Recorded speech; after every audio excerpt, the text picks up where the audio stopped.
This is the first video in our multi-part analysis of Attack of the Clones. We're going to take a look at the film, stepping through each beat of the story and examining the world building. How well did Episode 2 fit into Star Wars canon? What impact did it have on the setting? Episode 2 is one of the most important to the saga. You could watch just the even-numbered movies and still understand them. Attack of the Clones sums up the prequel era. Everything you need to know is covered during this movie. The Jedi Order, the Old Republic, and the Clone Wars. On a more personal level, it has Leia's mother, Luke's uncle, and Kenobi's pupil. It even has Palpatine before he was Emperor, and a young Boba Fett. But we are getting ahead of ourselves. When covering Episode 1, we managed to get it down to 12 hours. This time around, we will have more details to talk about. It seems inevitable that Episode 2 will take longer. I just don't understand why we can't see Yoda now. Will it take us long to get there? Patience! We don't know exactly how long, and we don't care to speculate. Rather than wait until the entire project is complete, we hatched a plan. You are now watching the first 4 hours of our analysis. This is intended to be the complete section in its final quality. Nothing remains to be added, removed, or modified. Any future compilation will begin with this video.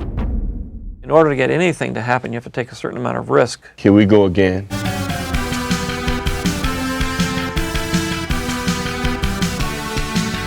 Action!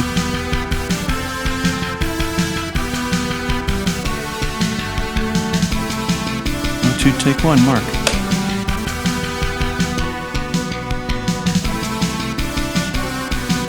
It certainly is it's a risky idea.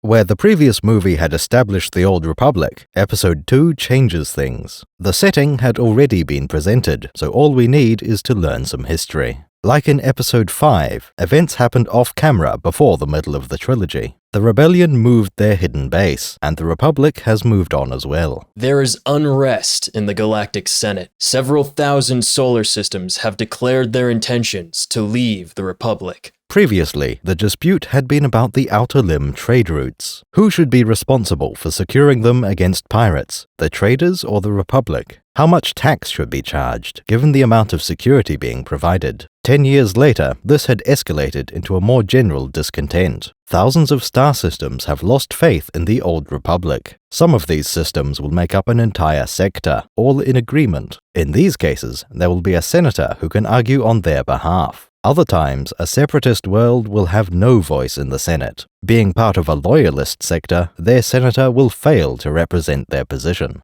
All we really know at this point is the name of the separatist leader. This separatist movement, under the leadership of the mysterious Count Dooku, has made it difficult for the limited number of Jedi Knights to maintain peace and order in the galaxy. The text mentions a mysterious Count Dooku. Bold, sturdy, fearless, and cruel.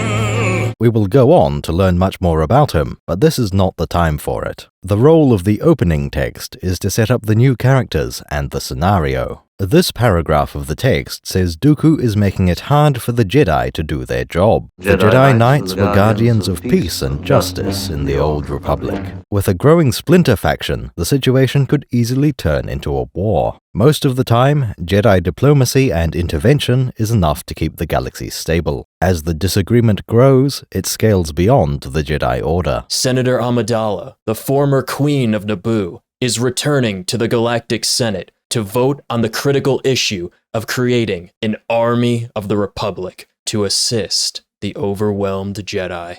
The next paragraph brings back a previously established character, Senator Amidala.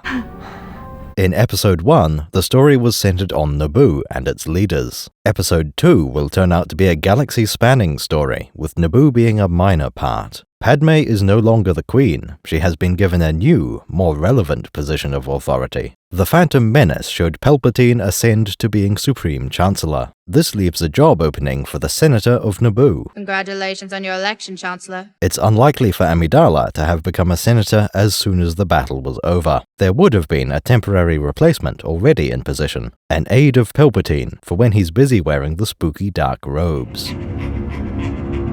Making Amidala the senator would be a logical choice. once she finished her term as the mighty monarch. Well, look at my life now. This was a surprising development, but it is entirely reasonable. What's more interesting is the act she's about to vote on, the idea of creating an army of the Republic, all caps, to help the Jedi. I think you'll be needing this. Thank you, Cody. In these opening text crawls, capitalization is used sparingly for emphasis. Episode 1 didn't use that technique even once. The original, Episode 4, uses it only once for the term Death Star. For Episodes 3 and 5, there are no words in all capitals. Episode 6 uses it once for Galactic Empire. That makes it exactly a 50-50 split. As for the army itself and the politics behind it, we'll go into that later. Unlike the Phantom Menace, this opening crawl gives a large-scale threat. Due to events that took place between the movies, the Jedi Order is under strain. In the last movie, both the Jedi and the Republic were considered all-powerful. Have you ever encountered a Jedi Knight before, sir? Well, no. Tell them we wish to board at once. Seal off the bridge. At any time, either organization could wipe out any given threat. The only faction that could put up a fight would have been the Hutts. During Attack of the Clones, the Republic goes from corrupt to falling apart. The stakes are higher than the invasion of a single world. Until this point, nothing in the prequels would qualify as a war. Hundreds of senators are now under the influence of a Sith Lord. The Naboo incident had several skirmishes and only a single battle. Dooku's separatist movement is far more delicate and more dangerous. The first scene of the movie shows an approach to Coruscant. This gives us a much better look at the planet than we had in Episode 1. We had always seen abundant traffic around Coruscant, but it was mostly in the air. With the camera pulled back, one can only see a few bright spots moving against the background. There was more traffic visible with a close-up just before entering the atmosphere. While that is a lot of traffic, it's not an excessive amount. All we can see are ships of a fairly consistent size. In Episode 2, we start with a much closer view of the planet. I find this version far more appealing, especially because of the background ships. They fly in a more natural pattern, a variety of different directions, as if these ships are individuals, each one with its own flight plan. In the previous movie, the points of light in space all seemed to move together. That makes a certain amount of sense for objects in orbit, be they ships or stations. However, as traffic patterns, that seems tremendously unlikely. Speaking of space stations, they are conspicuously absent from Coruscant. In the movies at least, there is nothing of significance to be found in orbit. Logistically, this is quite absurd. For many purposes, being in the same star system as the galactic capital is good enough. This allows you to get a subspace connection to any person or database in real time. Yes, Lord Vader. I've reached the main power generators. The shield will be down in moments. You may start your landing. Transport ships would need to enter orbit to transfer passengers and cargo. However, most cases still don't require the ship to land on Coruscant. It would be more efficient to have a depot in orbit with its own fleet of ferry shuttles. Better still would be to use a space elevator to transfer freight to and from orbit. You're ready to board the Mark V Stellarator, the latest in space elevator design and technology. This orbital infrastructure does exist in the expanded universe, to some degree. Many developed planets have space stations in orbit. There is always a certain value to this kind of facility, depending on the system. Any ship manufacturers will keep their shipyards in orbit. For a low-traffic world, there will be no system of freight depot and its cargo shuttles. Small transport vessels can simply fly down and land on the surface. Larger vessels cannot descend into the atmosphere, so they need manual unloading, either by docking with a station or transferring cargo directly to short-range craft. Coruscant will be very familiar with this, as the world imports vast quantities of food. To transport such tonnage, the freighters will vary in size up to truly gargantuan. These can have such titanic capacity and length, they make a Star Destroyer seem small. It was like this big. We also know from pre-prequel sources that Coruscant has many of what are called skyhooks. Technically, this term doesn't imply a tether running all the way to the ground. In Star Wars, though, this is the main term used for a space elevator. Skyhooks can be boarded by approaching from the surface and riding a turbolift up. At the top, there will be a moderately large enclosed space. Some will be sealed against entry from spacecraft, others covered in hangars and cargo bays. With the orbital traffic covered, it's time we had a look at the rest of this shot. As I noted in a video about a Disney movie, Episode 2 has the darkest opening shot of the entire saga. Not just in terms of tone, though arguably its early scenes hold that record as well. After the text crawl, we are brought to a planet at night and chrome ships above it. The mirrored surface of their hulls reflect empty space and city lights. This is not particularly meaningful. The relevant factor is beauty, not darkness. Coruscant at night is the most visually appealing form, instead of a grey city. The ships are attractive on their own, but even more so with the planet's reflection playing across the hull. This is all getting a bit floppy, so let's look back at what's depicted in the foreground. A bit floppy. War amongst the stars. Circuses of bread. No, this isn't right. There is a small fighter escort in formation with an unfamiliar Naboo ship of some kind. We can analyze this new ship in detail, but not just yet. For the moment, what's more interesting is what these ships are doing. They have presumably just arrived, dropping out of hyperspace above the planet. As they fly into the camera's field of view, each ship starts out level. Immediately, they begin to roll over, putting the planet beneath them. This initial angle had Coruscant at the top of the frame, an odd perspective. In its very first shot, Episode 2 has already shown us something fascinating. Having emerged into real space, these ships were not aligned with the local plane. Rolling the spaceships is as necessary as it is mundane. Star Wars generally doesn't show the process of rolling into alignment. Any space scene tends to show the ships all sharing the same axis for up and down. It makes sense for an allied fleet to be in formation, but everyone does this. If we look behind the scenes, this probably comes from two-dimensional thinking, treating spaceships like boats and aeroplanes, which prefer to stay level. In universe, it makes no sense for the Empire and the Rebellion to agree to align with a random direction. Therefore, we have to conclude they are both matching something objective. When close to a planet, it naturally provides the only true basis for up and down. Down means the center of the world. It's the direction you point your repulsor lifts. This is what we see in the first movie, the Blockade Runner and Star Destroyer above Tatooine. Their keels are facing down, toward the planet below, even though they won't be landing. Once you reach orbit and above, things change entirely. At this altitude, there are only a few reference points to use. A good option would be the axis of rotation, the poles of whichever world is nearby. Designate the South Pole as up and the North Pole as down, or vice versa. We see this when the Millennium Falcon blasts its way out of Mos Eisley. After leaving the atmosphere, Han has the ship with its edge facing Tatooine. This alignment doesn't make sense with reference to the planet's surface. We have no indication that Luke lives anywhere in the polar region, so they'd be off-screen. It's perfectly plausible that the Falcon is aligned with the poles. There are two Star Destroyers in pursuit, and they are level with the Falcon. We see both ships in the same shot, aligned with down facing the same way. If these destroyers were patrolling near the planet, they would naturally be aligned relative to it. The same goes for the wider star system. Once you leave the influence of a specific planet, your reference for horizontal changes. The obvious choice here is the ecliptic plane, where the planets orbit. This won't necessarily line up with the poles of any given planet, which is fine. Different planets in the system may have inclined orbits, so you might need to take an average. Otherwise, the oldest inhabited world would be the default choice of orbital plane. The other choice, going wider still, would be the galactic plane. Any ship in deep space will likely align to the horizon of the galaxy itself. It's also a respectable choice in any other scenario, within a system or in orbit. Alignment confirmed. This is why Star Wars ships always have a consistent up and down. They use common reference points, so they naturally end up facing the same way. Episode 2 is remarkable for showing us a transition between one reference plane and the next. This detail was completely unnecessary, but enhances the depth of the world. Another benefit is that it looks really cool.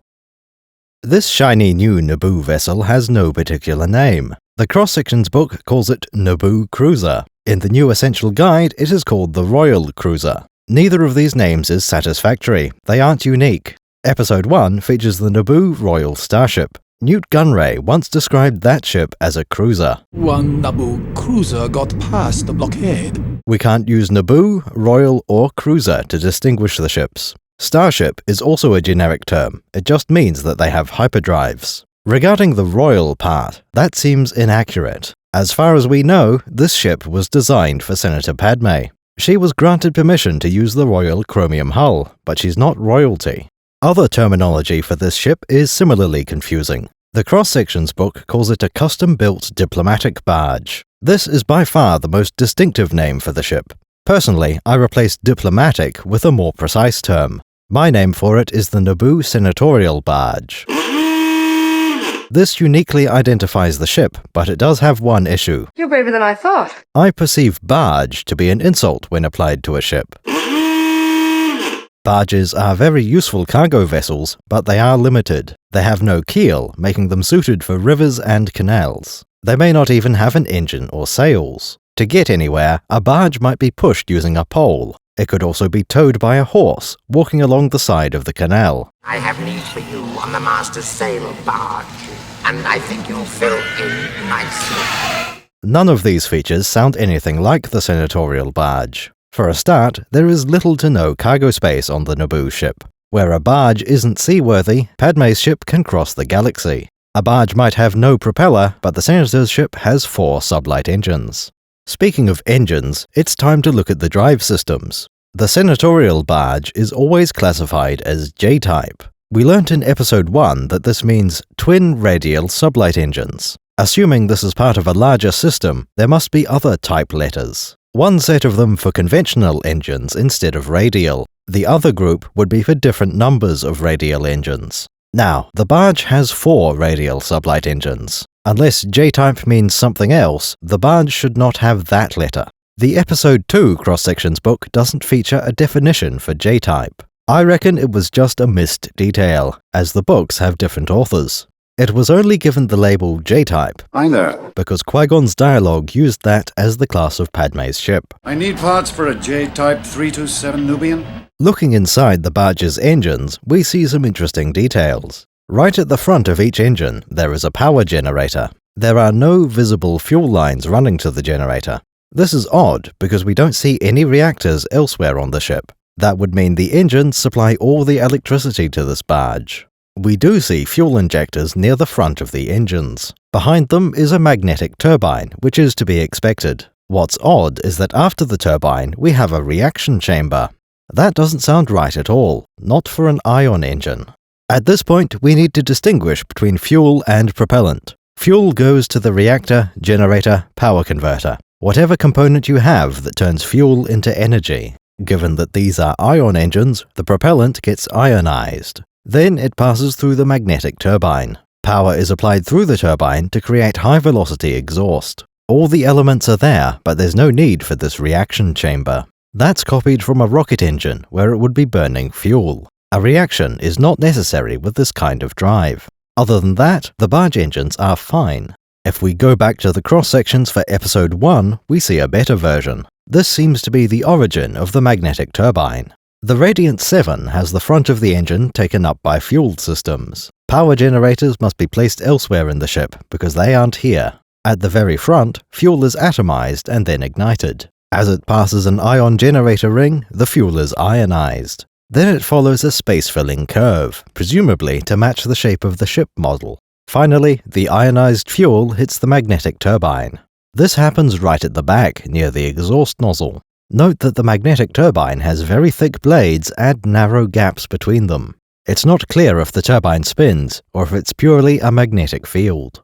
This type of magnetic turbine engine is a new design. Before the prequels, engines were a little different. The Imperial Star Destroyer has an enormous main reactor. Directly behind it, we have a label for Main Engine Turbine. The engines themselves aren't shown, but we can infer based on other ships. Our best examples are the Blockade Runner and Y-Wing. Each one has multiple turbines inside the engine. On the Y-Wing, there is a series of 3 turbine stages. They have few blades and very wide spacing between them. Unlike the magnetic turbine, these would definitely need to spin. The front of the engine has an ion fission reactor. Like the Naboo Barge, these are the ship's main power source. As before, ionized fuel is injected into the engine. This time, the reactor spins the turbine shaft, which flings the exhaust backward. On the blockade runner, it gets slightly more complex. These don't have a reactor for each engine, there is a single main reactor. At the front of each engine, we see pre-cycle impellers. It's not clear what these are, perhaps related to ionization. Inside the engine itself, we see a series of 4 turbines. Each one has blades facing opposite the one from before, implying they spin the other way. Compared to the Y-Wing, they have many blades with tight spacing.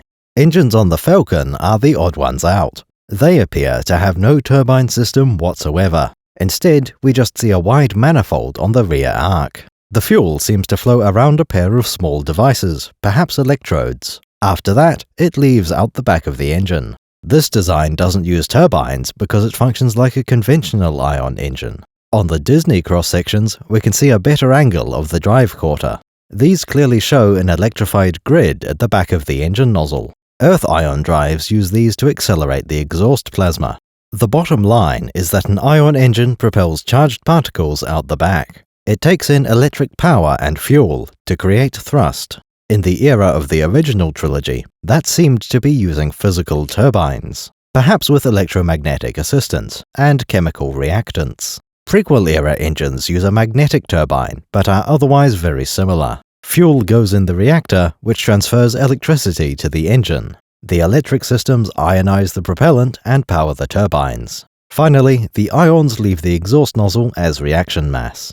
Naboo's new senatorial barge has some very specific changes. For a start, it has twice the amount of thrust that the Royal Starship had. This was achieved in the crudest way possible, by adding twice as many engines. They are a slightly different model, but seem to be largely the same type. Number 288 instead of 327 in the Nubian parts catalogue. What's surprising is that the Senate barge weighs less than the Royal Starship. That gives it a profoundly better thrust-to-weight ratio. To cover a weak point, its shields have also been upgraded. Wise, since the previous ship only survived thanks to R2. Of course, the major failing of the previous ship was its hyperdrive. We'll need a new one. That'll complicate things. The old T-14 hyperdrive generator has been replaced with an S6 model, and another identical S6 hyperdrive on the far side of the hull. Where the previous one was rated 1.8, the new hyperdrive is class 0.7. She'll make 0.7 past light speed, even with one hyperdrive gone. That makes this barge extremely fast, in sublight and in hyperspace. For comparison, that means Slave 1 could not catch up with it. The senatorial barge is an extremely well put together little ship. Instead of being in the floor, the dual hyperdrives are in the sides of the hull. It would seem they slide through an oval window for inspection and repair. The senatorial barge has one more trick up its sleeve. When it arrives over Coruscant, it has a small fighter escort. At face value, this is fairly unremarkable. The most unusual detail is that there are 3 N1 starfighters. Odd numbers make sense if they're going to fly in a delta formation. Stay in attack formation. However, most Imperial squadrons have an even number of ships. Their standard squadron size is 12 starfighters. For example, an ISD carries 72 TIE fighters. The same goes for the Republic, whose carriers hold 192 fighters of a given type. 3 is not just an odd number because it isn't an even number. The Naboo barge supports an escort of up to 4 N1 fighters. Along each wing, there are sockets to dock a pair of N1 starfighters. No matter how you do it, 3 fighters do not fit neatly. There will always be one socket or starfighter left over. If 2 are docked, one will end up with a different charge level. It's just a very confusing choice of escort. A reasonable question to ask would be why there are N1 docking ports in the first place. The answer is that Naboo ships are very specialized. An N1 is perfect for its intended role at the cost of everything else. We aren't dealing with the versatile Z95 or Y-Wing. Naboo has an airspeeder variant of the N1 for atmospheric use only. The N1 itself has nearly as short a leash. This ship is a short-range interceptor and patrol craft, partly ceremonial. There was never any intention of invading the wider galaxy. I will not condone a course of action that will lead us to war. Sacrifices were made, limiting the N1 to stay near Naboo. The result is a fast and agile interceptor with good fuel efficiency, decently armed with solid shielding and a hyperdrive. The Nubian Monarch C4 hyperdrive is Class 1, the military standard. Due to constraints on internal space, its range is limited to 1,000 light-years. Assuming the pilots want to get back home, their range is halved. Getting anywhere in the Naboo system is utterly trivial. Reaching a point within a few galactic sectors is also fine. A fighter that size couldn't get this deep into space on its own. He must have gotten lost, been part of a convoy or something. This gives enough range to chase down any pirates to a nearby base. For any longer trips, Bravo Squadron has limited options. One answer would be to cross the galaxy in many small hops. If you're traveling 80,000 light-years, that means 100 stops. Planning the route will be highly complex and time-consuming. It requires good relations with every single star system along the way. Go, I will. Good relations with the Wookiees I have. Hours will be spent negotiating for landing permits. You need to bring credits in order to buy fuel and supplies at every stop. That's assuming they accept credits, of course. Republic credits are no good out here. I need something more real. The N1 is an awful vessel to use on a voyage across the galaxy. You'd never make it. Thunderbird 4 is only a scout craft. I tell you I can make it on my own. Look, Gordon, your suggestion is not only dangerous, it's also highly impractical. Some issues can be solved by adding support ships to the convoy. You have two main options here, the tanker or the aircraft carrier. Tankers are an easy solution, since that can be just a fuel freighter. All you need is enough storage capacity for the entire trip. The convoy can take a direct route, no longer needing to stop at a star system along the way. Deep space is perfectly adequate for in-flight refueling. Minutes after dropping out of hyperspace, the convoy can be on its way again. Since there are no detours to land on planets, it will take fewer jumps. The tanker solution does not completely free you from planets. It can only provide you with fuel, which is just one consumable. Starfighters need all manner of supplies to keep functioning. Most ships need fuel for the power generators, though the N1 may not. I have speculated that this ship runs on battery power. Either way, they still need reaction mass for the sublight engines. To keep the pilot alive, you need life support and sandwiches. Oxygen bottles and carbon dioxide scrubbers need to be topped up. It might do your pilot good to stretch his legs every once in a while. Solving these issues requires a different type of support vessel. We can call this type the aircraft carrier.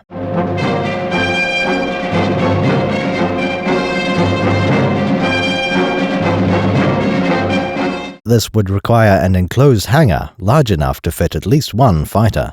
Like with the tanker, you could build a carrier from an old freighter. This one would need substantial modification, a lot of new parts. You would essentially be building a new royal hangar aboard ship. It requires the same fuel capacity as a tanker, and more besides. This is guaranteed to be a large ship, even with berth space for a single fighter.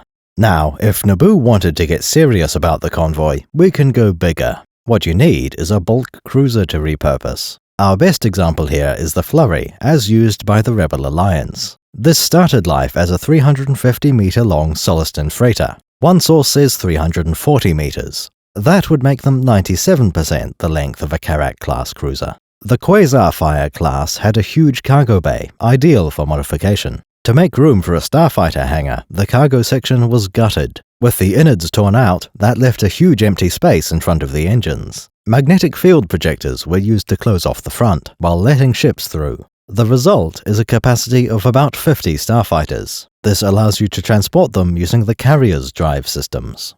As an aside, I regret to inform you, Disney found out about this ship. They seem to have completely misunderstood it, as expected. The Quasar-Fire class became the Quasar class, except when it didn't. Instead of the single hangar, it was given a row of 4 compartments. The bridge structure appears to be a completely different shape.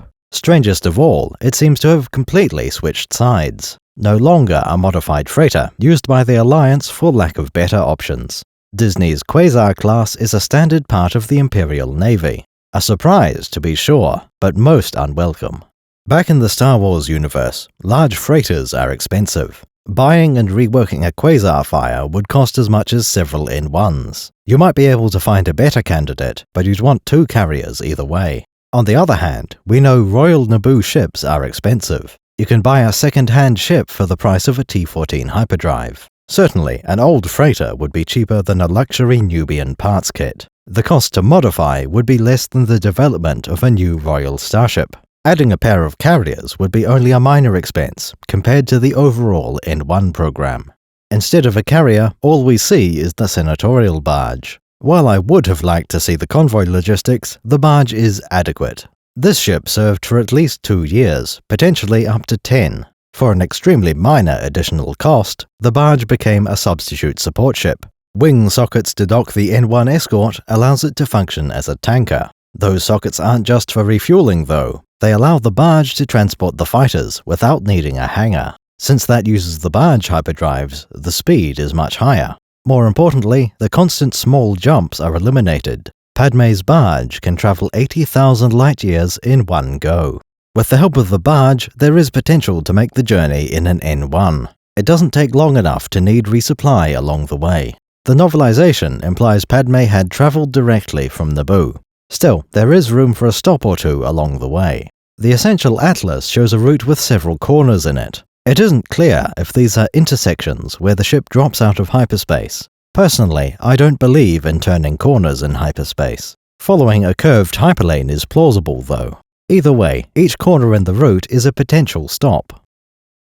Regarding its more official name, the term cruiser is debatable. This has been used since the original trilogy. Accelerate to attack speed. Draw their fire away from the cruisers. Copy, Gold Leader. Our cruisers can't repel firepower of that magnitude. In that context, a cruiser is the largest class of ship, anything above frigate. Yet we see a variety of ships that are called cruisers, despite being far too small. We have some options for how to explain that, such as characters using the wrong word. Perhaps a ship manufacturer mislabeled their product to sound bigger. Another option is that cruising is something ships do, so any ship could be a cruiser. It could be a difference between military and civilian classifications. I've outrun Imperial starships. Not the local bulk cruisers, mind you. I'm talking about the big Corellian ships now. What I intentionally left out of the last cruiser tangent is Anaxes. This attempts to improve ship classification in both galaxies. In the year 2012, the Essential Guide to Warfare was published. Despite the title not having new in it, this is the last of the new Essential Guide set. For the in-universe side, this was invented during the Clone Wars. The book attempts to leave the old Imperial ship class system in place. However, it rewrites history, so the Empire has suddenly always used Anaxes. The traditional ship classes we're familiar with become an Old Republic system, specifically the Ruusan Reformations class system. West End's classic version was based on crew size, not ship size. The Guide to Warfare makes no mention of this quirk, but doesn't contradict it. A starfighter has only 1 to 3 crewmen. You can tell this class because there isn't room to stand up with the canopy closed. Fast attack vessels are defined as having a crew of 4 to 20. Those are the small classes, below the threshold of capital ship. The smallest capital ship is the corvette, being at least 100 meters. Corvette crews range from 40 to 200. A frigate has a crew between 200 and 1,000 men. The largest ships of all are cruisers, with crews over 1,000. That was the standard Imperial classification. After 2012, that became the Ruusan system. This change is acceptable, because it had always been implied. Everyone in the galaxy used the Imperial classes, but the origin was pre-Empire. The new replacement classes are also from the Republic, but more recently. To explain any inconsistencies, the books mention that people slip up. People like me will continue to use the old system instead of updating. Aliens and other cultures may use their own conventions, especially in the heat of battle, where one is likely to make mistakes. Now for the Anaxes War College classification system. It works strictly by length instead of crew size. A corvette is anything from 100 to 200 meters. Frigates range from 200 to 400. Cruiser, or light cruiser, is 400 to 600. So far, these are much the same as the traditional Ruusan classes. The upper limit of cruiser size is 600 meters, namely the Dreadnought. It was established to have been the largest ship of its time, before the Empire. With the prequel trilogy coming out, that was no longer true. The Anaxes system was intentionally designed to be future-proof. It kept on listing supercapital ship classes up to several kilometers. The next size bracket from an Anaxes cruiser is a heavy cruiser. These categories start to have a wider range as they get longer. Heavy cruisers range from 600 to 1,000 meters. Above 1 kilometer, a military ship automatically becomes a Star Destroyer. No longer is that a specific ship lineage and hull shape.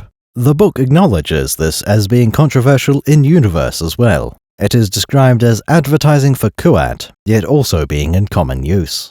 Under the Anaxes system, a Star Destroyer is between 1 and 2 kilometers long. Any warship from 2 to 5 kilometers long is a battle cruiser. The top end of the range is the designation of Dreadnought. Over 5 kilometers, any warship must be a Dreadnought. Note that this is Dreadnought with an O, not with an A. Dreadnought with an A is a heavy cruiser, except if you ask Anaxes. The Dreadnought Heavy Cruiser is neither a Dreadnought nor a heavy cruiser. Instead, the Dreadnought is classified as a light cruiser. Looking at Mon Calamari cruisers, we find a similar situation. Previously, these had been formally designated Star Cruisers. Anaxes insists that the MC-80 cruiser is now a type of Star Destroyer.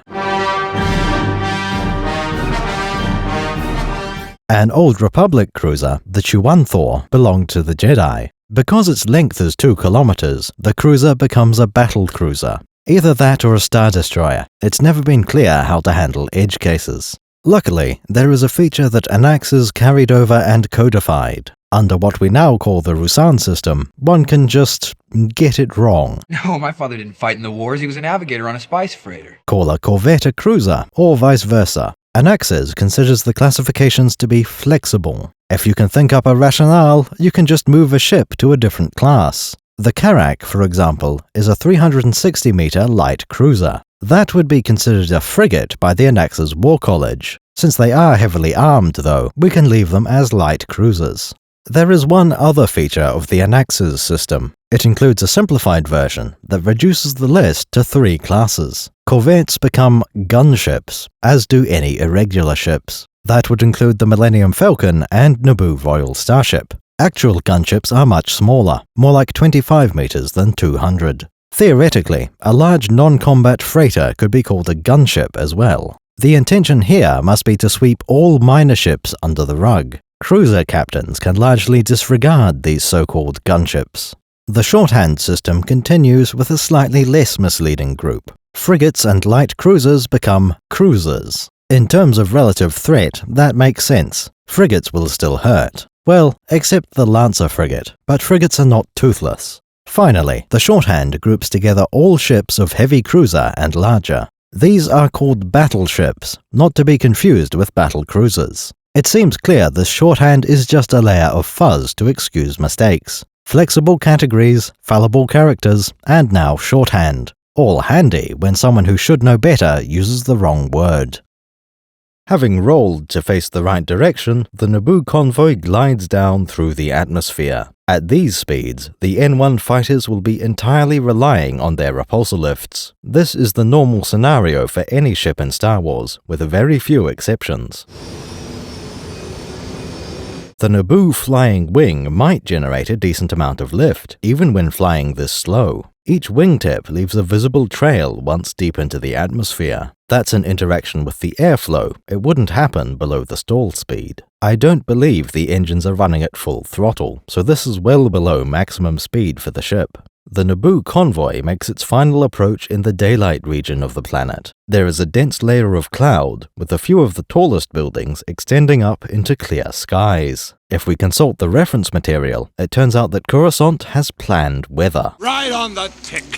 Too bad the post office isn't as efficient as the weather service. Officially, all rain is supposed to take place overnight. The fact that we see clouds or fog implies that the time is early morning, just after sunrise. Later scenes will confirm this. Shortly after landing, we see broad daylight. This could be explained by taking a taxi to the far side of the planet, but I think not. As the ship comes into land, we see a familiar set of landing gear. The legs on this ship are much the same as on the Episode 1 Royal Starship. A different set of hatches, but the number and placement are the same. On the earlier ship, the 2 rear legs were placed near the sublight engines. This model will be much heavier, but the weight is distributed more evenly between landing legs. The N1 starfighters have a conspicuous lack of landing gear. There is a retractable ladder stored under the surface of the landing pad. There could easily have been a landing cradle for the N1, or it could extend its own legs. The cross-sections book established that landing gear does exist.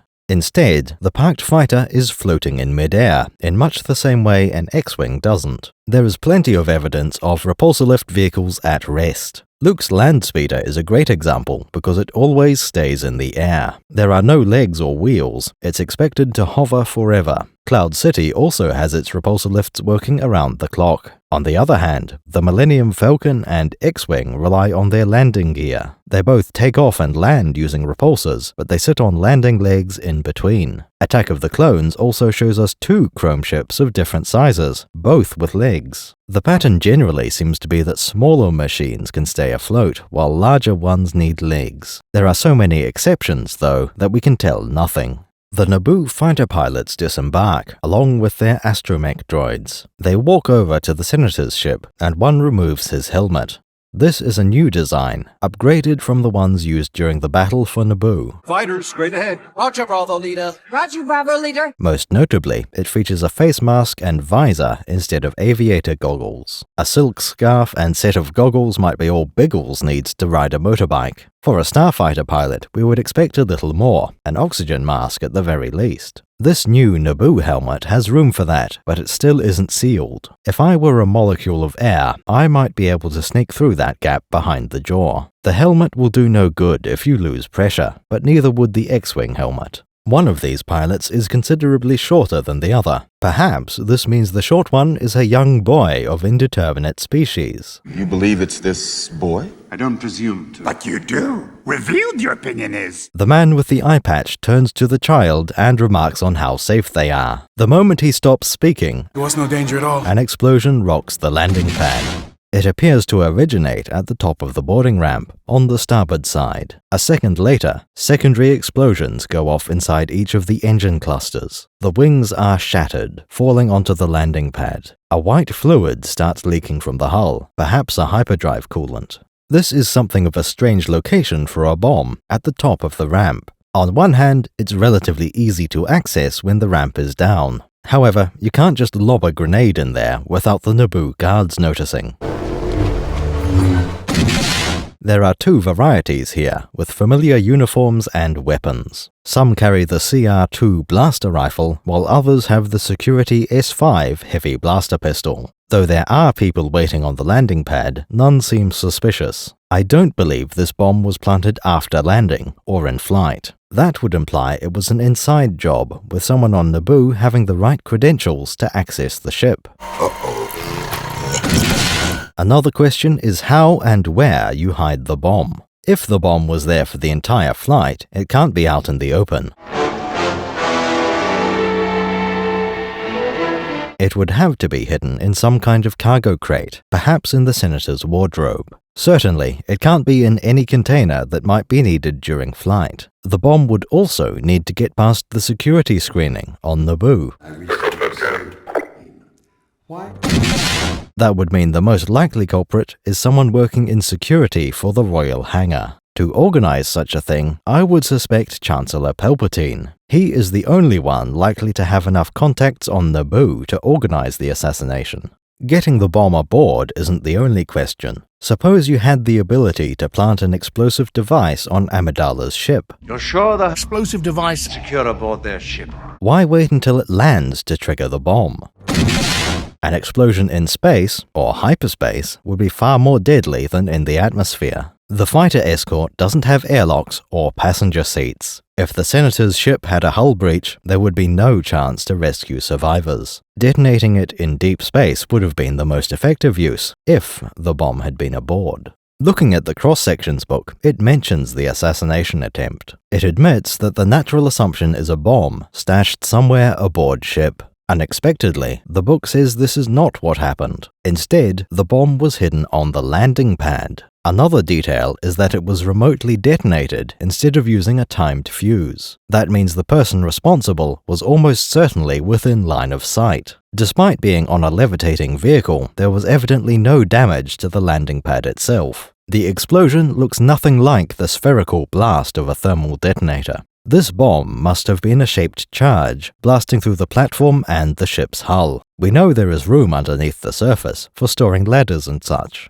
The two N1 fighter pilots run over to the burning wreckage. The short one removes his helmet, and we discover that wasn't a little boy at all. It turns out to have been an adult woman. She immediately runs to the motionless body of Senator Amidala. The dying woman is addressed as Corday, and she calls the pilot Senator. I found you, Senator. It would seem Padme Amidala has been up to her usual tricks again. Who is it? I've sent Padme on an errand. In Episode 1, the disguise was largely unnecessary, more useful for the plot than her safety. This time around, we have a demonstration that the situation is lethal. Padme being disguised as a fighter pilot has an interesting consequence. This means she must be trained to operate the N1, a relatively fast and powerful starfighter. In the Star Wars universe, not everyone is cut out to be a pilot. This was shown in the very first movie, with Luke being established to be a capable pilot. But who's gonna fly it, kid?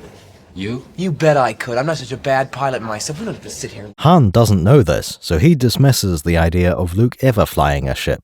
In that same movie, we have C-3PO driving a land speeder while Luke scans for R2. 3PO is not qualified to be a pilot, so repulsor craft must be far easier to drive. Or at least, he never used to be a pilot. I think I'm beginning to get the hang of this flying business.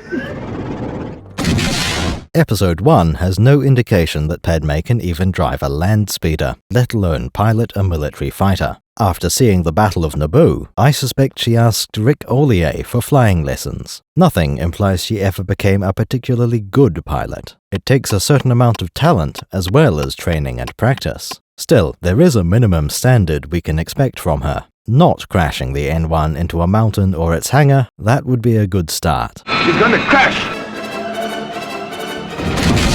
Padme needs to be competent enough to pass for a member of Bravo Squadron, even in combat. She can't be obviously the weakest link in the formation. We could speculate she's treating it like an airspeeder, flying on repulsor lifts. That would be enough for the movie, combined with the established autopilot. Look!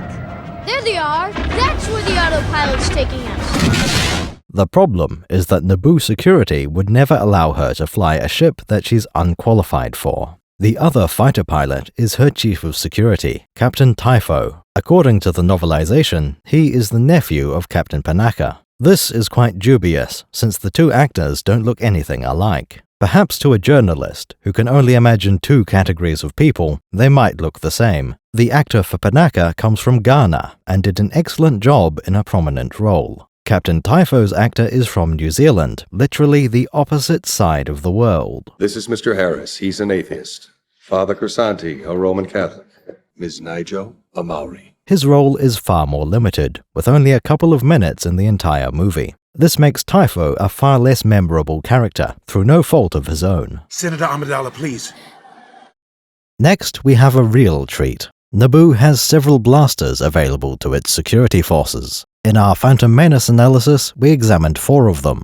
The Security S5, CR2, ELG-3A, and Q2. We could consider that a complete list of Naboo small arms. There might be others on the planet, but those would have been personal items. After the Trade Federation left, we discover one new blaster model. Naturally, the S5 and CR2 are still being issued as standard. The new blaster seems to be an officer's pistol, not for the rank and file. This is the point where I would normally introduce the new design by name. Much as I would like to, that is not an option. The only name I have is Captain Typho's pistol. We have no manufacturer, no model number. Lacking this information, I did something unusual. I checked on the wiki to see what it could tell me about this blaster. The good news is that I don't disagree with a single thing the wiki says on this. That's because the wiki isn't aware of this blaster at all. The internet in general has little to say about it. Not even the forums can tell me what the prop is made from. On IMFDB, they notice you can divide the S5 into 2 different designs. Yet there is still no mention of Typho's pistol. This leaves me with nothing more than visual references, without any solid information, or any other kind. The only option available is to speculate wildly. I might have to give it a name, but we'll leave that for after we've gone over its features. Without a doubt, its most eye-catching component is the scope. This and the barrel are the only two parts in a shiny silver color. Our best prop photo claims the scope is hinged. Having the telescope offset to the side makes it look a bit familiar. Han's DL-44 has its scope offset too, because of the original design. The Mauser C96 has a fixed internal magazine. It can't have a scope on top because the pistol is top-loading. The scope body would get in the way of the stripper clip. That's why the scope mount is attached to the side. We could speculate something similar applies to Typho's pistol, that power cells and Tabana gas are loaded from the top, or at least one of them is. The other might be in the grip.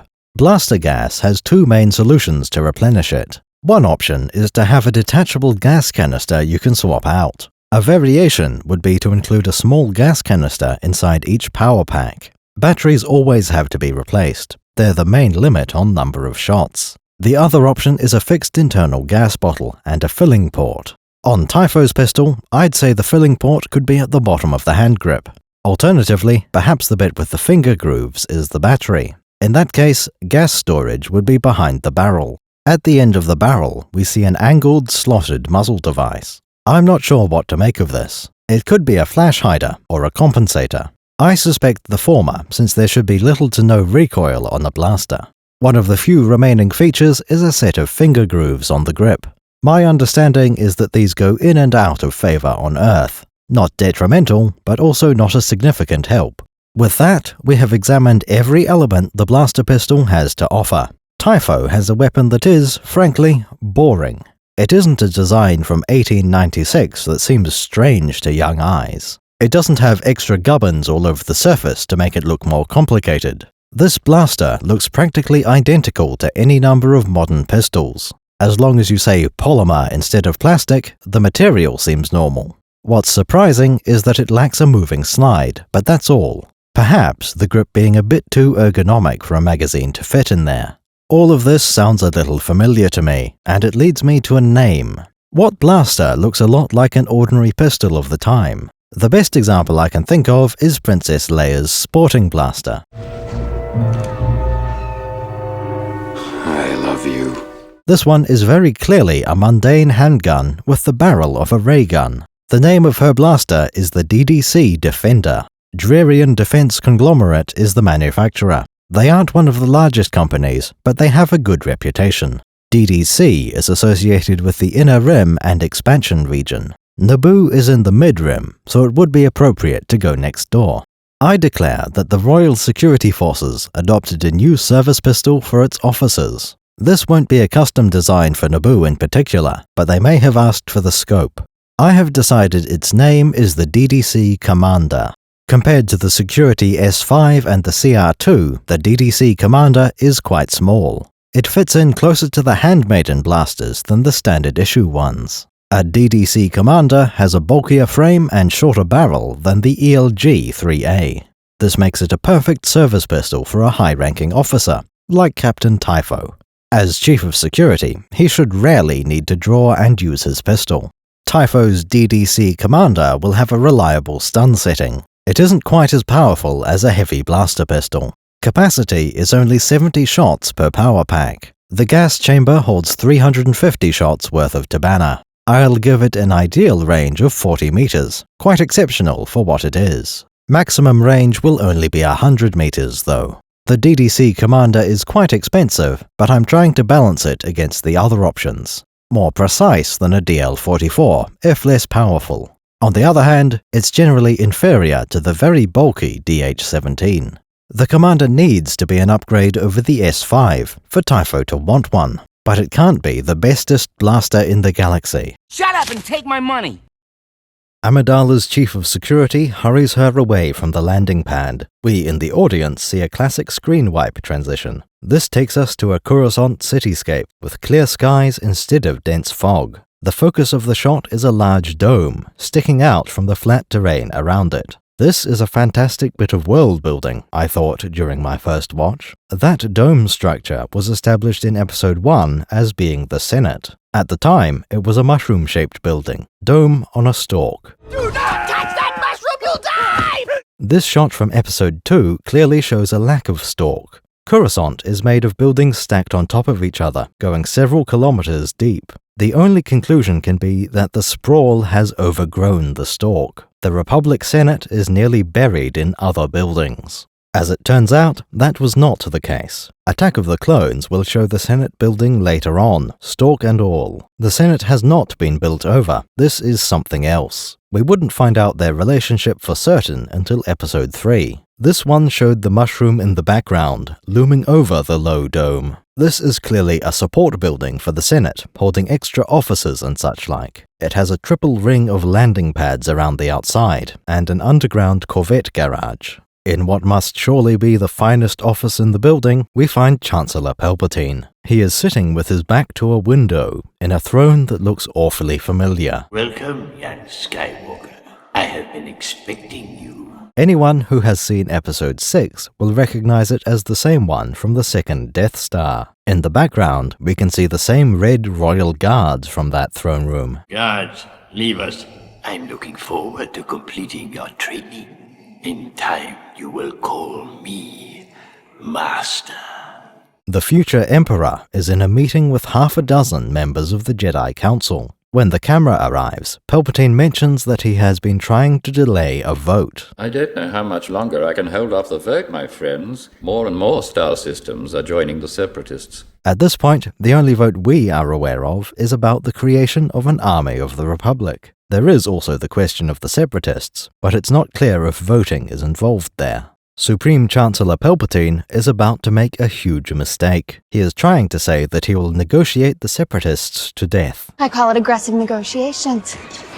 That there is no risk of the Republic fracturing into 2 or more pieces. What he actually says is that the Republic has stood for 1,000 years. If they do break away, I will not let this Republic that has stood for 1,000 years be split in 2. This is a blunder so large that it required history to be rewritten. As the leader of the space government, he really ought to know how long its history is. As old Ben Kenobi explained, the Republic was around for 1,000 generations. For over 1,000 generations, the Jedi Knights were the guardians of peace and justice in the Old Republic. That means 25,000 years, not 1 millennium.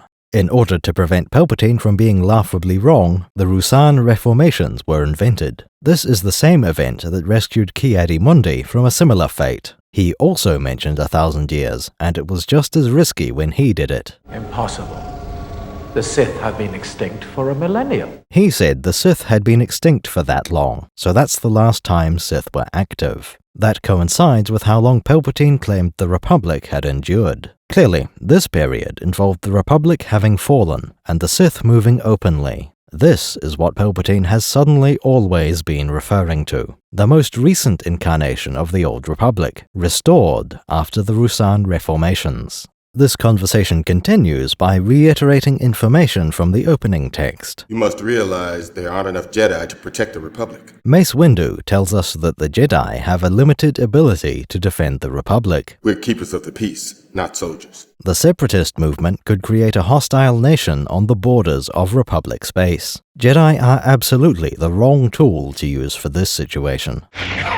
Palpatine asks Yoda to serve as Oracle, or at least a magic 8-ball. Master Yoda, do you think it will really come to war? Yoda is now a CGI alien, instead of the Muppet he had been in every previous movie. Hard to see the dark side is. I have always felt the puppet looked better, but this version is adequate. Revealed your opinion is. As a prophet, Yoda is quite useless. Impossible to see. The future is. The dark side has obscured his vision. The dark side clouds everything. He is sitting meters away from the most powerful Darksider in the galaxy and senses nothing. At least, nothing more than the same darkness he feels everywhere else. Even Yoda cannot see that fate. I'm starting to think this guy is a fraud. Fine, or I will help you not. Episode 2 is a critical point in the history of the galaxy. The future is always in motion, but right now it's running wild. Over the next few years, the galaxy will be completely reshaped, and it all starts here. Even without the dark side, I am sure the Jedi would have trouble making predictions right now. Will they die? Difficult to see. Always in motion is the future. Yoda's shortcomings are interrupted. Palpatine gets a holocall from his Rhodian secretary. He speaks in Huttese, which Palpatine understands without any issue. Send them in. The Jedi will know that language as well, especially Yoda. The hologram is not set up for privacy, which the Rhodian must be aware of. In this case, all he says is that the Loyalist Committee has arrived. Loyalist is a pro-Republic position, contrasted with Separatist. A fairly large group walks into the office, outnumbering the Jedi Council. Senator Amidala is in the lead, and Yoda greets her warmly. Senator Amidala, seeing you alive brings warm feelings to my heart. The Jedi have already heard about the bombing incident, no more than a few hours ago. Mace Windu has some information, blaming spice miners from the Naboo system. Our intelligence points to disgruntled spice miners on the moons of Naboo. I don't know if he believes this flimsy explanation himself. The novelization shows a spice miner protest on Naboo, but doesn't support Windu. Senator Amidala is having none of this, and immediately blames Count Dooku. I think the Count Dooku was behind it. As the opposite side of the separatist-loyalist dichotomy, he is a suspect. This had nothing to do with me, I assure you. The Jedi dismiss this idea out of hand, on the grounds that Dooku is an ex-Jedi. A rather foolish position to take, given what we know about Jedi history. He is a political idealist, not a murderer. Ki-Adi-Mundi has perhaps the silliest response of all. He is a political idealist, and they never do anything wrong. The only way this could have been worse would be to call Dooku an activist. Mace Windu explains, condescendingly, that Count Dooku used to be a Jedi Knight. You know, milady, Count Dooku was once a Jedi. He couldn't assassinate anyone.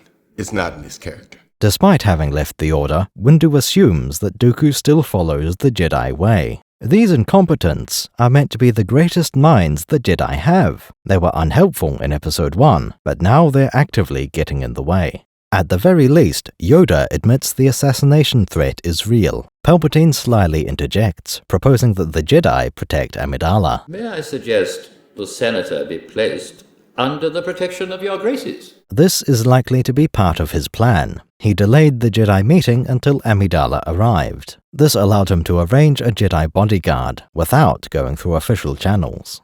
Bail Organa steps forward, challenging Palpatine's suggestion. You really think that's a wise decision under these stressful times? His reasoning seems to be that the Jedi are too busy to babysit Padme. All he says in the movie is stressful times, but the novelization includes limited resources. Amidala also objects to getting bodyguards, but for different reasons. Chancellor, if I may comment, I do not believe The situation is that serious. She starts to say, the situation is not that serious, before Palpatine interrupts her. He has clearly heard this speech before. No, but I do, Senator. Palpatine will not take no for an answer. This is clearly important to him. He concedes that trying to keep Amidala alive might be disruptive for her. You Jedi are far too reckless. The Queen is not. Queen trusts my judgment, young handmaiden. The Chancellor continues to manipulate the situation, coming up with a new idea. How about Master Kenobi? Certainly, this isn't something he's been planning for months. An old friend, like Master Kenobi. When he proposes this idea, Mace Windu confirms that Obi-Wan will be available. That's possible. He's just returned from a border dispute on Ancion. How convenient it is for the timing to work out like this. Kenobi finished his mission recently, but hasn't been assigned a new one yet. Just a happy little accident, I'm sure. Everything that has transpired has done so according to my design. There's no way Palpatine, master of puppets and pulling of strings, could influence it. There is a limit to how long Palpatine can delay the vote, after all. He can't help it if that coincides with an assassination attempt. Please, Your Majesty, stay here where it's safe. Besides, this bodyguard duty will surely be uneventful. With that, the future Emperor has accomplished his true goal. Everything is proceeding as I have foreseen. Now all that remains is the pretext, the official meetings on his calendar. The Jedi Council starts to leave, and the Loyalist Committee shuffles in. As the groups pass each other, Windu confirms that Obi-Wan will get involved. I will have Obi-Wan report to you immediately, my lady. Of course, his Padawan learner will need to be present as well. It's a good thing the two Jedi are both familiar with Padme Amidala.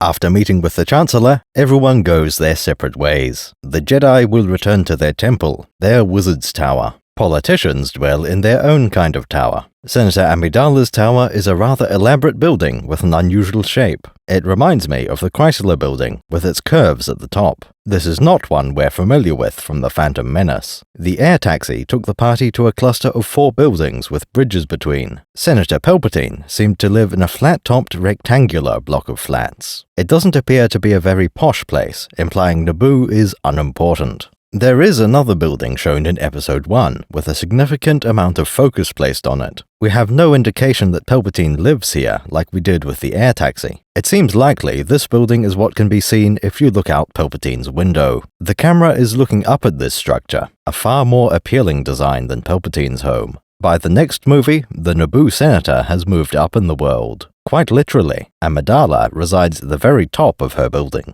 There are parts that stick up a good 30 meters higher, but I suspect those are not for housing. At the very least, Padme's apartment gives the most prestige. We are now introduced to our heroes, the 2 most important Jedi in history. You seem a little on edge. They are riding a transparent lift on the outside of the building, always a neat feature. It's likely this is a luxury lift, restricted to the senatorial level. There will be other lifts on the inside for the normal residents and for large crates. Wanna buy some death sticks? When the camera cuts to a view from inside the lift, it becomes obvious that the sun is low in the sky. Later clues will confirm this is sunset, not sunrise. From the Naboo convoy landing, most of a day has passed. Kenobi gets his new assignment around noon, then arrives in the evening. Our Jedi heroes have changed since the last time we saw them. Meet Obi-Wan Kenobi. Hi. Obi-Wan Kenobi is now a Jedi Master, instead of a just-promoted apprentice. I don't tend to talk about the actors, but it's worth making an exception here. Hello there to me. Ewan McGregor made a fine apprentice, and only got better for this movie. What does that mean? Attack of the Clones has easily my second favorite incarnation of Obi-Wan. And this is Master Jedi Obi-Wan Kenobi. You can't surpass the Alec Guinness original.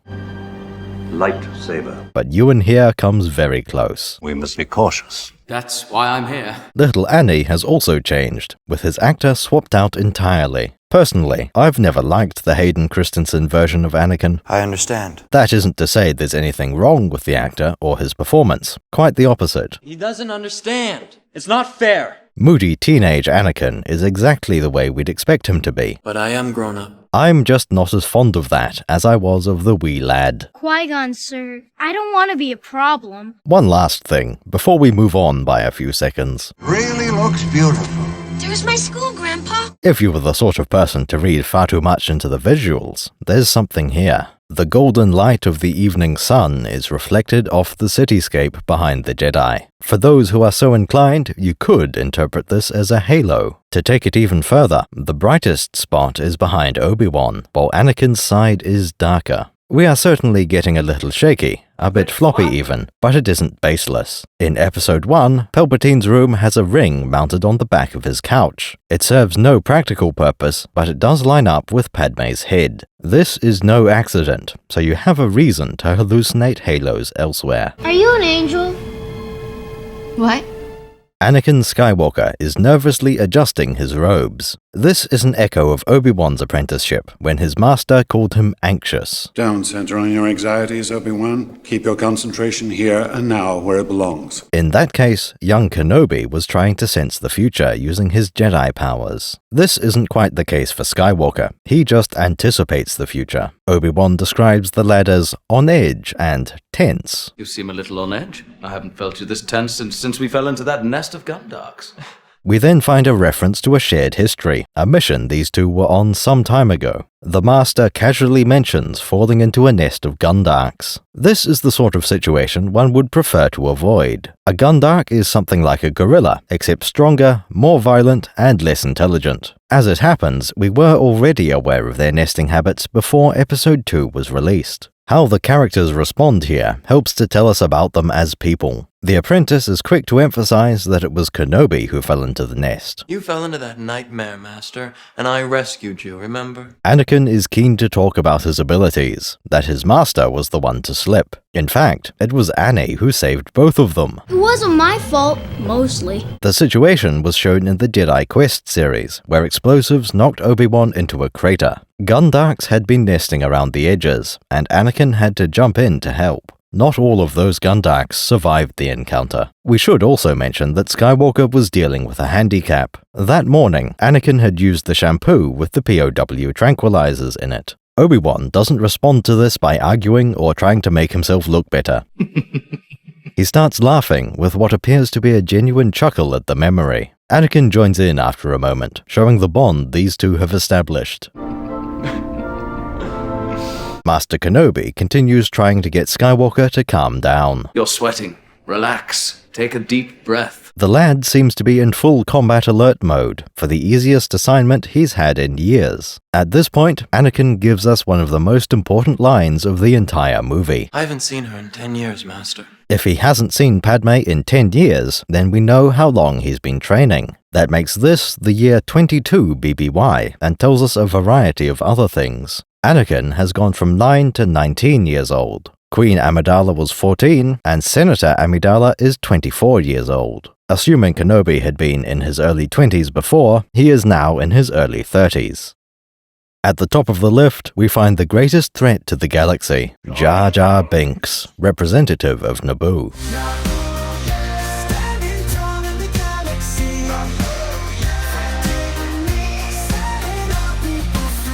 We never saw him get off the ship, so he must have already been on Coruscant. Jar Jar had already appeared as part of the Loyalist Committee, in the background. Now he has a prominent role, with dialogue and everything. Misa propose, I expect.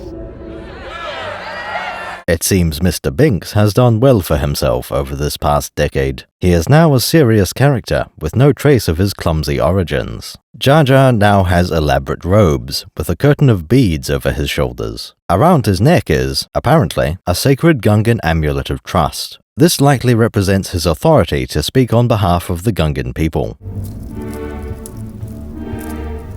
He strides over to the lift doors, beads clacking as he walks. The doors slide open to reveal two Jedi, one quite familiar. Jar Jar had been in the room when Kenobi was assigned to bodyguard duty. He will certainly have been expecting this visit.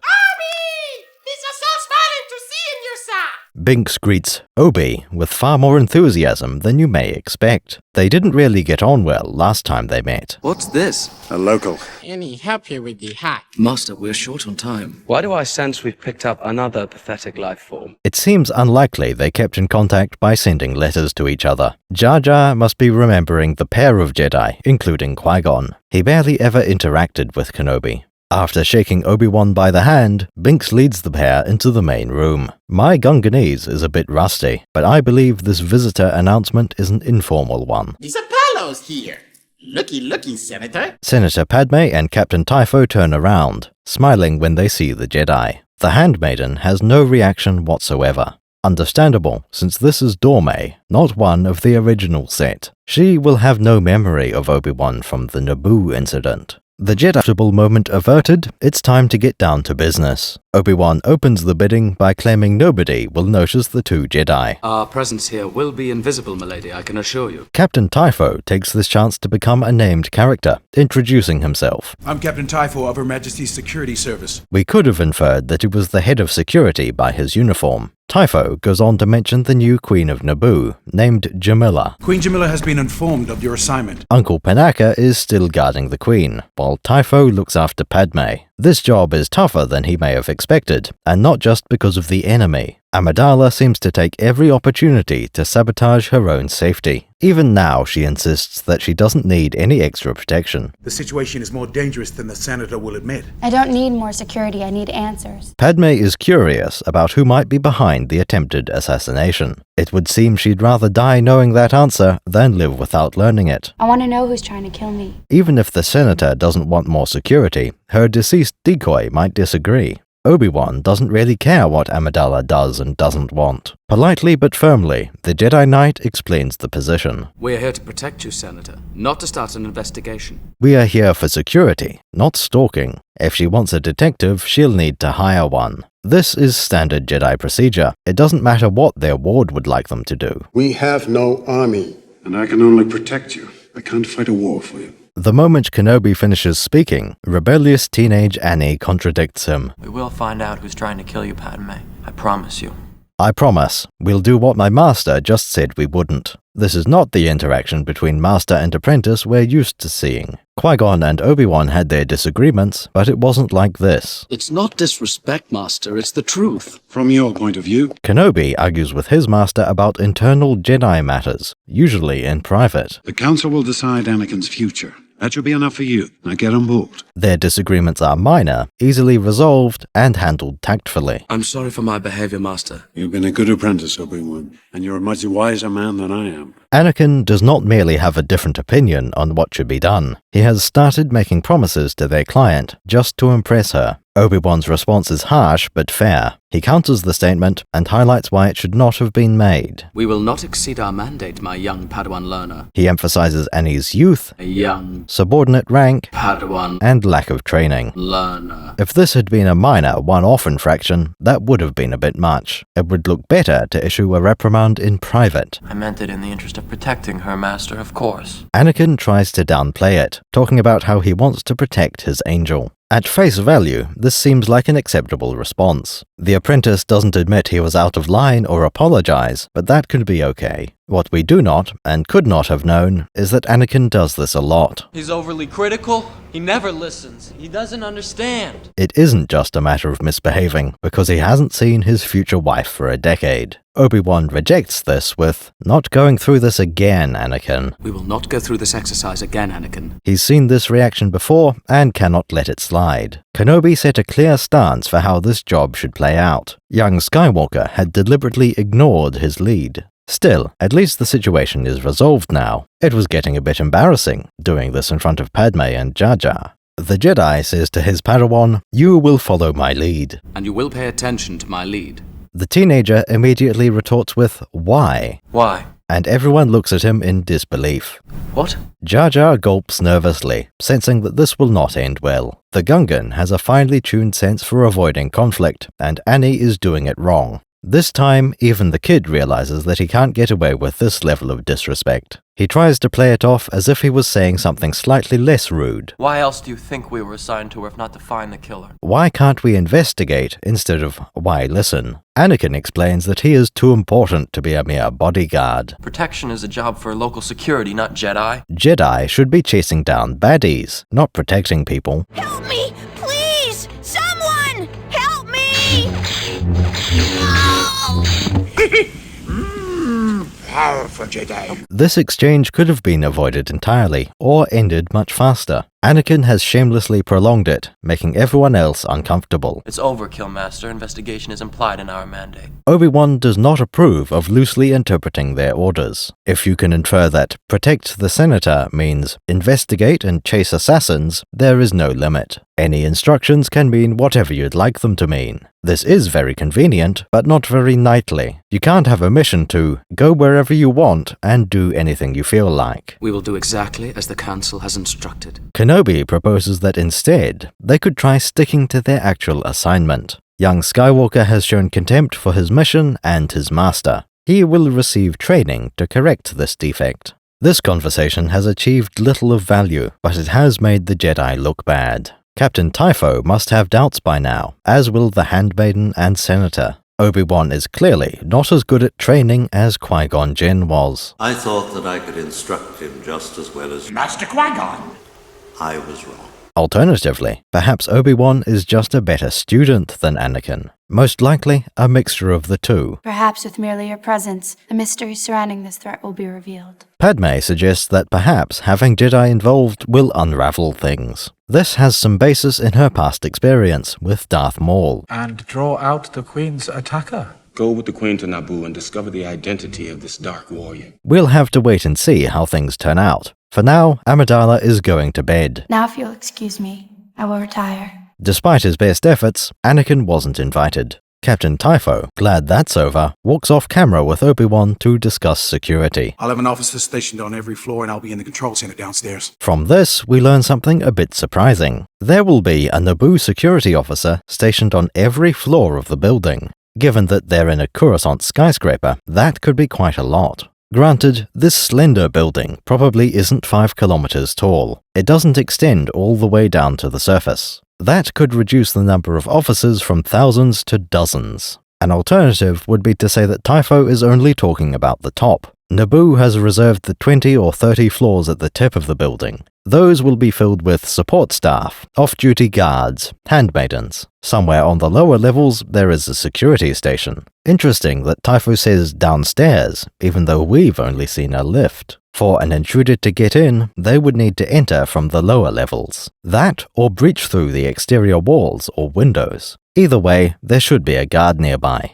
While the security chief takes up his post and Kenobi wanders, Annie stays to mope. Jar Jar is talking about how happy he is to see Anakin after all these years. Missa bustin' with happiness seeing you again, Annie. Young Skywalker doesn't even look in his direction until Padme has left the room. All he wants to talk about is how the senator isn't paying attention to him. I've thought about her every day since we've parted, and she's forgotten me completely. But I thought about her a lot, he says, to someone who never crossed his mind. Jar Jar is used to this treatment, so he takes it in stride. Having spent time around Padme, Mr. Binks has a baseline to read her moods. She's happier than Missa seeing her in a long old time. Though Anakin and I couldn't tell, apparently Amidala is delighted. Obi-Wan walks back to confirm this fact. She was pleased to see us. He also has advice to impart, though not because Anakin is misbehaving. This time, it's just a mistake in the way he had been thinking. You're focusing on the negative, Anakin. Be mindful of your thoughts. This is very much like one of Qui-Gon's lessons. Focus is a critical part of being a Jedi. Don't center on your anxieties, Obi-Wan. Keep your concentration here and now where it belongs.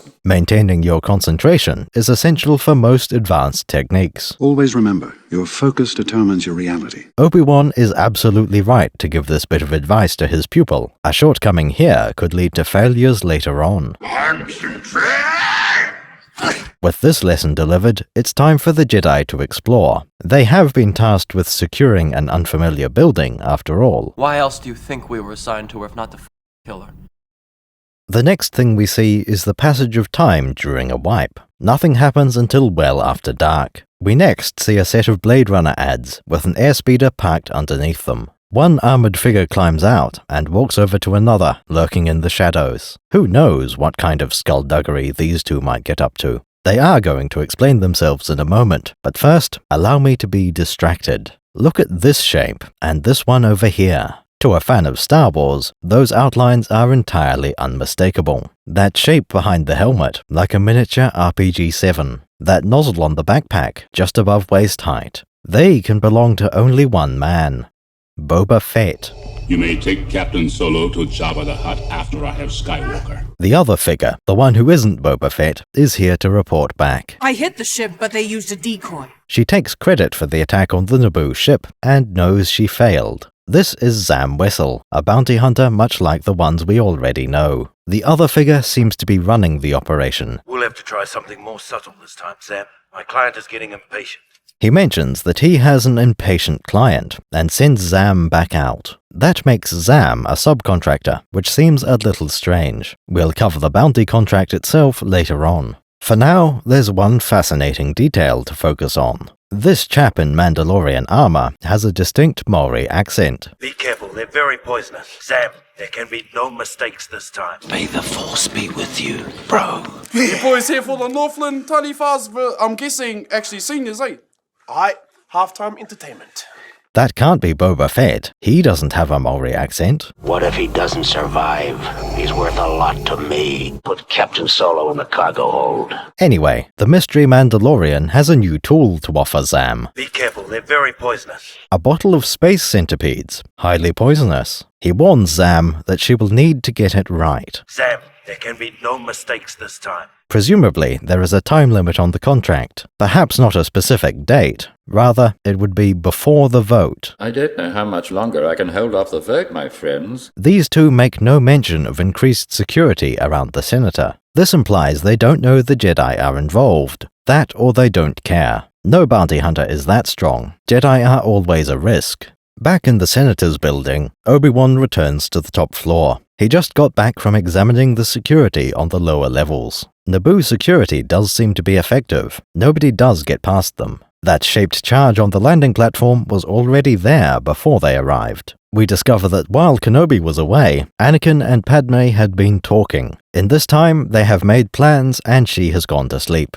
She covered the cameras. I don't think she liked me watching her. Skywalker explains that she has covered up the cameras. This is another of those strange decisions, implying she doesn't want to live. The box. You opened it. We came.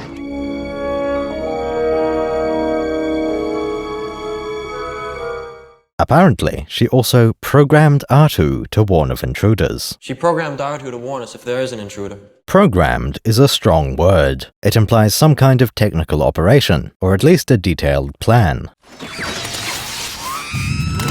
It makes more sense to say she asked R2 to warn the Jedi. The droid is smart enough to understand verbal instructions, and Padme isn't a programmer. There's no kind of novel feature, no new hardware or behavior. What is she thinking? Obi-Wan rightly considers this plan to be crazy and not very effective. There are more threats in the galaxy than just intruders. Why? I can think of a few ways to kill a senator. What do we do? There must be something. You said poisonous gas. Fix that. Can you unfix it? There are many other ways to kill a senator.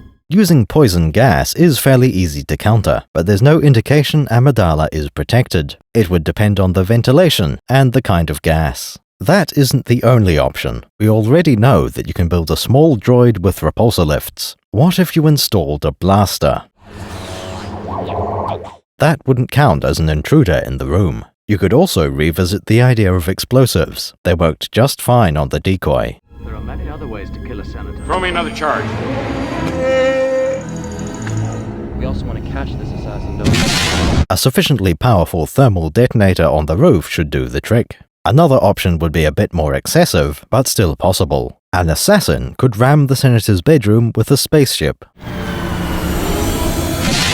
Then again, America in 2002 might not be ready for that. Hey, what is this? And then, the bad guys take a large passenger airspeeder and crash it into a skyscraper. Don't do anything stupid. At this point, Anakin reveals that Padme is intentionally putting herself in danger. You're using her as bait. It was her idea. Don't worry, no harm will come to her. This plan was meant to have an assassin-shaped hole in the net. Senator Amidala is the bait, and the two Jedi are the spring-loaded Durasteel jaws. I sense a trap. Next move?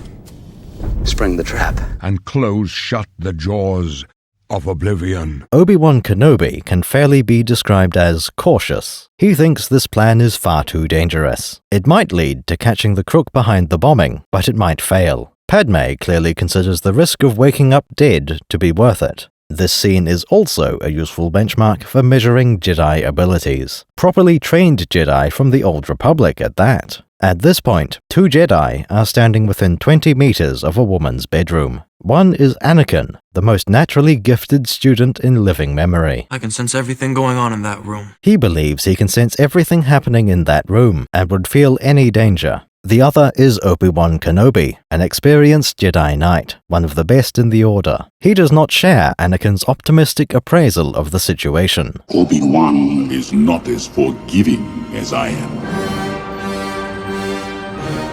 Obi-Wan uses the term attuned, implying gradual refinement towards better sensitivity. It's too risky. Besides, your senses aren't that attuned, my young apprentice. This tells us that regardless of his potential, an inexperienced Jedi can't reliably sense things. Inexperienced, in this case, means having had a full decade of training. An apprenticeship in the Jedi Temple of the Old Republic. That's about the best-case scenario one could possibly get. The only anomaly being that Anakin had been older than usual, by Jedi standards of the time. The boy will not pass the Council's tests, Master. He's too old. Skywalker clearly has some skill at Force sense. It's a question of degree. He can see things before they happen. That's why he appears to have such quick reflexes. The lad questions if his master has that level of attunement. Besides, your senses aren't that attuned, my young apprentice.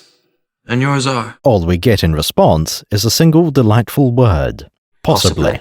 I see two main ways to classify this response. Either Obi-Wan is expressing humility or uncertainty. Yes, of course my senses are attuned, you nitwit, but that wouldn't be polite, so Kenobi goes for understatement instead. The alternative is similar. The Jedi Knight is still confident in his skills. As we've established, though, Obi-Wan is a cautious man. Oh, wait, Luke! It's too dangerous! He isn't so confident that he'd agree to gamble Padme's life on the question. With the security arrangements covered, it is time for them to be tested. We can see that Zam Wesell is standing in front of the same glowing billboards. As far as we can tell, only a few minutes have passed. She is holding out the centipede canister, inserting it into an unfamiliar droid. Looking into the cross-sections book for a moment, we find where this droid comes from. It wasn't rented from the local assassin droid company, or retrieved from a stash. Inside Zam's airspeeder, on the far side of the passenger seat, there is a small compartment. This droid is the personal property of Miss Wesell. It has a similar design to the Dark Eye probe droids from Episode 1. Subtle asymmetry, quite small and vaguely spherical. Clearly, it has some cargo capacity, and seems to have very little brain. It has already been provided with a destination and plan of attack. The moment the canister is loaded, the droid lazily floats into the sky. Without drawing attention, it will be quickly lost in the chaotic skies of Coruscant.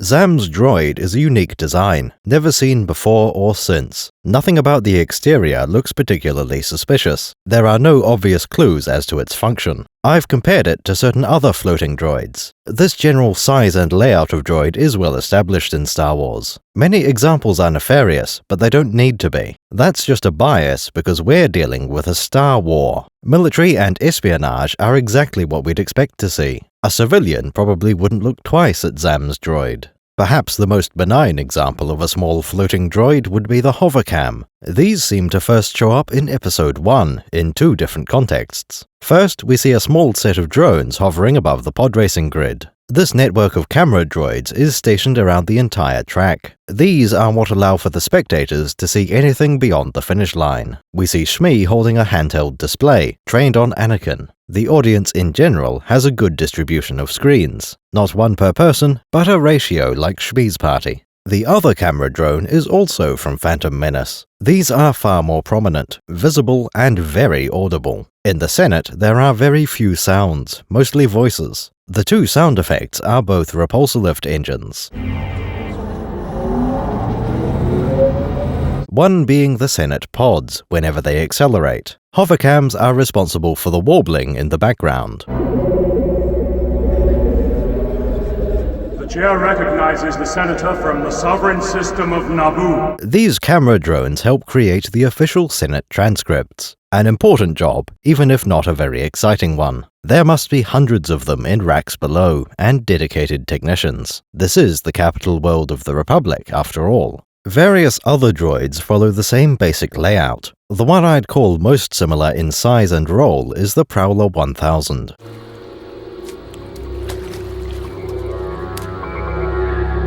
These are the precursors to the Hoth Probot. All the parts are the same. Repulsor lift, shell, brain, battery. Eyes of some kind are also useful, and maybe a blaster. Similar to the Prowler is another bot from the same company. The Arakid DZ-70 is a far better match for Zam's assassin drone. These are fugitive tracker droids, several times heavier than the others I've mentioned. What's interesting about the DZ-70 is that it has such varied tools. These include a vocabulator for issuing commands to organics, weapons of both the lethal and less lethal types. The one we want to focus on is the largest robot arm. This is capable of holding an adult human's weight. Repulsor lifts on a DZ-70 are also quite heavy-duty. This allows it to lift and transport bodies, dead or alive.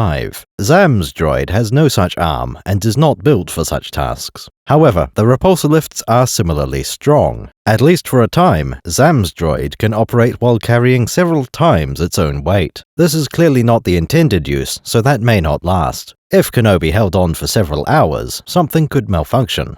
With that background in mind, let's get into details. The one thing that all sources agree on is the model number of Zam's droid. Its designation is ASN-121. Everything else is debatable and contradictory. The Wizards of the Coast RPG is not consistent. In 2004, it describes an Arakid ASN series Courier droid. This is a good choice of manufacturer. It fits their pattern. Most of the small repulsor droids I've mentioned are from Arakid. Associated with the Empire, they had made peaceful droids in the past. A Courier is a perfectly reasonable origin for such a droid. After all, we do see it carrying out a kind of delivery. So what I told you was true, from a certain point of view. The ASN series Courier is a useful machine for transporting very small objects. That can include private messages instead of broadcasting them across the airwaves. This version is listed with a range of 1,000 kilometers. Not planet-wide, but good enough to go from Mos Espa to Mos Eisley. It has a signature Arakid feature, the high-spec repulsor lift engine. This propels it up to 30 kilometers per hour and with an unlimited flight ceiling. Not really, but a few hundred kilometers should be enough for anyone. The ASN series Courier supports a wide range of modular components. You can add more sensors, and all manner of tools or weapons. With these, the Courier can do a huge variety of tasks, badly. That includes assassination, because they're so unremarkable, ubiquitous and inconspicuous. That comes at a cost, though, 18,000 credits. In the year 2006, there was an RPG book set called Saga Edition. This didn't include stats for the Courier droid and didn't mention Arakid Industries. Instead, it says ASN 121 Assassin Droid. In this book, the 121 Assassin was a government project, designed for assassinations and a bit of spying. The repulsor lifts are not mentioned anywhere in this description. However, this portrays the droid as being sapient. It specifically mentions installing a vocabulator so you can have a conversation. The book also talks about becoming an equal partner to its organic master. Like with R2-D2, they become wiser with age. All this for the low price of 5,730 credits. Without the Courier droids as camouflage, the 121 stands out far more. That's why they were fitted with electronic SEP countermeasures. A human can see the ASN 121, but to a droid, it's someone else's problem. That's what the RPG books have to say on the matter. The name ASN 121 was featured in both the visual dictionary and cross-sections. Oddly, the cross-sections and RPGs both show the droid upside down. The long part of its bracket-shaped fins are supposed to be on top. It's very clearly visible in the movie, and this way gives more Jedi headroom. The new Essential Guide to Droids gets this one right. On the other hand, it adds yet another contradictory backstory. This time, the ASN 121 comes from the planet Melkai. Zam Wessel purchased a custom-built droid from the Melkite Poisoners. While I might not agree with all of it, I generally pick this answer. Like the Dark Eye probes, the ASN 121 was built from mundane parts. Not all of them, but the exterior must be nothing special. The repulsor lift drive is Military Plus, so perhaps from Arakid. Another potentially non-standard feature is a fusion generator. It isn't clear if they normally come this small, or if this is remarkable. Either way, this must give better range than a set of batteries. The NEG also describes stealth systems, passive ones instead of jamming beams. Like every other book, this mentions multiple attachments for the droid. It was always clear that the ASN 121 must be versatile. Nobody would build a droid just to transport a pair of centipedes.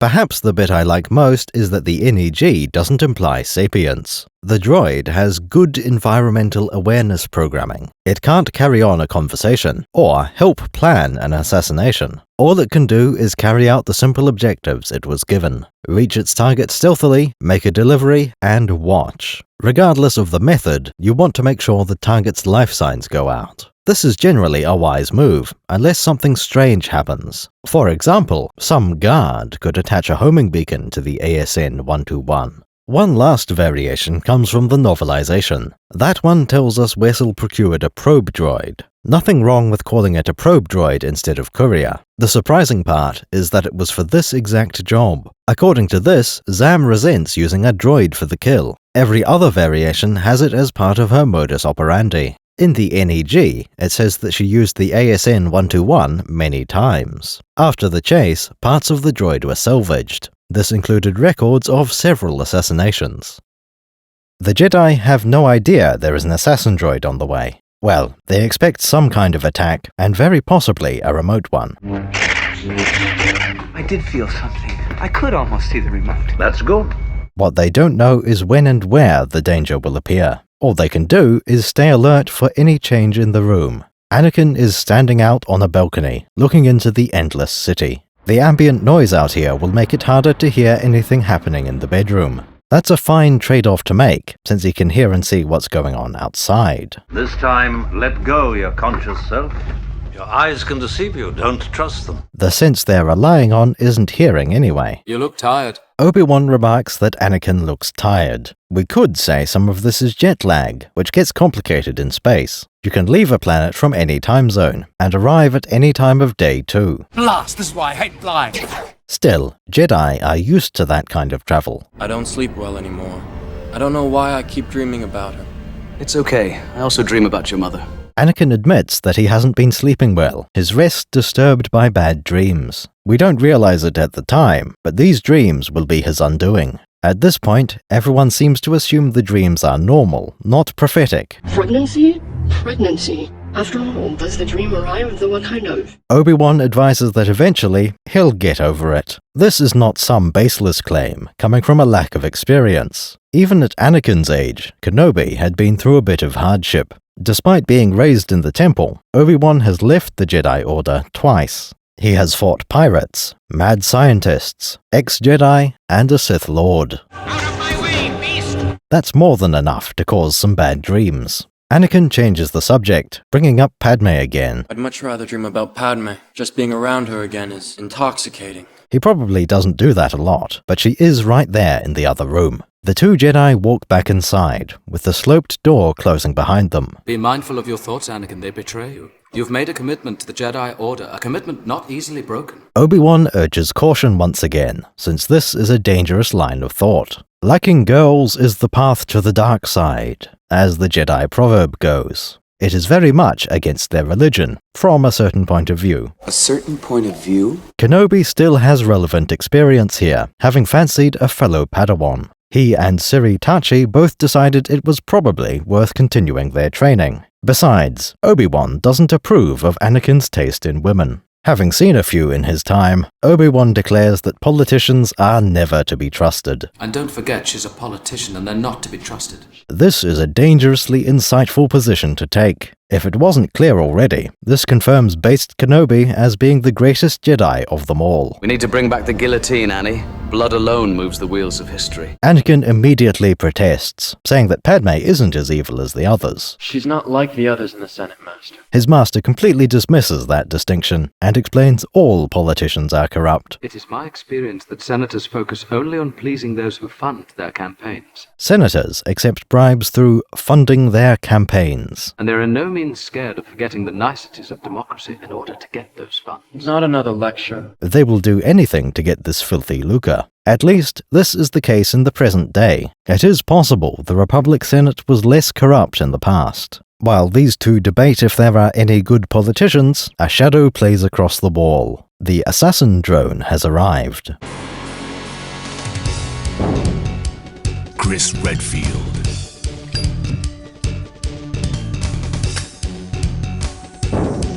Jill Valentine. Assassin Droid.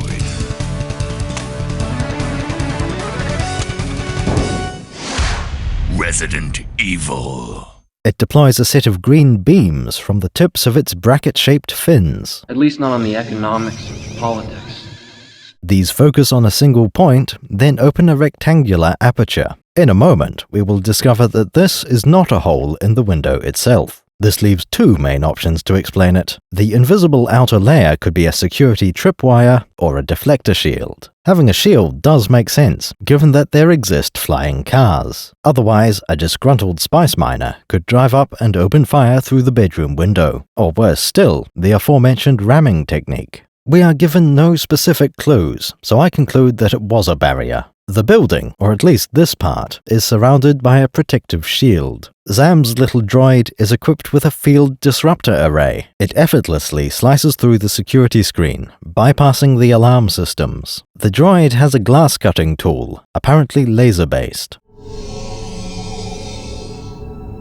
I suspect this is an actual laser, instead of meaning blaster, as it usually does in Star Wars. Cutting a hole in the transparisteel window takes 1 second. The centipede canister is extended through the gap, pushing apart the Venetian blinds. I've been calling them centipedes, but they are actually called Cohuns. Their homeworld is apparently named Indomodo. At the end of the tail there is a stinger. How dangerous that is depends on who you ask. The novelization says that the mandibles are harmless, only the stinger has venom. The visual dictionary says the opposite. The stinger might hurt, but it's the bite that kills you. This is part of why I've been saying centipede so often, for an analogy. Earth centipedes don't have a tail stinger. Their venom is at the mouth end. Knowing this, you could infer that the alien ones are the same. The other option is to say there would be no reason to have a harmless tail stinger. Personally, I say the bite is the more dangerous end. Though this may seem like a less than ideal weapon, they are stealthy. Star Wars has always included sensors that detect life readings. What's up? Well, I finished my circle. I don't pick up any life readings. There isn't enough life on this ice cube to fill a space cruiser. Luke scans Hoth and Dagobah for life, with radically different results. I'm not picking up any cities or technology. Massive life form readings, though. There's something alive down there. In the very first movie, Imperial gunners are shooting down all manned escape pods. The dialogue clearly indicates some of the Tantive IV's crew already tried to eject. There goes another one. Hold your fire. There's no life forms. They must have short-circuited. One is allowed to slip through because sensors indicated there were no life signs aboard. A Cohun is very small, so an intruder alarm would classify it as a false positive. Padme's bedroom also has a pair of emitters on the floor. These create a laser tripwire mesh, a decimeter above the carpet. Any human-sized intruder would interrupt one of these beams. You might think there's room to tiptoe through them, standing in the gaps. It's entirely within my abilities, for example. Given 1 open tile per meter, I could easily walk across the floor grid. If you look at the right frames, those beams fan out to cover nearly the whole surface. Not even Sai Snootles has narrow enough ankles to stand in those gaps. The Cohuns, on the other hand, can easily drop through the net. As the centipedes slither toward the bed, Atu comes out of standby mode. His head had been facing towards the door and the bed. In a fascinating detail, Atu's hologram projector is active. This time, it isn't being used to display anything. It's just a torch. That seems very probable. However holograms work in Star Wars, they definitely use light. I would hazard a guess at multiple sub-emitters, setting up destructive interference. The hologram appears in the desired position because that's where the wavelengths line up. That would go some way to explaining the scan lines as well. If holograms work anything like this, you could just run the light source unmodulated. Suddenly, you have a very complicated and expensive torch. Can you grab a torch, please? You know what's really funny, though? The holotorch doesn't necessarily help R2 see anything. Huh? Instead of photoreceptors, the R-series uses radar eyes as standard. Assuming radar means RADAR, that would be a form of infravision. Visible light is in the terahertz and nanometer range, where radar is megahertz and meters. Maybe the radar eye picks up the visible spectrum as well. Perhaps the torch mode does include low-frequency parts of the electromagnetic spectrum. Either way, R2 detects nothing out of the ordinary. It would seem the Cohuns were hiding from the torchlight. They slither back out onto the bed after R2 goes back into hibernation. Probably nothing to worry about. While the Cohuns are slithering to their victim, the Jedi are distracted. From a certain point of view, they are debating politics. Anakin takes the nuanced and enlightened position for clever people. As a teenager, he has it all figured out and will explain everything to you. You're generalizing. The Chancellor doesn't appear to be corrupt. You are generalizing, he says, demolishing Obi-Wan's argument. Having listened to a few too many podcasts, he reflexively defends the politicians. Palpatine isn't overtly corrupt. You can't prove anything. Palpatine is a politician. Obi-Wan replies that he is a politician, as if that was condemnation enough. Which it is. Which it is. Which it is. Kenobi will go on to explain that the Chancellor is extremely manipulative. I have observed that he is very clever in following the passions and prejudices of the senators. Able to read the motives of the senators and to exploit them. Anakin insists that not only is Palpatine not evil, he's actually good. I think he's a good man. If we didn't already know how the kid would turn out, this would be a warning sign. We can only hope he'll grow out of this willingness to defend Palpatine. Obi-Wan knows that no good can come from tolerating politicians. Maybe we should all just try federal enslavement. We might actually really like it. He makes an interesting point. At this point, both Jedi start to detect something is wrong. I think he's a good man. I sense it too. The timing here is fascinating because it seems to give about 10 seconds of warning. In the Naboo saber duel, the range of foresight seemed to be a second or two. This time, they get far more notice. When the droid arrived at the window, the Jedi sensed nothing, dispensing centipedes into the room, and still nothing detected. This proves Obi-Wan was right to have been cautious. I can sense everything going on in that room. Trust me. It's too risky. With their third eyes peeled, Padme was still only seconds from death. The Cohuns were already on the bed, on Padme in fact. They can't bite through her blankets, so they crawled to her exposed face. Our two Jedi sprint into the bedroom, not certain what they'll find. In the novelization, R2 is shining a torch on the Cohuns. Based on what we saw earlier, that alone may have been enough to save Padme's life. Either because of the creepy crawlies or the torchlight, Padme wakes up alone. The movie shows something different, with R2 booting as Anakin comes in. Skywalker has his saber ready and igniting, while Kenobi reaches for his own. Anakin swings his blade around in a circle several times. Down on his left side, up on his right, and across his face. The first loop seems entirely unnecessary. He jumps over the glass table at the foot of her bed. His second loop comes down just above Padme's shoulder, slicing apart the bug on her body. No! The third time around, he hits the one beside her face. An interesting detail here is that the Cohuns go flying across the room.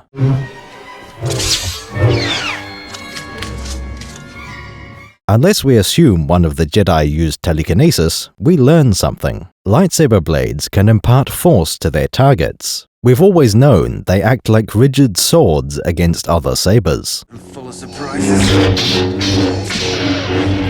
However, the implication has been that a lightsaber cuts without resistance. That means there is no feedback and no force required to cut through.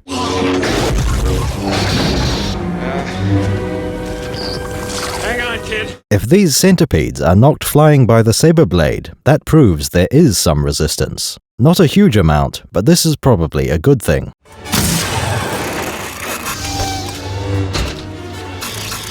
It implies that, in principle, you can climb a wall or cliff by stabbing it with sabers. In fact, you could create a wall-climbing droid with saber spoke wheels. Anyway, back to the bedroom. The movie shows Padme waking up just as the threat has been neutralized. Obi-Wan is confident that the senator is safe, for now. The novelization has him shout "Droid" before jumping out the window. In the movie, he force jumps through the blinds and glass in silence. By the way, this does confirm that the window is only made of glass. Not transparent steel, not Duraplex, just ordinary glass. This would be a terrible move if you didn't already have shielding on the building. Being a cautious man, Obi-Wan carefully leaps headfirst through the window. He firmly grasps the assassin droid on each side of the chassis. Having experienced a sudden increase in weight, the droid drops about 10 meters before recovering. Its Jedi rider loses grip with his left hand for a moment. Back inside the building, his apprentice is just starting to leave the bedroom. Stay here. As he walks out the door, several Naboo personnel come rushing in. These include Captain Typho, handmaiden Dorme, and a couple of guards. Dorme was likely sleeping on the couch, and the guards may have been elsewhere on the floor. Captain Typho, on the other hand, was definitely downstairs. I'll have an officer stationed on every floor, and I'll be in the control center downstairs. He will have detected enough to make him very suspicious. Perhaps not a fluctuation in the window shield, or the activation of a lightsaber. He will surely have picked up on the laser tripwire going off, and a window being destroyed. One benefit of Typho's arrival is that there ought to be a turbolift on the top floor. There had been one when Obi-Wan arrived, but that was minutes ago. Anakin has a plan and heads to a lower level to execute it. The novelization describes Anakin slicing open the lift doors instead of calling it. He then jumps into the empty lift shaft, only to discover it wasn't quite empty. Anakin lands on top, cuts a hatch open, and climbs inside. The passengers give him directions to the nearest docking bay. Trying to get there a little quicker, he mangles the lift brakes through the Force. In his excitement, he needs to be reminded how to operate a lift. You do know how a button works. The lift stops between 2 floors, forcing Annie to crawl through the gap. Meanwhile, Kenobi is in a precarious situation. According to the novelization, the assassin droid is electrified. Obi-Wan found a way to disable the defenses by yanking a wire out. Since that also cut power to the repulsor lifts, he was forced to reconnect it. Inside the Worlds also mentions the shock defenses. Another book says the zap system was disabled to make it more stealthy. The movie only shows the droid swiping against the side of the building.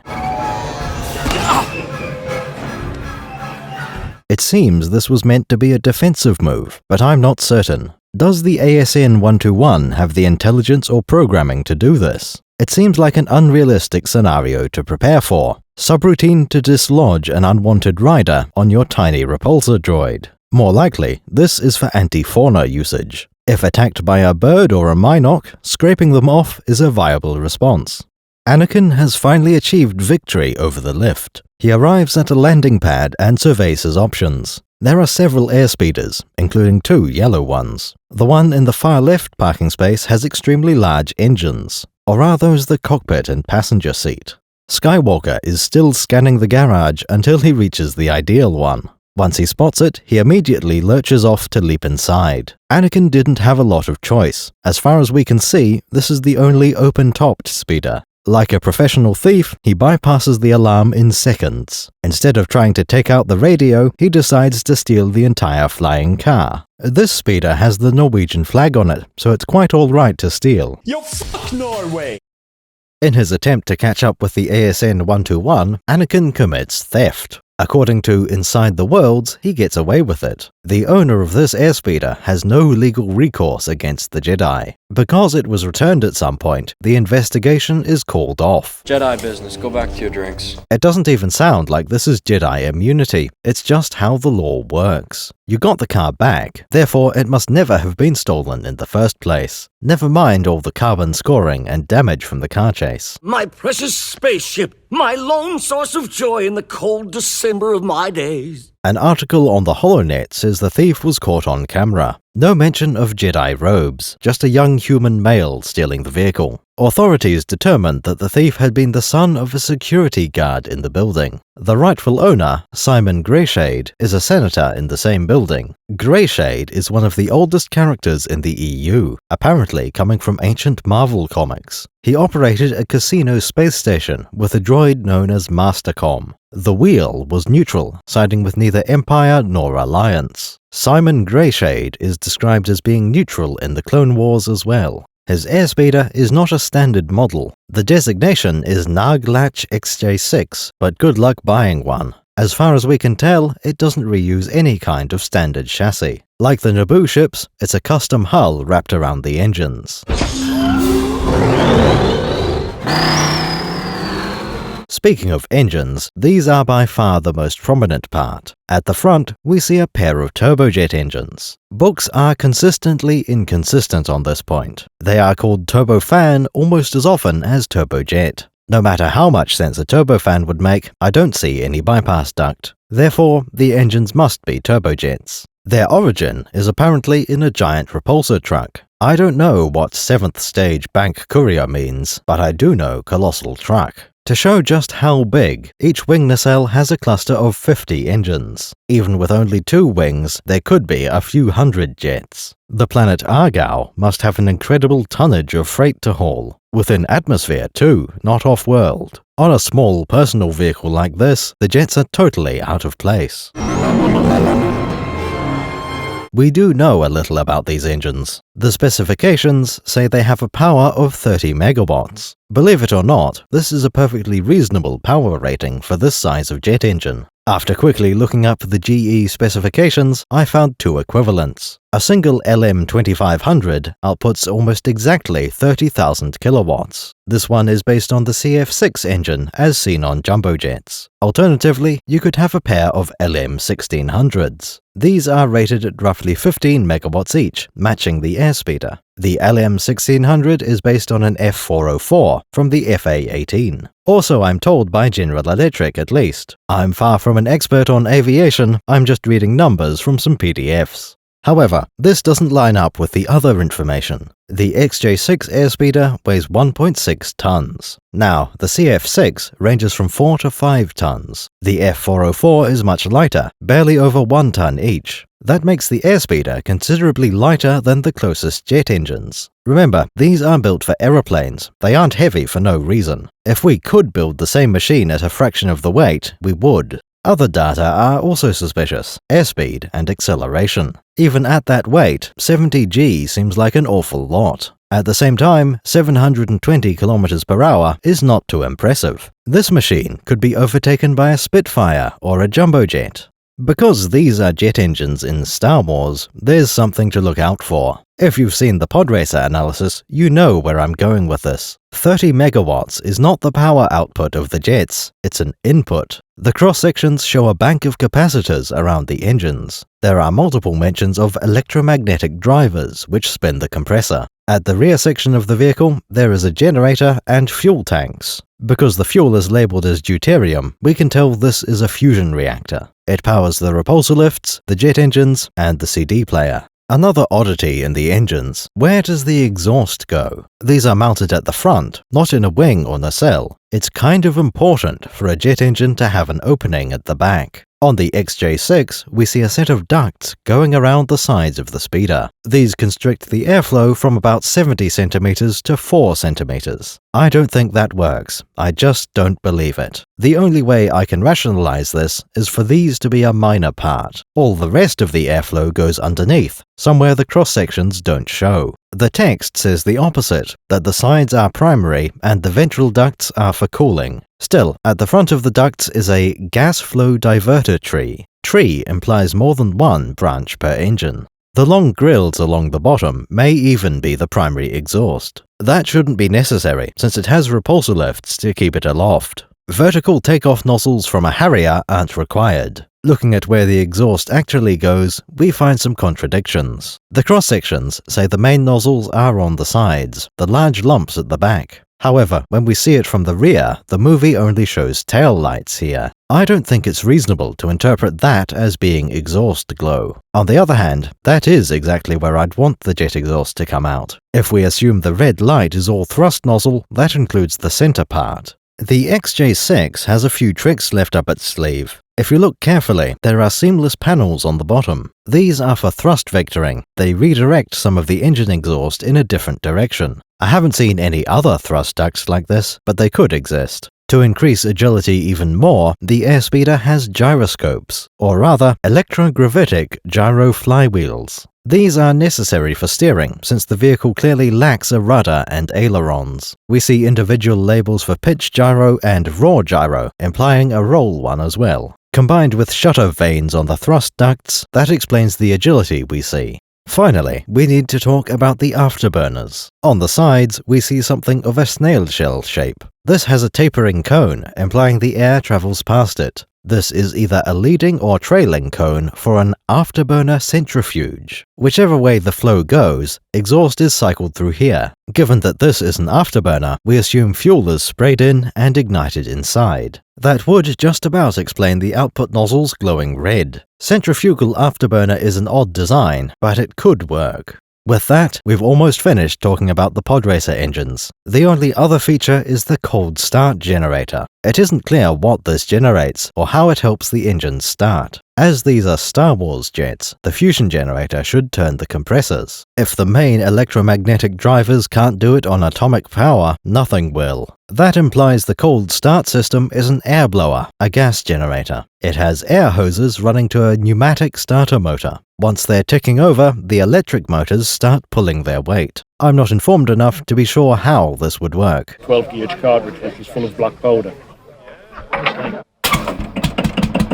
Nevertheless, it's a good part to have installed. Star Wars ships can take multiple minutes to get started. The same goes for Earth aircraft, and Kenobi can't wait that long. This little component solves the problem. Another odd detail is between the seats, where the gear lever should be. This machine has, well, a gear lever. Strange to find, given that there's no gearbox or drive shaft. The most likely explanation is that this is a throttle for the compressors. Perhaps it also tweaks the ratios in the afterburners. Its position is about where you'd expect a throttle to be, and that's the simplest answer. Once we look beyond the engines, there isn't much to the vehicle. It's certainly interesting that there's a force field to keep bugs away from the fuselage. In contrast, the windscreen is so minimal as to be not fit for purpose. That's a problem when you're driving a vehicle at Mach 0.6. At least the passengers are taken care of in other ways. Like an air taxi, the XJ6 has tractor beams instead of seatbelts. To handle 70 G of acceleration, the airspeeder has inertial compensators. One last oddity. The pre-Disney cross-sections say bonnet. It happens twice, despite that not being the right word in American. Their cars have a hood instead of a bonnet, and a trunk where the boot should be.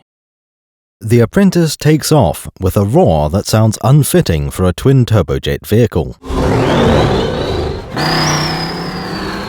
His master is somewhere in the sky, still hanging on for dear life. It seems undeniable that the ASN 121 is trying to get rid of Kenobi. Now it flies into a busy sky lane, a clear hazard. Stubbornly, I refuse to believe this is intentional. The novelization makes it clear that this is the droid defending itself. Obi-Wan is being dangled into danger, while the droid above stays safe. It dips him into speeder exhaust and drags him over a rooftop. What does the movie show, though? The airspeeders driving here diverge like a zip. One veers off to the left, then the next to the right, and so on. Notably, several of them dodge by slightly gaining height. That includes one extra tall speeder, which passes over the camera. How can that be if the droid is trying to preserve itself and lose the Jedi? Going underneath the large speeder doesn't help at all. If the droid was above the sky lane, it could be hit by any vehicle that climbs to dodge. No, I still maintain that the droid is just miscalculating. We see a few of the other drivers on the Sky Road. One is some kind of hobgoblin, or maybe a goat is closer. I've never seen this species before or since, and that's a good thing. I don't like how it looks. This individual is named Magaluf. Like Anakin, his airspeeder was stolen.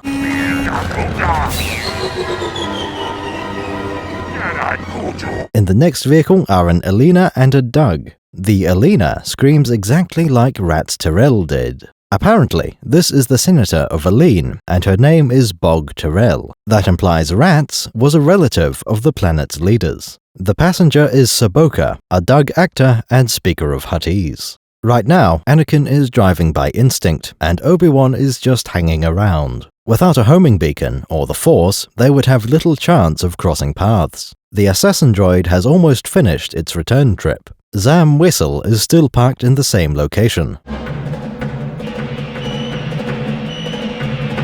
According to the novelization, she is thinking about rumors of Jedi involvement. She catches sight of the approaching droid and its passenger. Not expecting to encounter quite this scenario, Zam is a bit startled. The bounty hunter walks a few steps to her speeder and picks up a rifle from the side. This is an echo of a scene from the very first movie. After Artu detects some Tusken raiders, Luke grabs his slug thrower rifle. Sand people, or worse.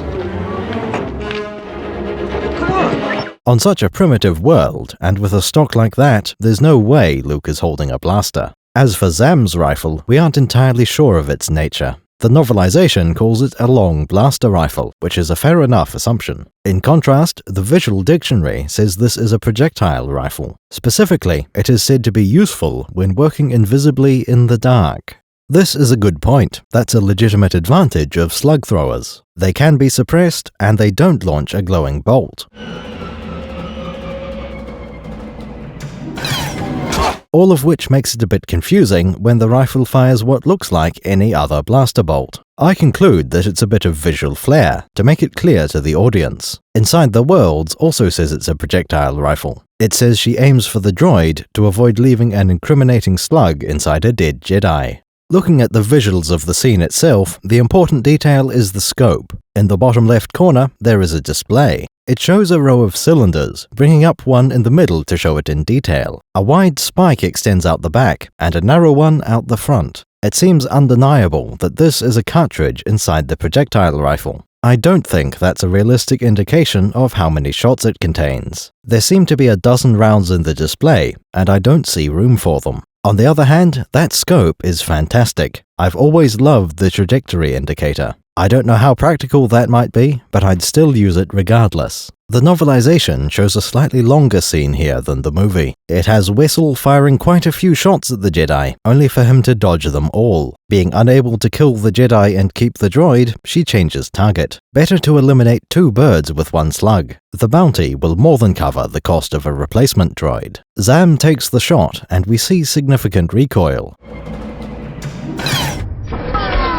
Another bit of evidence in favor of the projectile rifle instead of a particle beam. The droid explodes, the Jedi falls, and Zam puts her rifle away. Sticking up from the side of the airspeeder, there is a little claw. It grabs the middle of the barrel and retracts into its slot. While the automatic stowing system secures itself, Zam climbs aboard. Her vehicle is a Coro 2 Wasteland Scout Speeder. Opposing the yellow airspeeder, we now have a green one, as different from Anakin's XJ6 as Sebulba was during Bunta Eve.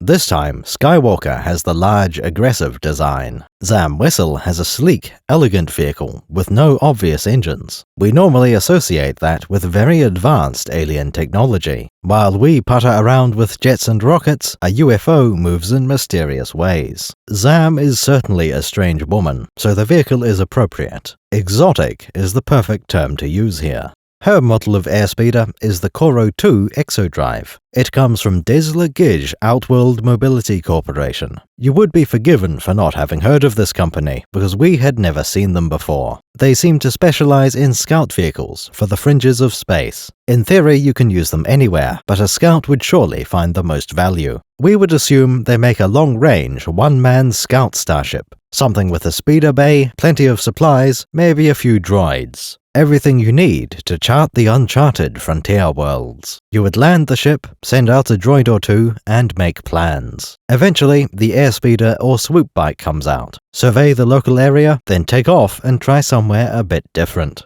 The Coro 2 is a perfect vehicle for such scouting missions. For a start, it has a sealed cabin, until you open the windows. There is no airlock, so you can't exactly preserve the interior. Anything nasty in the air will definitely get in if the door opens. Unbreathable atmosphere can be flushed easily enough. Even if the gas is toxic, you can probably get away with a breath mask. Once you get back in the flying car, run a purge cycle on the cockpit. Corrosive gases are okay too, if you keep it very brief. The problem is when it's a biological issue, like an airborne microbe. If you get spores all over your headrest, it might never be clean again. Which brings us to the type of world you might be scouting. Presumably, any biohazard needs an ecosystem to prey upon. A scout should be able to identify one of those fairly easily. The visuals indicate life readings. Could mean anything.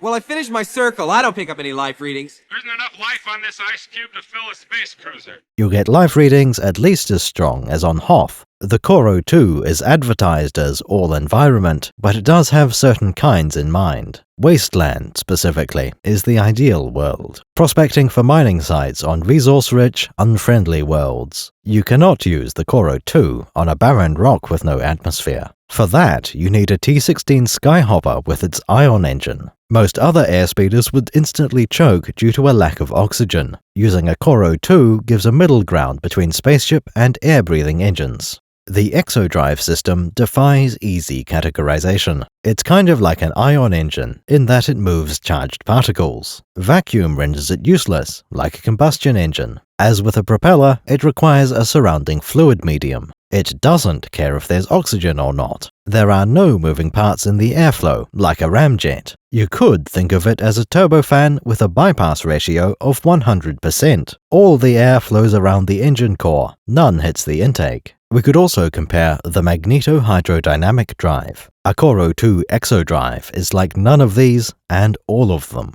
The basic principle is that machinery in the mandibles moves the air. Surrounding atmosphere is shunted rearwards, creating thrust. When we get into how this is achieved, it's a bit more arcane. A basic description is that it uses radiation and electromagnetic fields. At face value, that sounds like nonsense. You can't just say sciencey words and pretend that's an explanation. The magnetic containment field that creates the illusion of my body can be modulated to allow matter to pass through it or be stopped. I may be able to modulate the holographic lungs in the same way, allowing oxygen and carbon dioxide to pass from the lungs to the bloodstream. Luckily, Star Wars is generally quite good about this. Barring a few exceptions, most technology has some logic behind it. There are two main components to the Koro-2 exodrive. The electromagnetic fields are what apply force to the surrounding gas. That's the central part of the drive system. On a world where the atmosphere is conductive, that might be all you need. The fields move the air, the thrust moves the vehicle.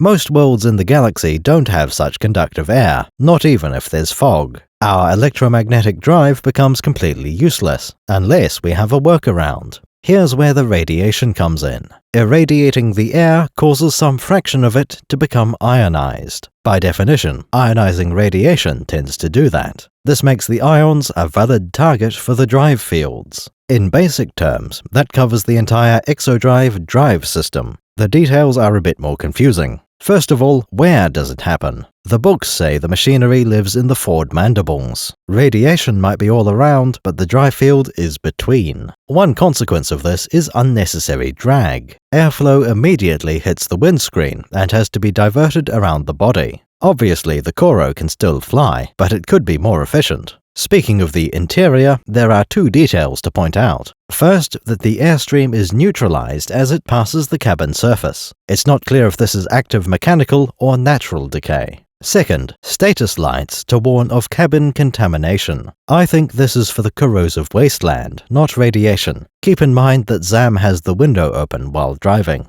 Electromagnets are a well-established technology. I don't need to explain how those work for this craft to make sense. The radiation, though, that's interesting. Looking over at the rear, we see one of the rare intake scoops. Its label says Transmuter Cooling and Refill Vent. Just behind it, we have an array of linear electric accelerators. These are the transmuters, converting gas to radioactive isotopes. That gas is then pumped forward into the mandibles. Along the sides, we have a girthy gas delivery and containment shaft. These go into irradiation gas distributor pipes, unshielded, close to the surface, and densely clustered. This is how the exodrive creates the necessary radiation. On the inside surface of the mandible, there are some glowy bits. According to the cross-sections, these are propulsion power systems. The light comes from fluorescent elements that sense activity levels. As far as I can tell, both of these labels are nonsense. One gives a nice detail that the inner protrusion isn't there on a standard model. Still, I say these are nothing more than ordinary headlights. The Koro-2 seems to have tail lights as well, but these are labeled radiators. It also mentions the radiators are for dealing with excess radiation.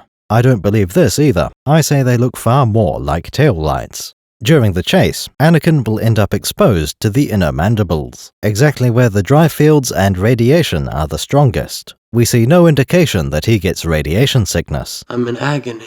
Apparently, innocent bystanders can be harmed by ionizing radiation. That's probably true, but an exaggeration. The real issue is that the vehicle stinks. Technically, it doesn't have exhaust, but the waste ions are equivalent. These ions would generally prefer to become neutral particles. When they decay or react, the result can be an unpleasant smell. Zam thinks this is hilarious.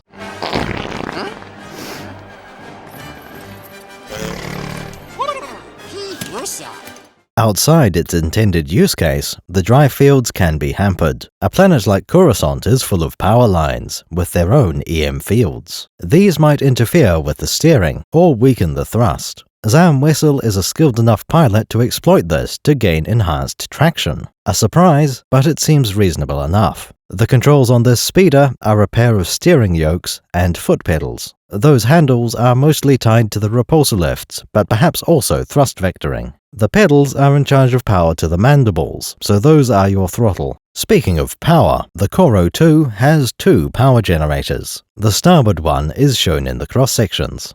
Zam has a fantastic choice of vehicle. Of all the airspeeders in the galaxy, this is probably my favorite. It's a convenient size, an appealing shape, and very fast. The Koro 2 can hit 800 km an hour instead of 720 for the XJ6. Not only does it have a proper windscreen, it has a roof, doors, and windows. Granted, the seats have no cushions and an uncomfortable headrest. There are no seatbelts, and the dashboard is between your legs. Yes, it does cause a little bit of radiation. That was meant to make the vehicle seem more evil, Zam more ruthless. Thing is, I genuinely do not care about that. Having a Koro 2 exodrive speeder would be such a delight. Keeping it fueled is certainly not a problem. Those generators will be fusion. As for the radioactive gas, it can transmute that from thin air. Zam's airspeeder is a delight to behold, and I won't hear a word against it. As she zooms off in her airspeeder, Obi-Wan is falling. Now, Kenobi is a fully trained Jedi Knight. Quite a good one, I might add. Few are more skilled and powerful. Obi-Wan is a great mentor. As wise as Master Yoda and as powerful as Master Windu. And you're a much wiser man than I am. I foresee you will become a great Jedi Knight. He is also from the final days of the Old Republic, the height of collective Jedi knowledge. If it was possible to learn a certain power, Obi-Wan would be able to use it. What power am I alluding to?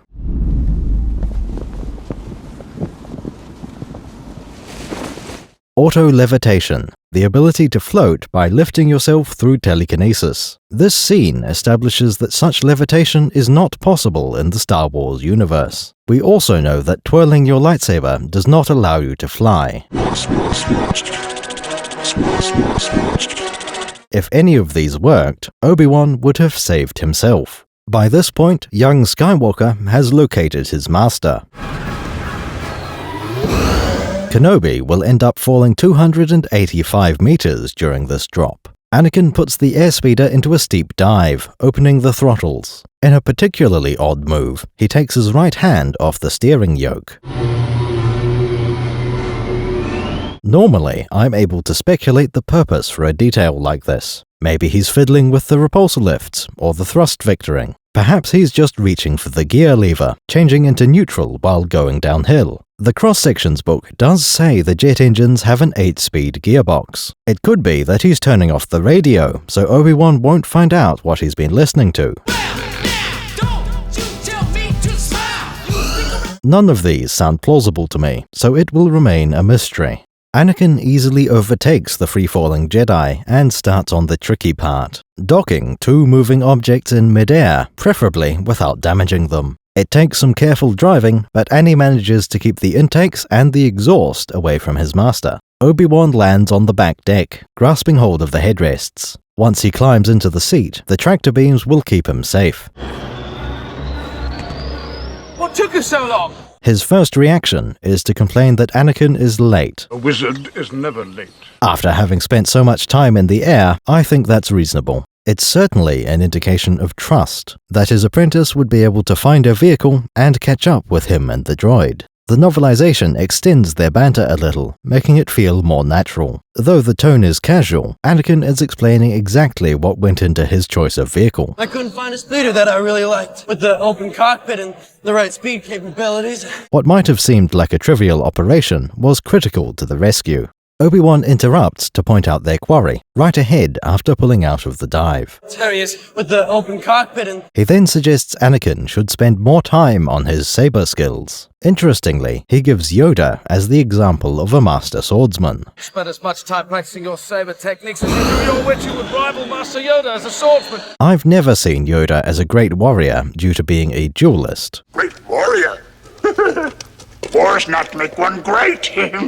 Personally, I thought he was a glorious strategist, not a blade master. Perhaps this is foreshadowing for later. The moment they begin tailing Zam's speeder, she is aware. In the movie, they end up right behind her vehicle. Instead, the book has her sticking her blaster pistol out the window. She is still a predator in the novel, but prey in the movie. This keeps up through the chase sequence, Zam constantly firing on the Jedi. The movie shows her on the defensive, trying to escape instead of fight. Both speeders go into a vertical dive, weaving through traffic. Since this descent is powered, they travel 2.67 kilometers. Given that the city is 5 or 6 kilometers tall, that's almost halfway down. On my first viewing, I interpreted the orange glow as being lava. This confused me at the time because obviously there shouldn't be lava. When I got a chance to re-watch it, I noticed that the movie was correct after all. What we see here is a transition to a more dense layer of the city. Obi-Wan's freefall would likely have impacted on this surface. Pull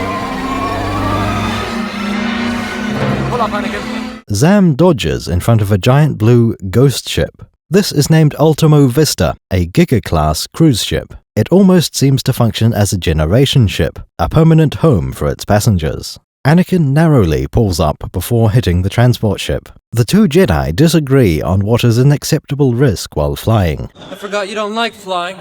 I don't mind flying, but what you're doing is suicide! Even with the Force as their ally, they don't go for this kind of reckless driving. Being an ex-Podracer pilot, Anakin sees this as quite mundane, well within his abilities, and those of this high-spec airspeeder. This is exactly the sort of stunt we'd expect to see from Luke's father. Flying is his speciality, in the same way etiquette and protocol are not. The movie needed to highlight his positive traits, and this is a good way to do it. Coruscant makes for a spectacular backdrop to an exciting car chase. Having descended to the lower levels, the landscape is no longer so pristine. Zam has fled into an industrial district, trying to turn the tables. Her Coro 2 has an enclosed cockpit and is designed for hazardous environments. This location is only moderately hazardous, a recycling facility. Just like on Earth, recycling looks remarkably similar to incineration. Zam weaves through a row of flare towers. She comes through unscathed, but Anakin follows in an open-topped vehicle. For some reason, he copies her slalom pattern through the flames.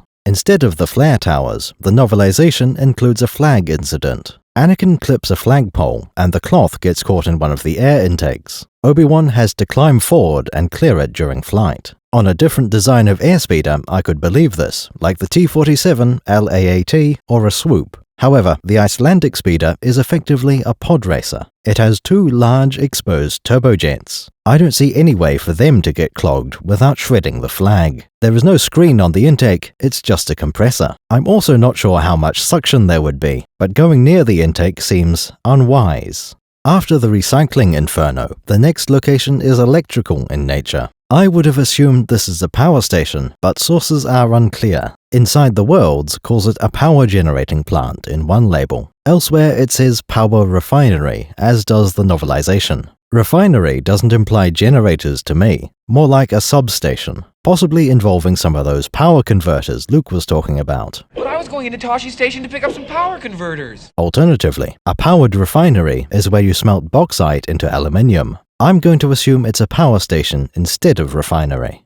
Zam Wessel reaches for her blaster pistol, pointing it out the window. Her speeder and Anakin's are both left-hand drive, so the window is on her left. This does mean the flying cars were meant to drive on the wrong side of the sky, but we can forgive Lucas for that. Like how he spelt lightsaber with an ER, he doesn't know any better. Nobody fucking asks you, you fucking ginger. Anyway, Zam fires a single shot out the window while driving. I couldn't tell you if she's ambidextrous, but every indication says Zam is right-handed. That's a precision shot from a moving vehicle without her dominant hand. Impressive, most impressive. The blaster bolt connects with the exposed terminals on the power coupling. This pistol makes a familiar sound. It reminds me of Leia's pistol.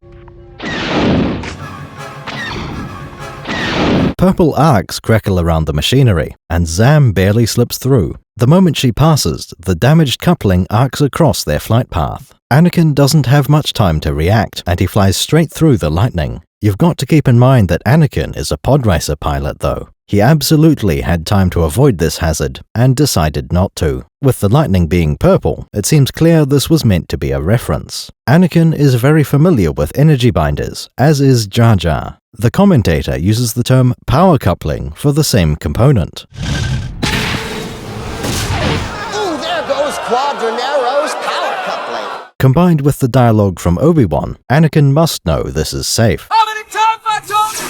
Stay away from power couplings! After they make it through the electrical arcs, Kenobi has a comment. That was good. The novelization can be read as if Anakin had somehow dodged the lightning. Impressed against his will, Obi-Wan admits that Anakin's flying was good. This, I believe, is a clear misreading of the scene. Anakin made no attempt to evade, and Obi-Wan was using sarcasm. According to Inside the Worlds, the shock would have killed a non-Jedi. There's also a possibility that some system in the airspeeder might have been fried. The novelization showed Anakin as rattled, at the edge of his abilities, regretting it. In the movie, he doesn't react at all. Having left the industrial zone, Zam zigzags through traffic again. This time she makes a banking turn straight into the side of a building. It's an intentional move, as this building already has a hole in it for just this purpose. One interesting detail is that this turn involves some drifting. The nuclear vessel slides sideways a bit when lining up with the tunnel. Anakin probably has the more agile speeder and better piloting skills. He could certainly have matched that turn. There is no question he could navigate a brightly lit tunnel at high speed. Instead, he goes straight past the entrance.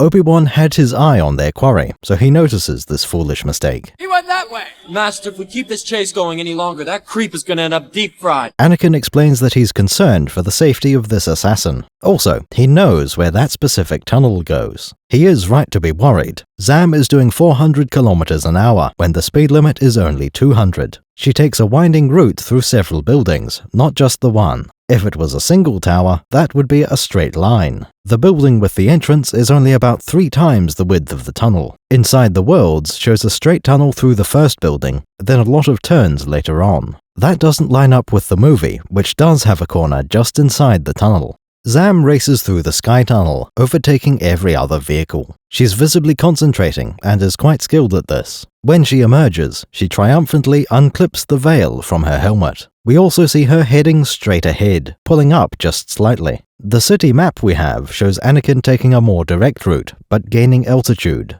Most of the path is uphill, then it climbs rapidly until he stops. More height, Virgil!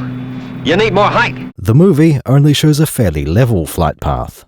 Anakin brings the airspeeder to a stop in midair. The assassin's vehicle is nowhere to be seen. That was some shortcut, Anakin. He went completely the other way. Once again, Anakin's impulsive nature has cost them an opportunity. Obi-Wan prepares to deliver his most withering lecture yet. His apprentice doesn't even seem to be listening. Instead of staying there to be criticized, Anakin jumps out of the flying car. Kenobi leans over to mutter one of the more memorable lines in the movie. If you'll excuse me.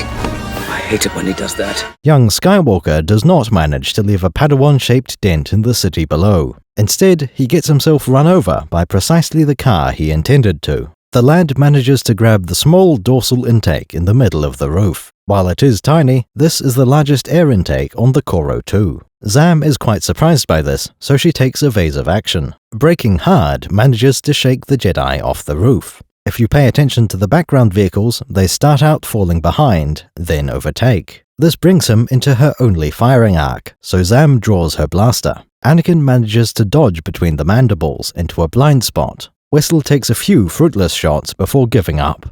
Getting rid of the Padawan will be difficult. After braking, her speed will be too low to repeat that. The next best thing is to thrash the engines, trying to throw him off the back. Zam looks up as the kid slides past the cabin. For a moment there, her skin looks a bit wrinkled and greenish. It must be a trick of the light. A moment later, Zam looks as beautiful as ever. Up on the roof, Anakin draws his lightsaber. He then does something incredibly controversial. Flips the saber hilt around and holds it backwards. Dial 911. Tell the police to get up here quick. Somebody's about to get killed. Other people will copy this backwards grip, making them all look very silly. There is a difference between Starkiller the Edgelord, the Walking Felony, and Little Annie. For a start, Anakin only does it in this one scenario. It legitimately gives an advantage here. He's lying down and stabbing at the surface underneath. Zam shifts her blaster pistol from her left hand to her right. Anakin stabs downward with the saber, activating it on the way. As the blade comes on, it punches a large hole in the windscreen. Both people are prepared, weapons at the ready. Anakin starts flailing his blade wildly around the cabin. Zam fires a rapid volley in his general direction. Look carefully at the trajectory of the first bolt. This doesn't appear to be fired through the hole. It's too far back and to the center. It must have gone through the hull, meaning the Koro 2 isn't blaster-proof. That's notable because the novelization has the Jedi Speeder getting shot. At one point, it ends up with several small fires. I would have expected Zam to have a slightly more durable vehicle, something that at least can resist a small handheld blaster. Anakin doesn't get hit by a single blaster bolt. He fumbles his grip on the lightsaber, dropping the hilt completely. The automatic drop safety deactivates the blade as it leaves his hand. At least, that's what must have really happened. In slow motion, it looks more like Annie turns off the saber and throws it away. Since that'd be completely irrational, we'll assume it's a fumble. Obi-Wan has taken over the yellow airspeeder, so he's in position to catch the dropped lightsaber. He places it on the passenger seat instead of clipping it onto his belt. This demonstrates how effective and reliable the tractor beam seatbelts are. With his weapon gone, Anakin reaches for the only one available. In the movie, he grabs Wessel by the wrist. They struggle over the blaster, and it goes off a couple of times. The novelization has it that he force pulls the pistol out of Zam's grip. Then she lets go of the controls in order to snatch it back. Either way, those two blaster bolts hit some important machinery. A small fire springs up at each point of impact. Apparently, these cause damage to the Koro 2's control pipes. Whether it's due to loss of power or control, the airspeeder drops out of the sky. Obi-Wan follows Zam down as she makes a vaguely controlled descent. The Koro 2 is heading for a moderately populated street. This isn't on the surface level, of course. It's attached to the side of a building. Anakin falls off the roof a few meters above the footpath. He rolls into a few crates, but doesn't come to significant harm. Wessel is left sliding along the road until she runs into a wall. Both mandibles crumple to a quarter of their original length. This Koro 2 will likely never fly again.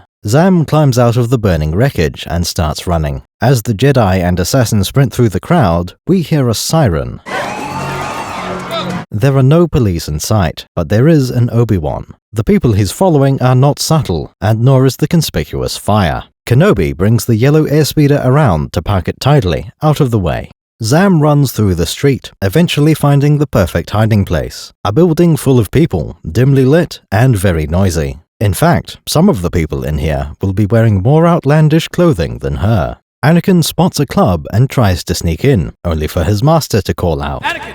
Thinking quickly, the apprentice pretends he saw the bounty hunter run inside. Obi-Wan goes along with this excuse, but he has other plans. He takes this opportunity to deliver another lesson, as well as a certain lightsaber. Next time, try not to lose it. This weapon is your life. Their prey is currently bottled up and out of transport options. Use the Force. Think. Sorry, Master. You went in there to hide, not to run.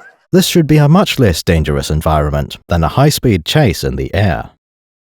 Would you like to hear a joke? Two Jedi walk into a pub. One turns to the other and says, "Why do I get the feeling you're going to be the death of me?" At face value, this is not a particularly funny line. It would be safe to assume Obi-Wan is not being entirely serious here. He doesn't actually believe that Anakin's actions will cause his death. Rather, the Jedi Master is pointing out Anakin's reckless behavior. I hate it when he does that. That would be all there is to it, a disagreement between teacher and pupil, if you were watching the movies in chronological order for the first time. However, some of us have seen all 6 movies. In fact, I'm going to assume everyone has seen the original trilogy. Spoiler alert, Anakin will end up killing Obi-Wan. For those of us in the know, this line really sticks out. There's nothing wrong with it in-universe, and it makes sense for the story. But every time I hear this line, it reminds me that I'm watching a movie. A prequel movie that is making an overt reference to another movie. There may have been a better way to phrase this, something less obvious. Perhaps if Obi-Wan wasn't specifically talking about himself. The line is still powerful if he says, "You're going to get some Jedi killed."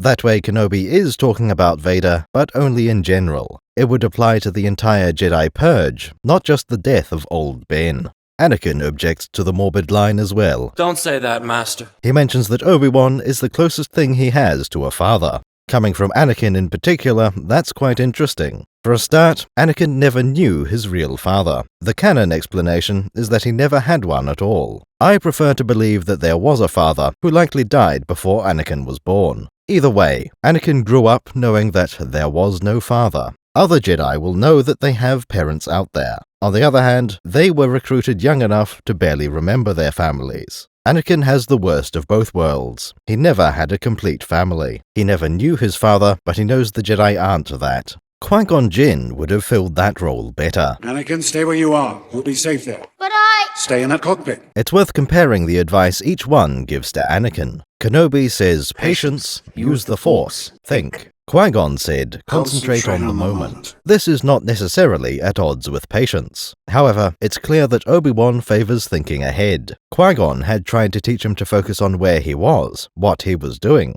For the Skywalkers, plagued by premonitions, Qui-Gon has better advice. Can't keep the vision out of my head. They're my friends. I gotta help them. You must not go. But Han and Leia will die if I don't. Another contrast is that Obi-Wan urges Anakin to think. Before the pod race, Qui-Gon said, feel, don't think. Feel, don't think.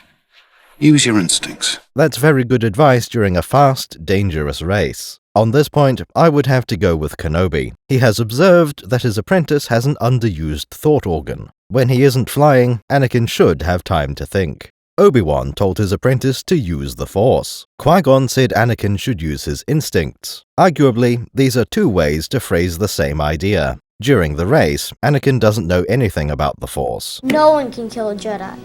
His instincts are based in a combination of his experience and the Force. It wouldn't help to say, use the Force, until he's had some training. However, if you tell him to trust his instincts, he will accidentally use the Force. It's worth noting that Kenobi uses the instinct phrasing when teaching Luke. Let go your conscious self and act on instinct. Stretch out with your feelings. Since the Jedi have experienced teaching, this must be a standard lesson, the normal way to introduce a Force sensitive to his abilities.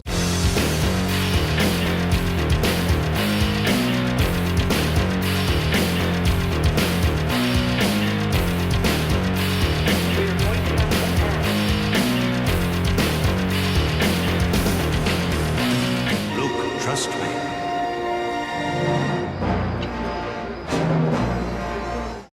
Outlanders, they come here. How do they find me? They come here, they mess up my store. Hey! The club that Zam has entered is named Outlander. This is a word we've heard Watto use, and presumably it refers to off-worlders. Technically, it could also mean foreigner, but it probably doesn't. At least, not in the sense of someone from a different continent. It could be a term to mean someone from outside Hutt space. The first time we hear it, the word hasn't been translated from Huttese. Ootmians, tinkamechaza hopo maputina noya. Watto refers to the party as Ootmians, subtitled as Outlanders. After losing at a game of dice, he calls Qui-Gon an Outlander. You won this smaller toss, Outlander, but you won't win the race, so it makes little difference. This would seem like a strange name for a nightclub, except I've been to several of them. In every RPG where one appears, they always have names like that. Where to, mate? The Gothic Castle. Gothic Arsehole.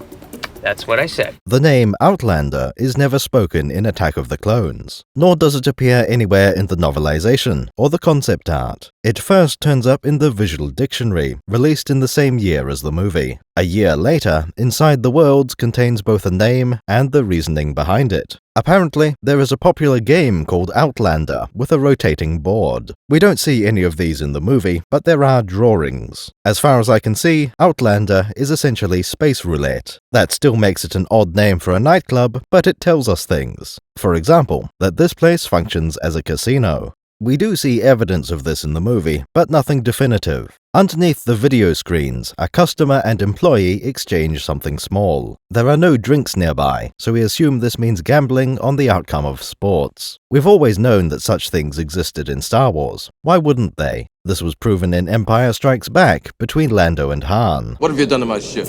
Your ship? Remember, you lost her to me fair and square. However, we'd never seen gambling on screen until The Phantom Menace. It still wasn't a card game of Sabacc, and that was outside the Republic. Gambling. Everything here revolves around betting on those awful races. This club scene implies gambling happening in the very heart of civilization. Obviously, we expected this, but it's worth noting when we saw it. Of the various attractions in the club, we skipped most of them. A lot of these revolve around gambling, such as space roulette. Let's start with the simple options, the ones on TV. There are 3 large screens visible in the main room of the club. Each one shows a different sport, so let's go through them all. By far the simplest of these seems to be just horse racing, or perhaps turkey racing would be more appropriate. On the right screen, there are several creatures running in some kind of circular track. It isn't clear exactly how large those animals are. I get the impression they're much smaller than horses, though I can't say why. I'd assume that fence is about 1 meter high, because they usually are. The racing animals seem to have pauldrons, but they have no arms. There are no team colors, just yellow stripes on each one. I have to assume those are to bind the wings of the creatures. The animals look like the tiny creatures Jabba flicks off his balcony. Officially, this screen shows Ootmians racing. We've never heard that name before, so it doesn't help much.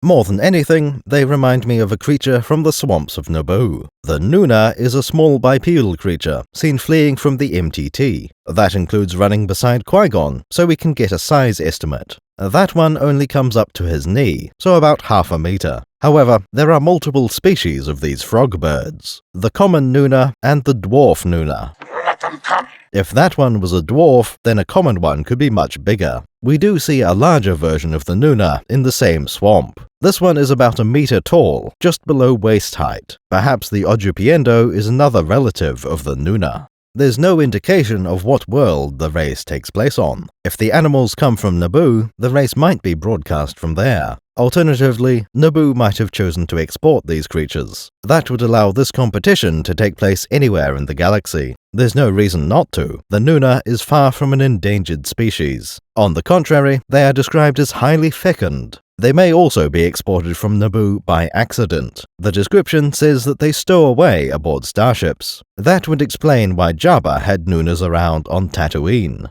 Quite by coincidence, that brings us to the middle screen. This shows multiple droids on a green field covered in white lines. Clearly, this can only be showing a match of space rugby. If we consult the book, this is Nuna Ball, a violent ball game for souped-up droids. We'll get to the droids in a moment, but for now let's focus on Nunas. Nothing in our descriptions of the Nuna suggests they would be good at sports. If we look at the previous page, you can find the Gullipud. These are stated to have loose skin and be covered in spines. This lets them inflate themselves as a defense mechanism. Gungans have noticed this and created a sport called Gulliball. Or perhaps they just tell outsiders about Gulliball to see how gullible they are. Naboo think they so smarty. They think their brains so big. You will notice that the Gullipud is perfectly suited to being used as a ball. The Nuna is not, which is what makes Nuna Ball a violent game. Hopefully, someone just got these two creatures confused. Or possibly, Nuna Ball is meant to control the population of Nunas. They would be an invasive species on most worlds, after all. What better way to get rid of them than by creating an automated sport? It can't be called a kind sport, and it's probably quite messy. But it would be effective, and Nunas are vaguely ball-shaped. They even come with convenient handles for throwing. Nobody tosses a dwarf.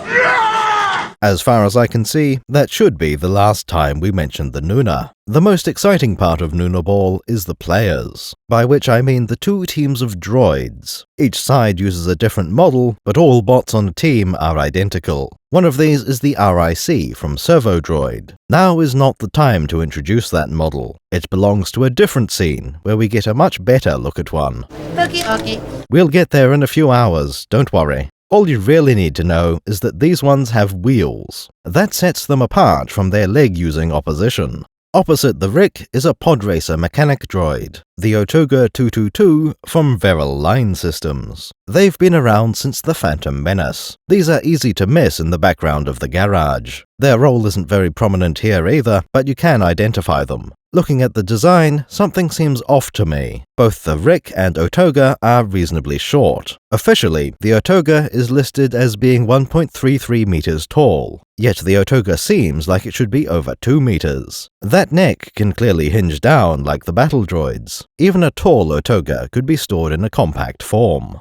On the other hand, the Otoga competes with the smaller pit droid. Those are called the Dumb series, and above all, they are cheap. Making your droids larger will also make them more expensive. There can be no doubt that the Otoga 222 is a superior machine. However, sometimes it's better to have 3 stupid droids than 1 smart one. With enough supervision, their deficiencies could be limited. Instead of making the best droid possible, Veral Line Systems created a decent one. Smaller than it could have been, but also cheaper. Not everyone in the galaxy happens to own a Podracer. If that was the only function, the Otoga wouldn't have sold well. As demonstrated by the droid Rugby, they are versatile, perhaps one of the best multi-purpose droids in the galaxy. If you happen to operate a small starship, you might want one. The Otoga is relatively smart for a general-purpose labor droid. A dedicated astromech would usually be superior, of course, but the Otoga would be a useful helper if you already have repair droids, using them alongside a Treadwell or an LE, for example. As your only repair droid, the Otoga would also be quite competent. Let's get back to their application in Nuna Ball. We see the droids pushing against each other with no ball in sight. Perhaps this is the equivalent of a scrum. It seems reasonable to assume that this functions like Earth ball games. That is to say, there is a goal at each end of the field. The objective is to get the ball to one end by any legal means. Obviously, it can't be football because one team has no feet. If we knew more about the sport, we could infer things from those painted lines. Without more evidence, we know very little about this sport. That covers the 2 unfamiliar screens. There is another, and it's much simpler to explain. Now this is pod racing. Not everyone can attend the races in person. Even if you do, most of your time will be spent watching a screen anyway. Spectators don't get a significantly better experience. Fans of pod racing should really just watch it at home. We all watch from the same set of holocam drones. The only thing you miss out on is the ability to meet your favorite pilots. On the other hand, there are reasons to avoid the racetracks. It isn't implied that pod racing is illegal within the Republic. They're pod racing on Malastare. Very fast, very dangerous. Qui-Gon thinks of Malastare when pod racing is mentioned to him. We know that Malastare is part of the Republic Senate. The Congress of Malastare concurs with the honorable delegate from the Trade Federation. Still, it's possible they have exceptions to the standard law. Pod racing seems to be associated with unsavory elements. The Hutts are in control of it on Tatooine. It's possible that most races take place outside the Republic's borders. I get the impression that pod racing is not considered posh. You find racetracks on the less affluent worlds. Going there as a tourist might get you mugged, or worse. The bees hereabouts? Crazy! We shall be robbed and crunched! The specific race we see takes place on Ando Prime. If you've played Episode 1 Racer, that's fairly easy to recognize. This is an interesting frozen world with plenty of stone objects. They make for interesting obstacles on the track. In the game, the announcer calls it Ando Prime. Welcome, pod racing fans, to Ando Prime. I reckon that's just a mistake, and it's not the only one. Episode 1 Racer contains a bit more information about the planet. For example, that Ando Prime is home to the Bendu monks. Home of the benevolent Andovi Bendu monks. That would be fine, if that was the only fact we know. Unfortunately, some other details are in conflict. In the cross-sections for Episode 2, the Bendu come up again. I'm sure we're all familiar with the symbol of the Empire. This existed before the prequels, so it predates the Old Republic. To get the symbol of the Republic, they modified this. Now the Republic uses one with 8 spokes instead of 6. This is explained as Palpatine defacing the icon. Again, this would be fine if that was all we knew. The cross-sections also establish that the Republic symbol comes from the Bendu. It's confirmed that this happens in the year 25,000 BBY. That's because the 1000 Generations line is used in the cross-sections. This means that the Bendu were present when the Republic was created. Still nothing too strange, but now we bring in the name. Where would you find the planet Ando Prime? According to the standard naming convention, in the Ando system. For comparison, Earth would be referred to as Sol 3. That's because it's the third rock from the Sun. Ando Prime, therefore, is the first planet in the Ando system. Now we get to the contradictions. The name Ando is taken. It had already been established as the Aqualish homeworld. This causes 2 serious problems. The first one is the simplest. What order are the planets in? If this Prime means anything, it would be the first planet. But Ando Prime is a frozen world, as shown by the game. The planet Ando is an ocean world with no ice. Even the poles are shown to be free of ice caps. How can the closer planet also be the colder one? You might bring up Venus with its unusual atmosphere. That would surely have been mentioned if it made that much of a difference. Arguably, the entire ocean of Ando could be below zero. It's just full of antifreeze, and so are the people. Again, this is so unusual it would be mentioned. The second problem is about the timeline. We happen to know exactly when the Republic discovered Ando. It was in the year 15,000 BBY. That would be 10,000 years after the Republic was created. All of that is fine, except that the Bendu monks are in the same system. Given that the Bendu were known to the ancient Republic, how can this be? We have a spacefaring race in the same system as some primitives. Perhaps the Bendu come from somewhere else, then moved to the Ando system. That seems like a very odd choice. It's not a great location. The neighbors can get rather belligerent.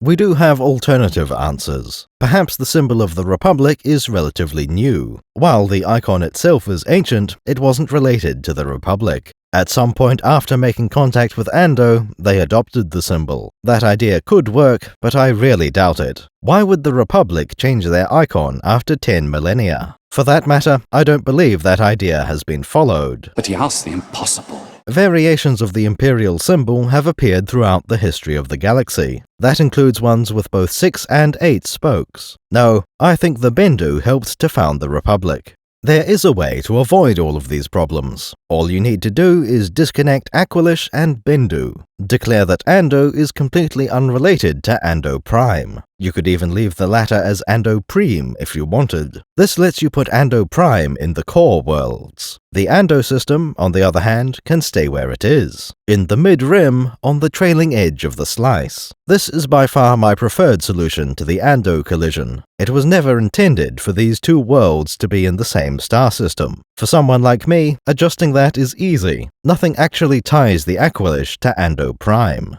Other people will consider the wiki to have some authority. Wikipedia has found an RPG article. This doesn't seem to have been published into any of the source books. The only source for it is an archived page on the Wizards of the Coast website. It says that the planet Ando is in the Ando system. That we already knew, but it continues. The first planet in the system is named Ando. According to this, Ando Prime is the third planet in the system. That solves the issue of relative temperature by ignoring Prime. The ocean world is closer to the sun than the frozen one. Still, I dislike putting the Bendu in the Ando system.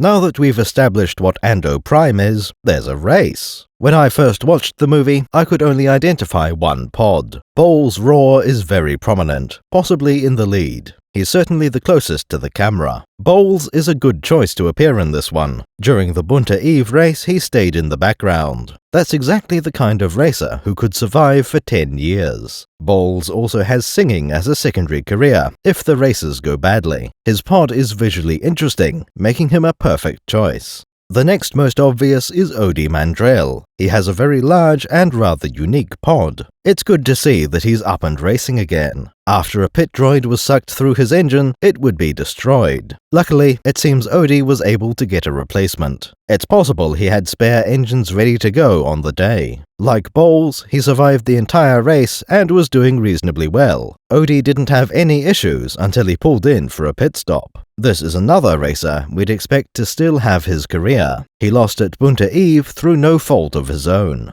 Those two are not difficult to narrow down. Beyond this point, we start to encounter hallucinations. For a moment, I thought I saw Never Key. That seems quite unlikely, since he was never seen again. The pod I mistook for him was Dud Bolt. From the side, it's almost understandable. As soon as you see the front, Dud Bolt is unmistakable. This one is a little more surprising than Odi. Dud Bolt crashed during the final lap at Bunta Eve. He was never implied to be a particularly skilled racer. It's a little strange that he'd still be in the game, 10 years later. There are two more pods behind the leaders. First, we see engines with a slight vertical shape. It isn't very substantial, you can barely see it. The only pod racer fitting that description would be Gascano. With that in mind, I think I can detect a slight greenish color to the engines. It's a little disappointing to see Gascano back there. He should be doing better. Still, we don't know what's happened to him in the past decade. The only remaining pod is almost impossible to see. It just looks like a dark blob. 2 large circular engines and a smaller cockpit. We can rule out some machines, but there's no good match. The engines do seem to be fairly short and wide. My best guess would be Elan Mac, but that's flimsy. That's about all we can discern by looking at the club. The other source is a diagram from Inside the Worlds. This has given us information about the TV screens already. Our first attraction is at the top level on the right. This part of the club is essentially a hotel. There are small capsules for sleeping, a kitchen, and multiple showers. This is all to support a set of high-stakes card tables. Normally, one would assume the game is Sabacc. That's the primary game we know of, at least in the modern galaxy. In the KOTOR era, the game was Pazak instead. Almost all gambling in the modern day is over Sabacc. That's what Lando was playing to lose the Falcon. It's how Han Solo won an entire planet. Though to be fair, that planet was only Dathomir. The exclusive card tables are still playing a variant of Sabacc. It's called Jabak and is apparently high stakes. Presumably, there is some difference in the gameplay. You wouldn't create a new form of the game just for higher bets. The Outlander is also said to have house rules. It's not clear if that variant is the same thing as Jabak.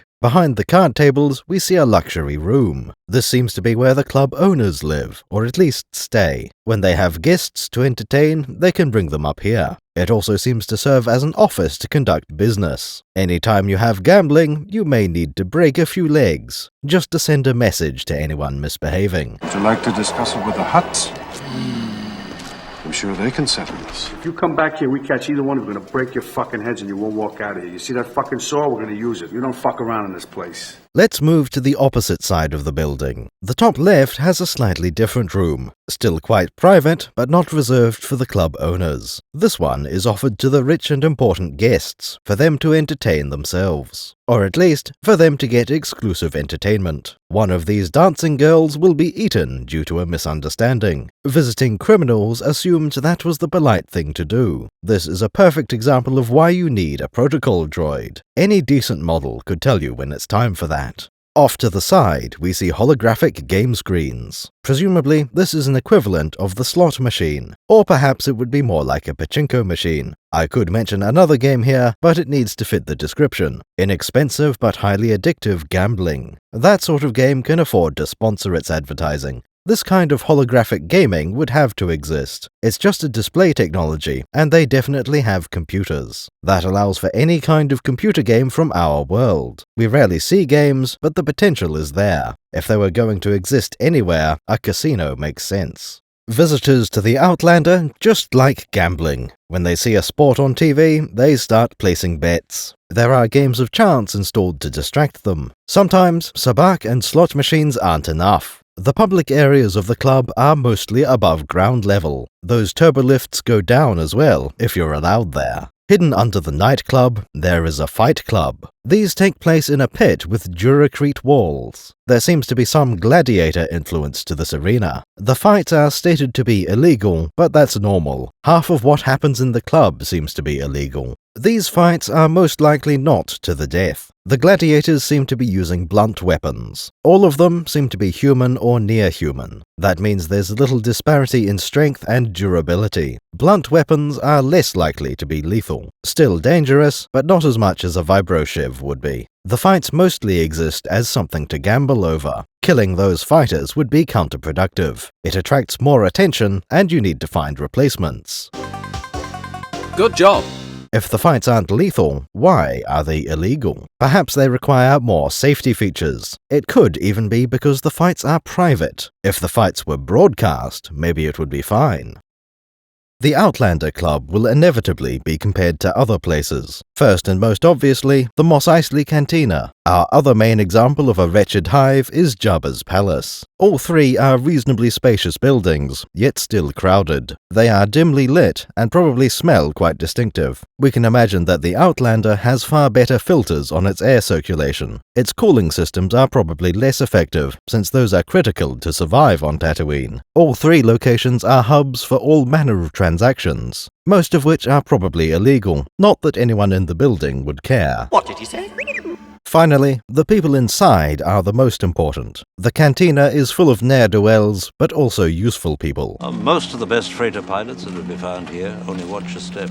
The more respectable pilots might avoid a cantina, but I imagine that's rare. We know that little Annie would listen to star pilots talking. Hopefully, the kid wasn't hanging out in a place like these. How do you know so much? I listen to all the traders and star pilots who come through here. Jabba's palace is possibly the worst place for a child to end up, except perhaps the Republic Senate. These places are filled with backstabbers, constantly scheming to get ahead. In that way, the cantina is probably the most friendly location. You should instantly be suspicious of anyone who seems to like you. Like you. I'm sorry. I like you. At least Dr. Evazan is honest about his feelings and intentions. I'll be careful. You'll be dead! What makes the people here really interesting is the diversity. Not the Disney stuff, where they constantly reuse one alien race. I haven't felt you this tense since we fell into that nest of black space lesbians. Just like the cantina and Jabba's palace, the Outlander has all kinds of visitors. Humans, near-humans, humanoids, and the more exotic aliens. Those last groups are relatively scarce in this scene. Inside the club, there are an even greater proportion of humans than normal. The streets outside have Gran, Weequay, Rodian, Ishi-Tib. Outlander patrons include Ithorians, Quarren, Nemoidians, and Twi'leks. Despite these exceptions, most of the customers are near-human. None of them look alike, of course, due to their choices. Some people are here for different reasons, so they dress differently. Those trying to stand out have outlandish clothing and hairstyles. Others are trying to be more subtle and nondescript. Anakin doesn't stand out from this bunch at all in his dark robes. For comparison, I had a quick look at the other scenes. Jabba's palace has a small number of humans, perhaps around 10%. The cantina might be as high as 50% human, but I doubt it. Speaking of humans, there are two in particular we need to mention. They aren't of any real importance, so I would have skipped over them, but then someone in the comments would claim we forgot about them. So here they are. This fellow is named Ark Medbek. Over here, we have Lieutenant Daniel Fatoni. These two are dressed in snazzy military uniforms, which are stolen. They would be a completely unremarkable pair of conmen. However, Ark Medbek is played by Ahmed Best. Daniel Fatoni is played by Anthony Daniels. These actors are covered in CGI frog skin or bronzium droid plating. Since you never see their faces, their human appearance is available. That makes them a good candidate for background characters, high-profile extras. Having entered the club, the Jedi look around for their quarry. Since they gave Zam a 30-second head start, she has disappeared. I realize that I'm not an expert on such things, but that seems like a bad move. We in the audience know that Zam doesn't have any allies inside. There aren't 100 droidicas waiting on the mezzanine. However, for all the Jedi know, there could have been. The Outlander Club could have been where she was flying to all along. They already know she can use explosives. Maybe the club was rigged for demolition. A dozen bounty hunters could be converging on that location. The Jedi simply have no way of knowing. With all that grappling, Anakin got a better look at their prey. He updates his master with some new details, and we get a discrepancy. Can you see him? I think he is a she, and I think she's a changeling. In the movie, Anakin says they're chasing a female shapeshifter. Obi-Wan acknowledges that this complicates things. In that case, be extra careful. The novelization changes the sequence slightly, which radically alters the meaning. Anakin says, "I think he's a she," just like before. Except in this version, his master replies, "Then be extra careful." Only then does the apprentice mention that she's a changeling. Based Kenobi doesn't react to this at all. All he was concerned about was that a woman was involved.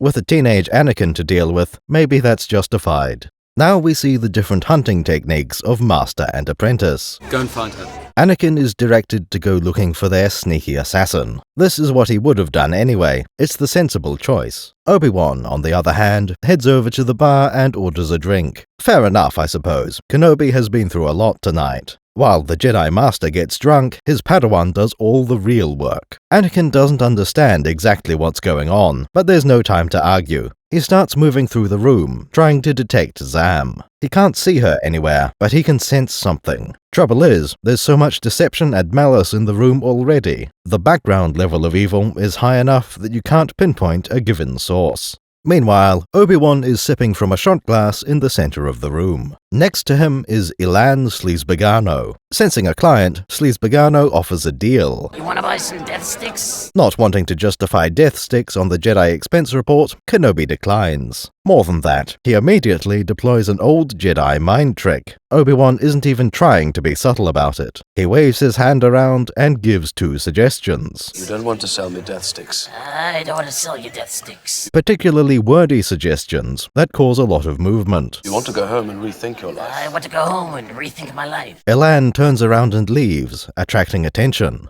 Zam has been lurking at the edge of the room, and she notices one of the Jedi. Couldn't help but notice your bolts from across the floor. At this point, the movie performs a misdirection. Instead of sticking with the unsuspecting Jedi, we hop back to the pupil. The tension builds as Anakin walks around the room, not finding anything. It cuts back and forth between Zam and the oblivious Anakin. She walks up behind a Jedi and draws her pistol. Only then do we return to Obi-Wan, and we find she was about to attack him. Zam might even have managed it if she hadn't made one mistake. She was holding a ranged weapon, and didn't fire until after she reached melee range. Actually, she didn't fire at all. She was disarmed before trying to pull the trigger. When she gets within a couple of meters, Kenobi springs into action. He draws his lightsaber, and before anyone can react, the fight is over. The aggressor has misplaced an arm, which had previously held a blaster pistol. Now both the arm and the firearm are lying on the floor. All things considered, the Outlander Club is only a bit like the Cantina. This moment of action, that is poetry in motion. One cannot avoid seeing similarities to the Ponda Baba incident. In both cases, Kenobi removes an arm to defend someone at the bar. In this case, he was defending himself instead of Luke. This is one of my favorite references to the original trilogy. It's perfectly in character because it's the same scenario. We also establish why Obi-Wan is at home in a place like the Cantina. This place can be a little rough.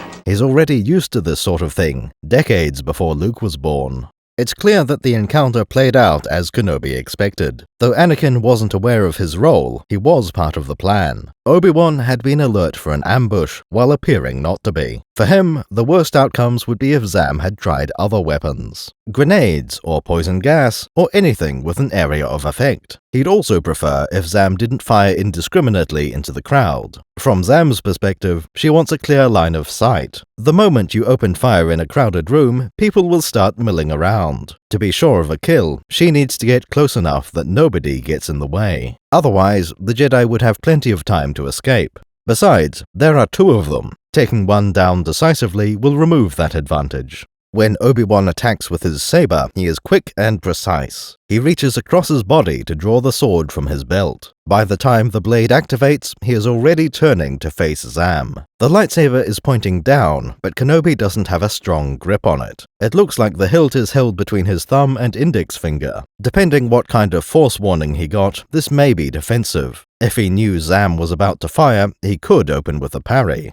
The other main interpretation is that the saber isn't fully active yet. It looks like the blade is only about half its usual length by this point. He spins the weapon up and around, then down into a strike. As we would expect, the saber passes cleanly through Zam's forearm. Obi-Wan immediately judges the situation. Zam Wessel was not expecting to lose an arm. There was no vibroshiv in her other hand. Master Kenobi determines that she no longer poses a threat. Zam appears to be falling over from the shock of the amputation. Obi-Wan shuts down his saber before the hand and blaster hit the ground. This is quite a difference from the Cantina scene. In that case, he spends multiple seconds at the ready, waiting for anyone else to make a move, looking for threats. Old Ben is certainly the more prudent. He was dealing with a pair of criminals and countless opportunists. Zam seemed to be working alone, as far as the Jedi can tell. Besides, the Outlander won't see as much violence. Its villains are more likely to scam than to murder someone. You wanna buy some decks? You don't want to sell me decks. Everyone in the club seems shocked, and not because of the saber. Back in Mos Eisley, the attention lasts for a moment. The roughnecks in there have seen worse than losing an arm. Anyway, Star Wars has the medical technology to replace a hand. It's no big deal, so everyone turns away from the scene. Sorry about the mess. Not so with the Outlander, where they deal in social violence. Its customers seem shocked, highly uncomfortable. Obi-Wan picks up his defeated foe and starts hauling her away. If you didn't know better, you might assume she's just a bit drunk. Anakin tries to deal with the crowd, explaining the incident as Jedi business. Jedi business, go back to your drinks. Not everyone is here for gambling. Some of the visitors are here for business opportunities. The prime example is Elan Sleazebergano. You wanna buy some death sticks? Elan is what we call a slithemonger, someone who trades in illicit substances. His wares are confirmed to be illegal. Sweet, delicious nose clams that are looking for a home, if you follow me. The time has come, my little friends. Nevertheless, he feels confident offering them to Obi-Wan. That seems like a bit of a strange failing, especially on Coruscant. The Jedi are part of the government, and there are many on this world. Obi-Wan is dressed exactly like a typical Jedi. If there's anyone who should know how to recognize a cop, it would be a criminal. Despite being guardians of justice, Jedi clearly aren't law enforcement. I didn't actually come here to free slaves. They will always be busy with more important matters. Tonight, Elan is here to sell death sticks. That sounds more like a weapon than anything else. From context, it seems clear Elan is a drug dealer. Death sticks are a chemical sold from inside a large coat. Got something that might interest you. Obi-Wan is not interested, at least not right now. The lore never says if Kenobi came back here later. He has no time for Sleazebergano in the midst of a chase. Obi-Wan tries to get rid of him as quickly as possible. First, he uses a Jedi mind trick to decline. Without this, the interaction might have gone on for longer. That would be a distraction, or worse. Zam Wesell might not attack if Kenobi is buying sticks. This is also a chance to attract Zam's attention. The Jedi mind trick is certainly questionable. Qui-Gon uses it to get a free submarine from the Gungans. We could use a transport. He doesn't attempt to steal from Watto. Qui-Gon is trying to pay with genuine foreign currency. I have 20,000 Republic dactaries. Republic credits? Decades later, Old Ben will sneak through an Imperial checkpoint. You don't need to see his identification. Nothing here causes any harm to the victim. Everyone is doing roughly what they would anyway. As for Sleazebergano, he gets turned down a lot. This is a normal experience for a salesman. No, not that one. Notice how Kenobi phrases it in terms of Elan. I don't want to buy death sticks. Rather, you don't want to sell me death sticks. You don't want to sell me death sticks. That's a far more effective way to persuade him. What happens next is more intrusive. Obi-Wan gets rid of Elan by telling him to go home. It's very informative about the limitations of mind tricks. He doesn't just stop at, you want to go home. Kenobi suggests that Elan goes home to rethink his life. You want to go home and rethink your life. It's very important to note the limits of this suggestion. First of all, this is a natural desire to have. Everyone, at some point, will end up thinking about their lives. No, I don't even know what I'm doing here. We're wasting our time. Obi-Wan hasn't compelled him to act out of character. In fact, he hasn't forced Elan to act in any way. Kenobi brought forth the desire to go home. Sleazebergano could have decided to stay there. He leaves while wanting to go home, that's true, but there's no guarantee he gets there before changing his mind. Let's suppose he does get home and rethink his life. Obi-Wan can't force him to come to any specific conclusion. Sleazebergano might decide that he's perfectly happy with his job. This isn't a case of mind control, even if it seems that way. You're relieved that we're here. Thank goodness you're here. Welcome, guys. Did she do that to us? The Jedi mind trick is far less intrusive than many people assume. Now, let's look at those death sticks Elan was selling. These are very strange, and also a minor controversy. Based on the movie, we don't know anything about them. The only evidence we have is something Elan is holding. A short, thin, white cylinder. This is held between the index and middle finger. We don't have any more detail than that, like its material. Pattern recognition leads us to only one conclusion. Elan Sleazebergano is holding a cigarette. This isn't inherently out of place in Star Wars. Something vaguely similar can be seen in the Mos Eisley Cantina. Danik Jericho is prominently shown smoking a pipe. Rather an elaborate one, with a hose disappearing somewhere off-screen. Based on this portrait, the rest is stored in his pocket. We can also see one of the Tonica twins with a similar pipe. Jabba the Hutt has a hookah pipe when we first see him. He balances it on top of his frog bowl. Watto supposedly has a shisha, but I've never seen it. Finally, the Wookiees are said to have ceremonial pipes. I haven't seen these either, but it's very plausible.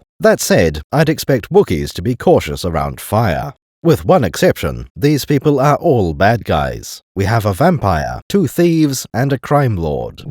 Watto isn't all that bad, but he's not very nice. None of these people are evil, because that means something more grand. Sith are evil, criminals are just villains. Wookiees don't fit this pattern, and their pipes are different. All the others are elaborate machines full of hoses and liquid. The Wookiee version is just a stick with a hole in the middle. From a certain point of view, that's what a cigar is. There's no doubt that cigars could be made in this galaxy. Nothing in the lore would forbid cigarettes. The problem is how they're presented. Indulge me in a hypothetical scenario. Suppose you wanted to create anti-cigarette propaganda. How would you go about doing that? The first person you see with one is Mr. Sleazebagano. He offers to sell some to our virtuous hero. The wise Jedi says, "No, you won't sell me those death sticks." Then he helps Mr. Sleazebagano to see the light. Elan goes home and never sells cigarettes again. It's hard to imagine a more perfect bit of propaganda.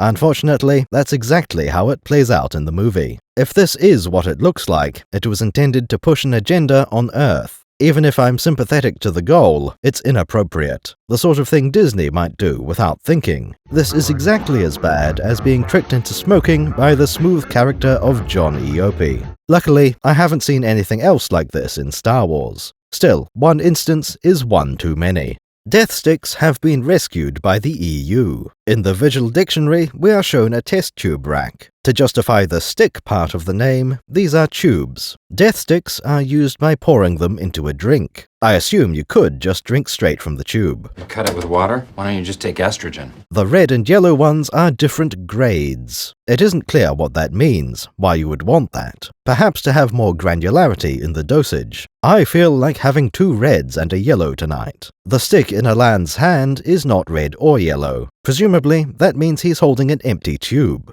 Overall, I consider this a huge improvement over the movie. Since there were no details, this can't contradict anything. It just expands on the basic idea of death sticks. This just leaves us with one question. Why are they called death sticks in the first place? Every dose reduces the user's lifespan. That effect is bizarre and doesn't really make sense. Surely there must be other things for sale in this nightclub. Go up to the nearest slithmonger and ask for one. Do you have anything that doesn't literally reduce my lifespan with every dose? That still leaves a lot of dangerous substances. It doesn't make any sense from the user's perspective. The manufacturer doesn't have a motive either. If your customers are dead, they can't buy more death sticks. This transaction seems like a bad idea for everyone involved. You could buy or sell anything else and get better results. I would swap out the death sticks for spice. We knew about glitterstim spice from the other movies. You could also invent something new made on Coruscant. Whatever you do, it shouldn't be death sticks.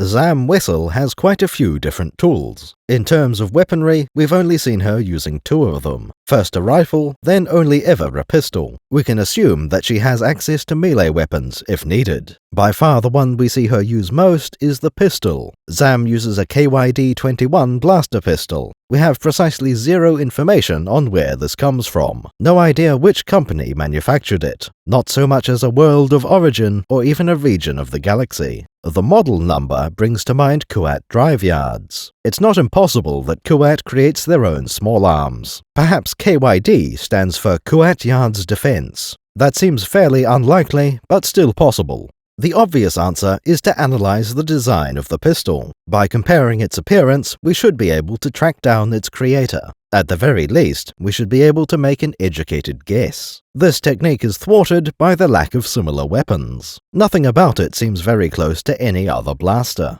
Visually, the KYD-21 has a lot of chrome on it. That's not an uncommon feature, at least in the prequel era. For the original trilogy, this blaster is missing any cooling features. The rest of the blaster is made out of a blue material. This could be plastic, rubber, or treated metal. Again, that doesn't give us much help to classify it. Now, there are some safe bets. A few companies are responsible for the vast majority of blasters. If you ask someone on the street to name a blaster, you'd get DL-44 and E-11. Those both come from Blast Tech, like many other models. The next most common is Merson munitions. Circa is notable, but doesn't really compete. Behind those giants, Sorosub also makes a lot of blasters. For any blaster in the galaxy, guess one of those companies. At least 80% of the time, it will be one of them. I'd start by excluding Blast Tech as an option. They don't make things too similar to the KYD-21. That model number also seems a little strange for Blast Tech.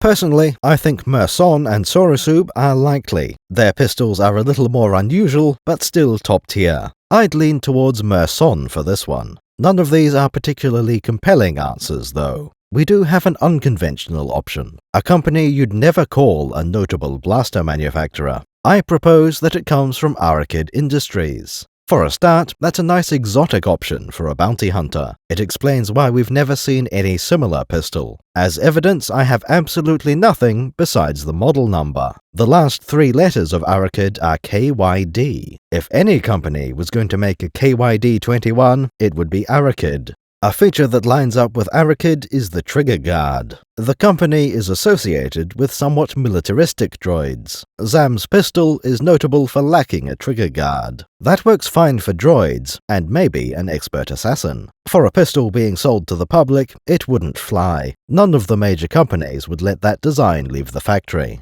I don't think that's a huge issue, but it's very rare. Almost every blaster in the galaxy comes with a trigger guard. This is said to be an advantage for Zam. It gives faster performance in quick-draw scenarios, apparently.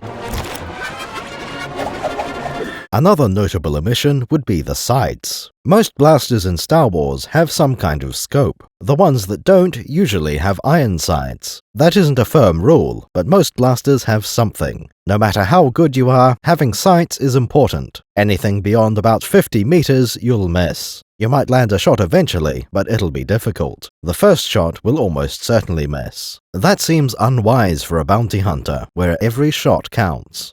Don't move, Lando! Oh wait, I thought you were blind! It's alright, I can see a lot better. Don't move! If Zam is sensible, she'll use the pistol only for short range. We already know she has a scoped rifle for accurate shots. Lacking sights is perhaps the biggest flaw of the KYD-21. It's also easily fixed by attaching a red dot or scope. Perhaps the most visible detail is the muzzle device. According to the documentation, this hides the emitter flash. That's great, it's a useful feature to have. Despite what you might expect, a flash hider isn't a stealth attachment. Rather, it hides the flash from the wielder. That's especially important for a bounty hunter working at night. On the other hand, a bounty hunter can afford goggles. Those can filter out intense flashes from blasters or grenades. Adding the muzzle device lets you get away with a more powerful pistol. One of the most amusing mistakes feels like it was common. However, when I went looking, I couldn't find any other example. Zam's pistol has a label saying muzzle brake. This is a bizarre choice on a surface level, let alone going deeper. The function of a muzzle brake is to reduce recoil. That allows you to fire a more powerful cartridge with manageable recoil. Muzzle brakes work by deflecting gas backwards. Applying this to blasters, you see 2 huge problems. First of all, blasters don't seem to have significant recoil. Second, this cone doesn't work as a muzzle brake. It's perfect as a flash suppressor, directing everything forward. A muzzle brake needs to channel the gas backward.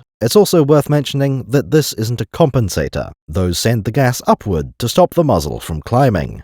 Now it's time we looked at the ammunition. As we know, blasters require both gas and electricity. In the KYD-21, the power cell is in the handle. We can safely assume the very bottom of the grip comes off. That allows you to carry a good set of spare batteries. As for the blaster gas, we aren't quite as certain. It is mentioned that there's a blaster gas capsule loading port. There are 2 ways to handle gas, a fixed internal bottle or a replaceable one. Using the term loading implies that a gas capsule is inserted into the pistol. Having a gas port, on the other hand, implies refilling. There exist blasters using both solutions. Normally, the internal bottle is perfectly fine. Gas gets consumed far slower than battery power. It can be assumed that you won't be fighting non-stop. Eventually, you'll get a moment to refill from a canister. In a squad, someone might be able to do this in the field. The process should only take about a minute. Since Zam uses the pistol as her primary weapon, that could be a danger. It would be better for her to swap the gas in a few seconds. There's a fluted section of the barrel just above the grip. I reckon that part rolls open when you press the rivet. It's a more practical way to build the blaster.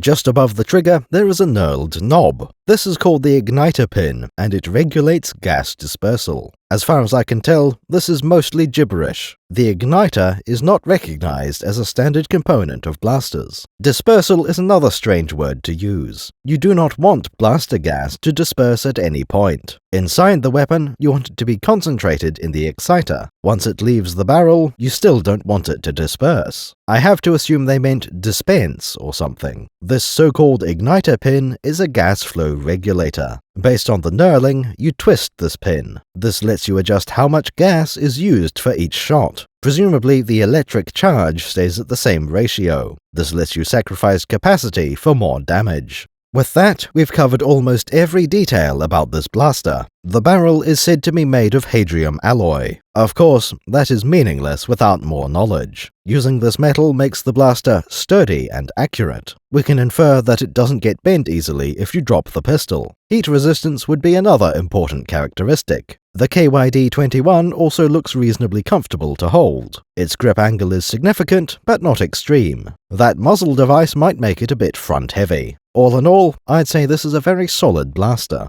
We are missing some details about the type of blaster. The KYD-21 is never described as a heavy pistol. Its ammo capacity is listed as 75 shots before recharging. Blasters are always limited by power supply first, then by gas capacity. Also note that it says 75 shots minimum. That confirms you can reduce power to get more shots out of it. The DH-17 and E-11 last for 100 shots. Heavy blaster pistols, like the DL-44, only manage 25. That puts the KYD-21 somewhere in the middle. At full power, it'll be almost as good as a rifle or heavy pistol. Very compact for what it is, and useful in any scenario. Of all the blaster pistols I've seen, this is my favorite. There are other good options, arguably superior. Carrying a DH-17 or S5 is more intimidating. I'm fond of those, and the DDC Commander. Another really neat option is the Merson Model 434. This is also known as the Death Hammer, or Tatooine Gunman's Blaster. It has no trigger guard, most of the grip is a trigger. The Death Hammer is more conventional, having a scope on it. It also has a barrel shroud to help with heat management. Any of these blasters would be reasonable for most people.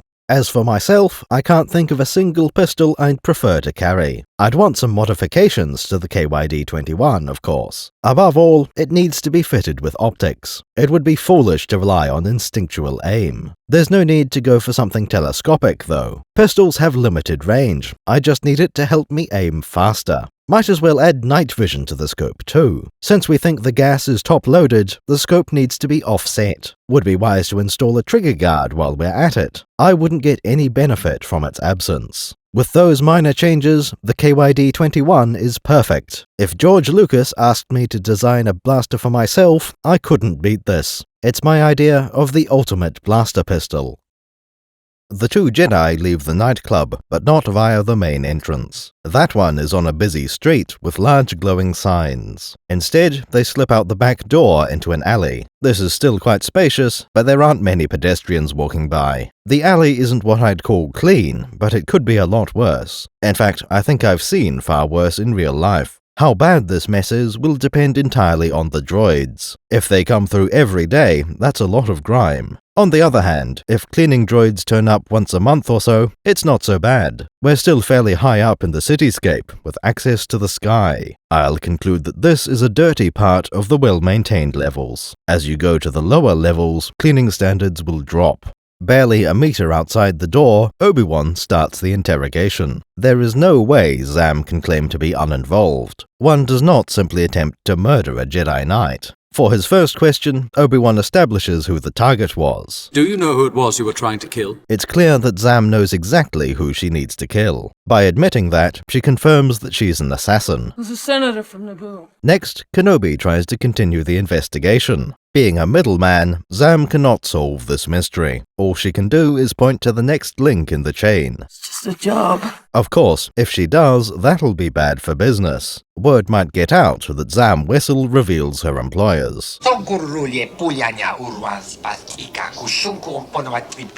Since the Jedi are not ruthless killers, she expects to live. perhaps with a prison sentence, but one can always escape from those. Get that filthy degenerate out of here! Since she is reluctant to give away details, Anakin chimes in. He tries to employ the age-old strategy of good night, bad night, by which I mean that Obi-Wan has been fairly polite. He has established his credibility by removing one of her limbs. Now he just needs to be direct and firm in his questioning. Who hired you? Tell us. Anakin's contribution is to shout in her face. That seems like a terrible idea with no chance of success. Tell us now! Zam Wessel has made a career as a killer for hire. People in that line of work are not the nicest bunch. There can be no question that Zam has been shouted at before. In fact, she's probably survived at least one interrogation. There is no way Zam will just give Anakin the answer like that. Except that, well, she does exactly that. It was a bounty hunter! The moment Anakin raises his voice, she gives away the secret.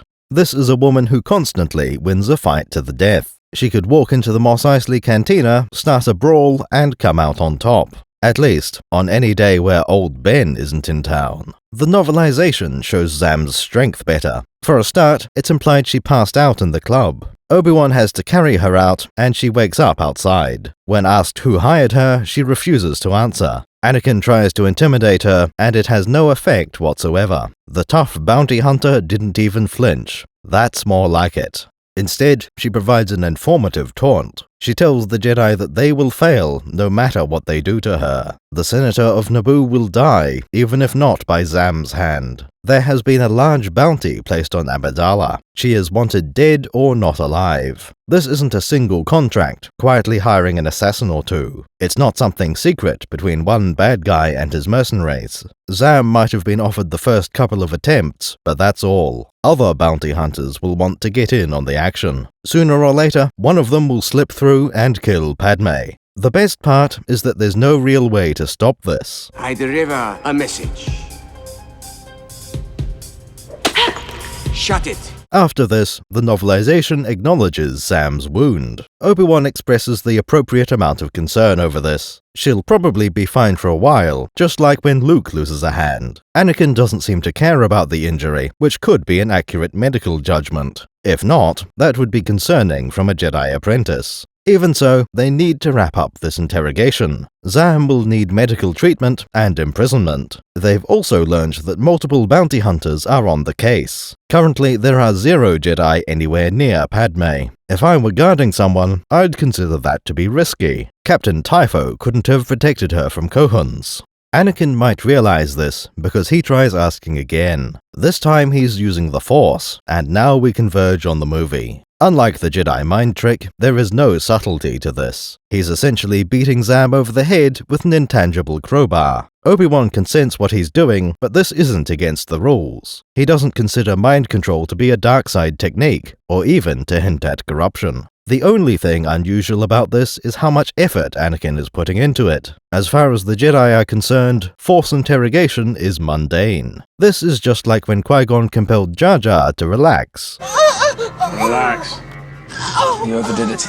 After all, this is for the greater good, so nothing can be wrong. A Jedi uses the Force for knowledge and defense. Anakin is taking that knowledge by force against Zam's will. We can see that she's resisting the compulsion. As Zam reluctantly answers, her lip is twitching. We could say this is just due to the pain from her stump. It could also be that she's having trouble maintaining a human shape. Whatever the case, Zam starts to explain who hired her. She was about to name a bounty hunter when she was rudely interrupted. It was a bounty hunter called... A supersonic projectile hits her squarely in the neck. The Jedi turn around to see where it came from. As they do, the sound of a weapon being fired reaches them. Its echo blends into the sound of rocket exhaust. They catch a glimpse of a figure on a nearby rooftop, taking off to fly away. By the time our Jedi look back to Zam, she is almost dead. Already, her face and voice are distorting. She won't get to say another coherent word. Clearly, that was the intended result of shooting her. Zam has lost the concentration needed to stay human. Over the next few seconds, she reverts to her natural Claudite form. Obi-Wan plucks the projectile from her neck to examine it. A toxic dart, and fast-acting as well.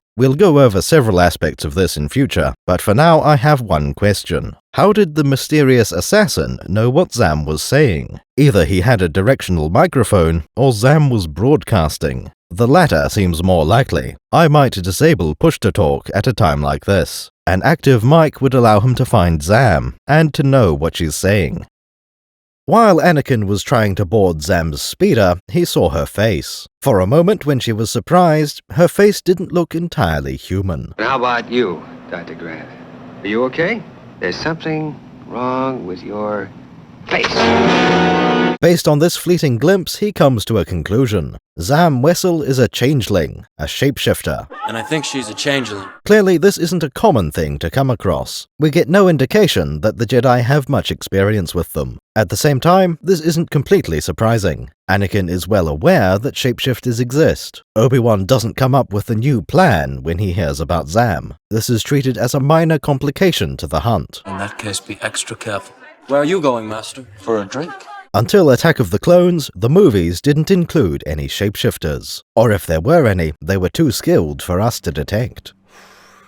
In the business, we call this foreshadowing. From the movie itself, all we get is changeling. Nobody identifies Zam's race, just the category. Clearly, there are multiple species capable of shapeshifting. Changeling is a somewhat unusual word in English. I associate it with fairies for no good reason. Polymorph is a term I associate with artificial creatures. Unless you have a reason to use a different one, shapeshifter is the generic word. We don't know if Anakin is using a common slang term. Changeling might be the formal classification. It's also possible that changeling is a term only for Zam's species. At the very least, we can assume people know about changelings. In the novelization, we discover that Zam is a Claudite. That doesn't really tell us anything, except to confirm what she isn't. There exist other shapeshifters in the Star Wars universe. Zam is something else, a race we haven't seen before. The visual dictionary gave more details on Claudites. Their homeworld isn't specified by name. We do know that it featured an eternal war between humanoids, long enough to be significant on an evolutionary scale. The Claudites must have been a minor faction on their world. They developed mimic abilities, but not to a single form. Surely this implies that there is more than one opposing humanoid. An alternative to shapeshifting would be metamorphosis. The Claudites could have evolved to make a single one-way transformation. That would let them hide out amongst any population. Indeed, that might have been the origin of their current abilities. Limited shapeshifting is better than nothing, but not ideal. The ancient Claudites might have taken minutes or weeks to shift. All of these are theoretical drawbacks for a shapeshifter. Modern Claudites don't have any of these limitations. They can go back and forth between shapes in seconds. On the other hand, it's not easy to transform. The visual dictionary tells us that it takes effort and practice. As shown by the movie, a shock will disrupt the assumed shape. Upon death, a Claudite will revert to its natural form. Zam has a lot of experience with shapeshifting in her line of work. She seems to be capable of looking human indefinitely. The VD says that Zam can rest in an unnatural form. At the very least, she can stay that way for hours at a time. Untrained Claudites might only manage a few minutes. We also learn that practice makes each form easier. Inventing a disguise in the field would not be trivial. When copying a target, you might want to test in front of a mirror. In a strange detail, we hear about medical assistance. This seems to increase the range of possible disguises, or their quality. It's not clear how you medically assist a changeling. Surgery seems unlikely, but not impossible. Perhaps you can sculpt someone into an alien they struggle with. After knowing what it's like to be a Trandoshan, she can replicate that. Another answer comes from the Koro 2 cross-sections. In the glove box, there are special oils for Claudites. These oils might count as medical assistants. More likely, oil is just needed to keep your Claudites healthy and malleable. All of these books came out in the same year as the movie. In 2006, we got the New Essential Guide to Alien Species. This gave us more information on the Claudites. One of the more interesting details is that it's painful. Transforming is described as causing great discomfort. That wasn't indicated in the movie, but it makes sense to me. We also learn that Claudites have only a limited range of disguises. They cannot copy a particular person's shape. That means no impersonation. They have to set up their identity. It seems obvious that Zam couldn't change into a Hutt or a space slug. Dugs are specifically listed as impossible. So are Mon Calamari, despite still being reasonably humanoid. That calls into question which aliens Zam can imitate. It seems likely that hair and feathers are much more difficult to copy. Wookiees and Tals are probably out of reach. Ithorians would surely be too much of a deviation. Duros and Nemoidians are quite similar to a natural Claudite. However, none of them are too far from a Mon Cal either. It's very difficult to predict what is or isn't possible. Even worse, there are contradictions to the limit. Zam Whistle is recorded as shapeshifting into a Dug. That's one of the examples of what a Claudite cannot do. The book itself is confused as to how Zam could possibly have done this. One of the big rules for changelings is conservation of mass. We've been through this, okay? I'm cultivating mass. Stop saying that! It seems that Claudites do have some ability to change their mass. Transforming only hurts when it involves changing mass. As for how this works, we aren't sure. Xenobiologists think it has something to do with water. Most of us are mostly water, after all. Claudites gain and lose water to adjust their mass. You are not cultivating mass, and if you are, stop cultivating and start harvesting! That must have limits. You can't do that forever. It also doesn't explain how that would affect her skeleton. Zam's ability to do the impossible is equally uncertain. Maybe she's just really skilled at shapeshifting. She could also have a machine or injectable substance that does it. In other words, we know nothing. Perhaps it would be easier to dismiss the impossible reports. Out of universe, this seems like patching a mistake, as if one story went too far, and now we have to explain it. The New Essential Guide also provides some history. Claudites are native to the planet Zolan. Unlike the VD, this book doesn't mention warring subspecies. Rather, the only subspecies on that world is the Claudites. This version of events would make the changelings into artificial beings. Instead of evolving naturally, they were created a few thousand years ago. Apparently, the planet Zolan is exposed to solar radiation. The native Zolanders experimented with their own genes. That led to skin-changing abilities in the test subjects. From there, the mutants passed down their new genes. The Zolander population sees the Claudites as sinful. Beware the alien, the mutant, the heretic. I find this history to be deeply unsatisfying. For a start, it relies on dormant shape-shifting genes. How do you even get those? Making the Claudites so much younger than civilization seems wrong. I'd much prefer them to have evolved naturally. Put them into an environment where changelings have an advantage. Then you give the species at least a few million years to develop. If you could just make shapeshifters, everyone would be doing it. This isn't advanced science, it was created by accident. A relatively primitive civilization didn't like the sunlight. They tried to solve that and accidentally created changelings. This would have happened thousands of times across the galaxy. Since shapeshifters are uncommon, that can't be right. One of the other things we know about Zolan is their warriors. Zam has been trained by the Mabari, described as knights. That organization is unique to Zam's homeworld. When the VD was published, the planet's name hadn't been established. However, the Cape Seal is visible in the movie. We've never seen anything quite like it before, so it demands explanation. Notably, the original description doesn't mention Claudites. That means the Mabari are from Zam's planet, but not necessarily of her race. As told by the NEG, there is only one other species on Zolan. That means the Mabari must be a Zolander order. They do accept Claudite recruits, but only in limited numbers. Since changelings are not trusted, it's unwise to train too many of them. Zam Whistle had been raised from birth by the Mabari. Her Cape Seal has markings of a third-level Mabari fighter. We have no information about how the Mabari are organized. It seems safe to assume that 3 levels is a lot of training. Zam probably isn't the best of the order, but she's still relatively skilled. Besides, Zam has a lot of experience beyond the Mabari. There is no academy to train bounty hunters and assassins. They need to pick up skills on the job, or they won't last very long. Bounty hunters don't have a uniform either, and Zam has odd requirements. Any kind of conventional armor would cause problems for a shapeshifter. Best case scenario, a smaller form wouldn't fit the armor. Any armor plates might come loose and slide out of position. When taking a larger form, something has to give. Either the armor would get damaged, or the Changeling would. That means Zam can't buy or loot any kind of standard armor. The only reasonable solution is to keep her Mabari suit. Some parts are probably standard issue, like the helmet. Mabari have trained other Claudites, so this is a known problem. Even if it looks different, there will be a Claudite uniform. Wessel might have made a few upgrades, but most of it will be original.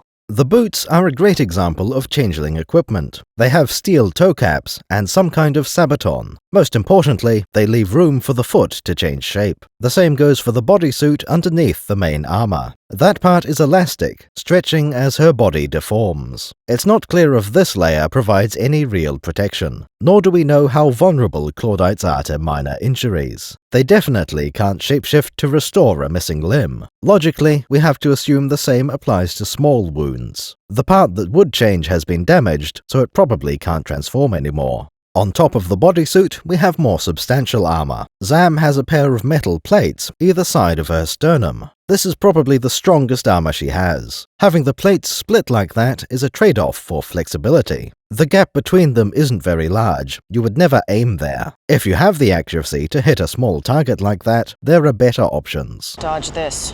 Those plates are attached to a flexible armored jerkin. It covers most of the torso, keeping the vital organs intact. What's particularly interesting is the material. Most of Zam's armor is made of armor weave. This is a new substance from Attack of the Clones. I haven't found a single reference to it before the Episode 2 VD. Like the liquid cable launcher, this is a fantastic addition. It feels like armor weave has been around forever. This enables cloth armor to exist, even in a sci-fi setting. Solid plates are always a better option, but there are gaps in plate armor, and this stops them from being a weakness. Later in the same book, we'll discover there are multiple grades of armor weave, possibly offering different levels of protection. All we know for sure is that expensive armor weave is more flexible. For an adventurer, you'll want armor weave as an early upgrade. It's also perfect for social types who don't want visible armor. The next part of the Mabari armor is more unconventional. An armored skirt isn't something we see much of. The skirt actually looks more like a coat when you see it in action. It only covers the back and only down to knee length. That's quite enough for most purposes, since the boots have armor too. Protection from the front is almost zero. This skirt apparently acts as a sink for blast energy. I suspect that can't be made of armor weave. It looks like a set of small plates attached with flexible links. Or perhaps the plates are sewn to a fabric backing. This skirt might be more effective if it wrapped around to the front. On the other hand, we have to assume there's a practical reason. I'd say this version gives mobility, which is better than armor. The skirt is great when kneeling, especially behind cover. Sitting on a stool, it would also offer flawless protection. There's one more thing we need to mention about Zam Wessel. Her uniform has a pair of hoses on the lower torso. These are part of a direct-to-lungs breath pack. While that does look pretty cool, I don't understand it. It looks like they run from the torso, then connect back into the torso. There's no visible machinery, no air tanks, no filters. It's possible that Zam has moved some organs out of the way to make room. Based on the Aquita breather, you can get a very small air supply. I have to assume the machine is where they join in the middle. The other end is also confusing. They connect quite low down. Human lungs are placed a fair bit higher up than that. It would be crazy to have that much hose running inside as well. Therefore, we conclude Claudite lungs are down by the waist. Claudites are not the only shapeshifters in the galaxy. Perhaps the best known are the Shi'ido. These are more like the shapeshifters you might have imagined. Claudites have a strict limit to their range of shapes. As for the Shi'ido, they basically have none.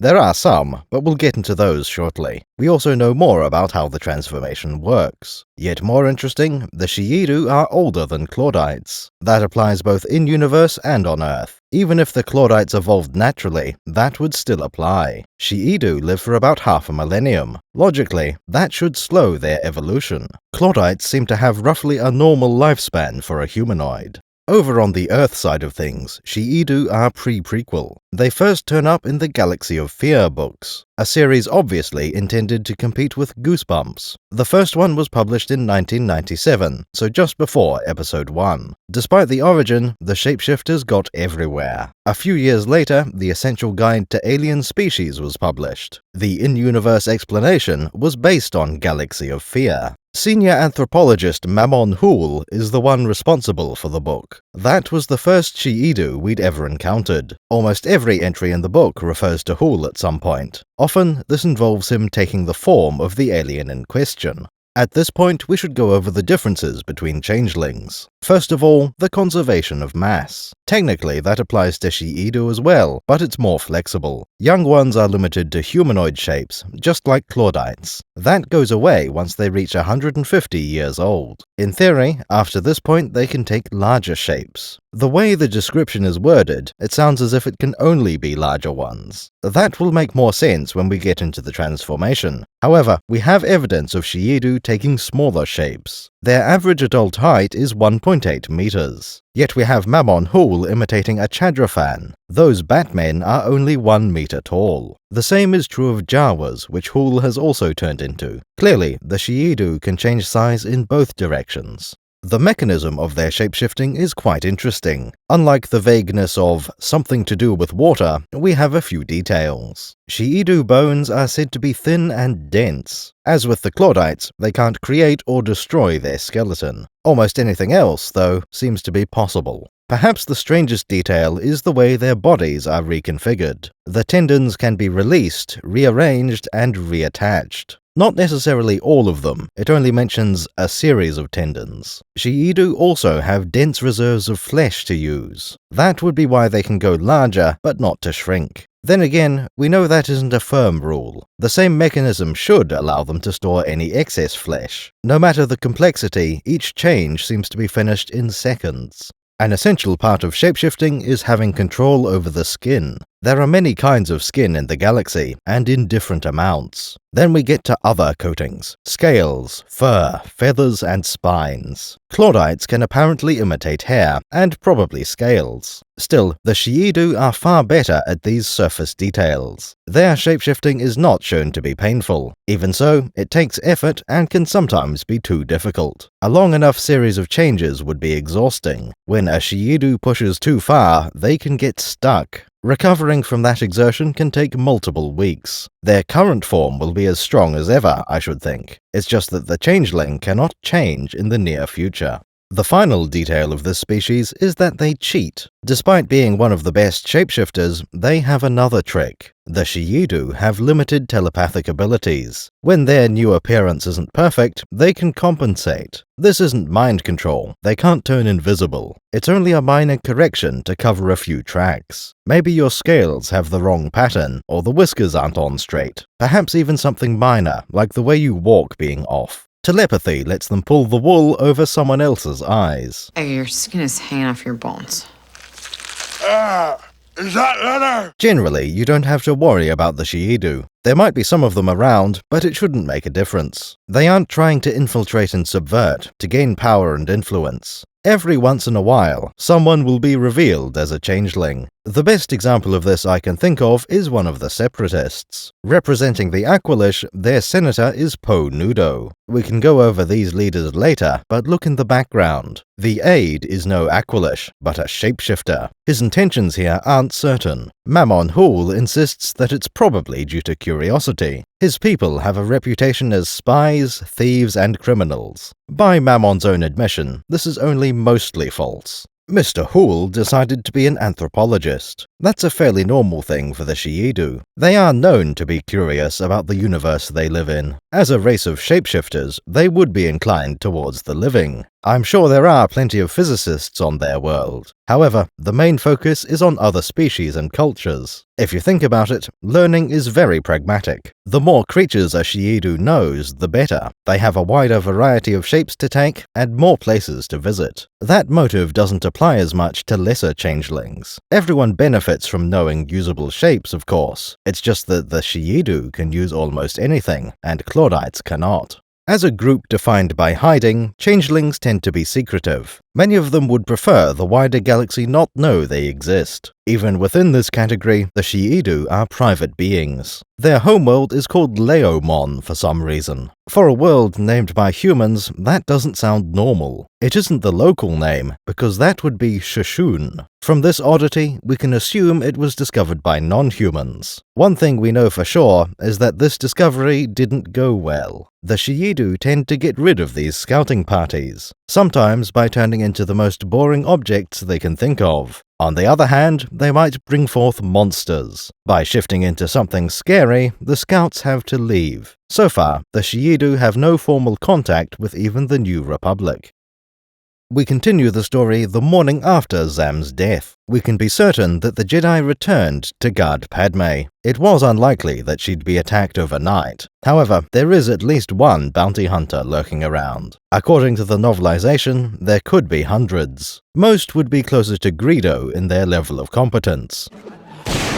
Against those types, Captain Typho can handle them. After the second attack, security will be on high alert. Last night, Anakin and Padme had been looking for a fight. I'm certain Padme had been refusing all kinds of security measures. With both Jedi out of the building, that's too risky. I would imagine nobody got much sleep that night. First thing in the morning, the Jedi leave for a meeting. This isn't the wisest course of action. We know Jedi can report via hologram calls. Episode 3 will reveal that the Jedi Council accepts this. They don't postpone a meeting until everyone happens to be in the temple. Instead, an absent council member will telecommunicate to the session. It's possible that this will only be allowed due to the war. Another concern with remote communication would be eavesdropping. Padme is in a building full of politicians, after all. It makes sense to visit the council chamber in person if possible. The entire process might take an hour, including travel time. By the time we arrive at this meeting, the session is almost over. Obi-Wan has made his report and presented the dart. That will cover the unusual assassination attempt. The airspeeder chase might have been glossed over. What really matters is the club incident and Zam's death. When given a chance, Zam attempted to murder a Jedi. This happens all the time, but it's still quite concerning. From her confession, Zam was working for a bounty hunter. According to the novelization, there will be many hunters. Either way, at least one threat is still out there. It's reasonable to assume the hunter was the one who silenced Zam. That would make the toxic dart their best evidence so far.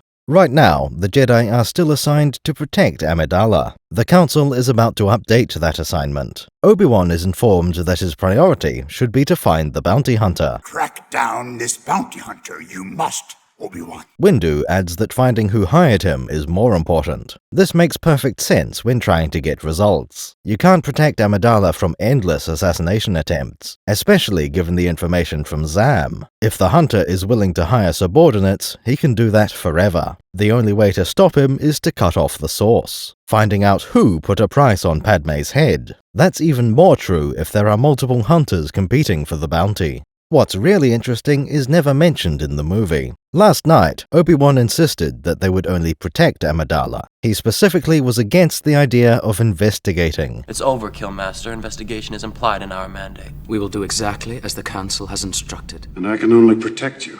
I can't fight a war for you. The basis for this was to follow the Council's instructions. Only 12 hours later, he talks to the Council. They order Kenobi to do exactly what he didn't want to. Granted, the situation was changed by the new information. After a simple bombing, it's natural to suspect a lone attacker. Maybe a small group of miners from the moons of Naboo. In a case like that, there's no need for Jedi to investigate. Subcontracting bounty hunters are a more serious threat. Often seems that...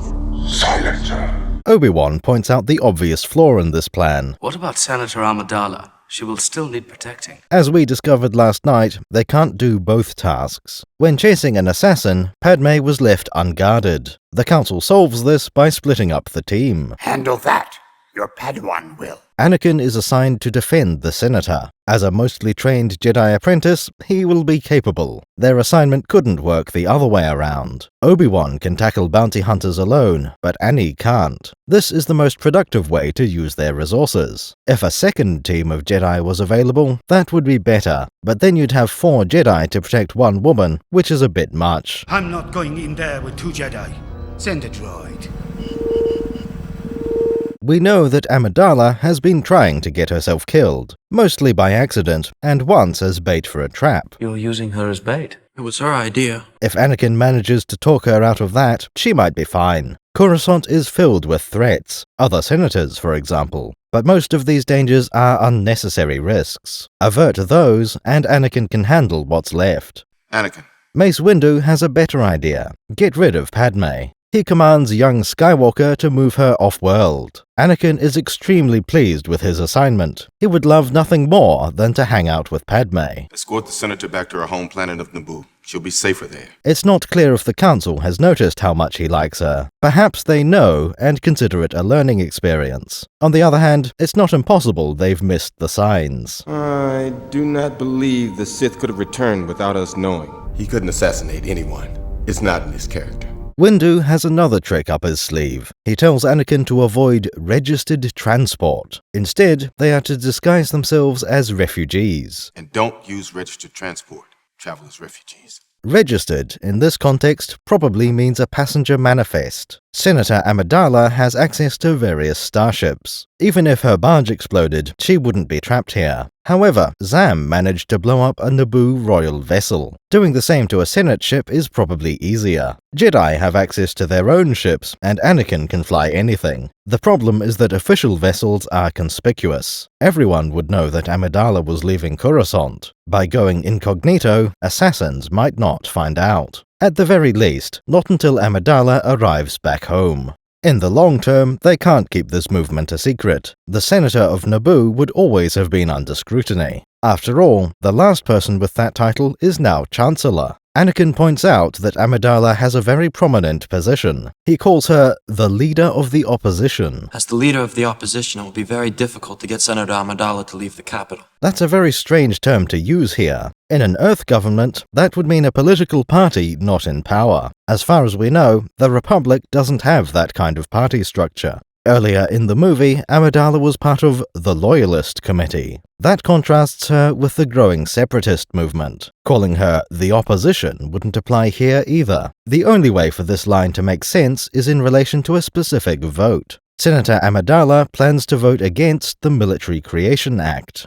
Being such a notable figure, people will discover her absence. That assumes the Jedi can pry her out of the Senate to begin with. It isn't entirely clear how the hierarchy works in this case. Originally, the Jedi Order was an independent organization. The Old Republic didn't have authority over them, or vice versa. In this millennium, they are far more entangled. The Jedi serve the Republic, not merely protect it. As a member of the Senate, Amidala is the Republic. However, Jedi cannot be controlled by any old politician. We've only seen the Supreme Chancellor give them missions. We're ambassadors for the Supreme Chancellor. It seems likely that Sir Kenobi outranks Padme right now. The Jedi have been ordered to protect Senator Amidala. Perhaps neither party appreciates this situation. Until caught, this killer is.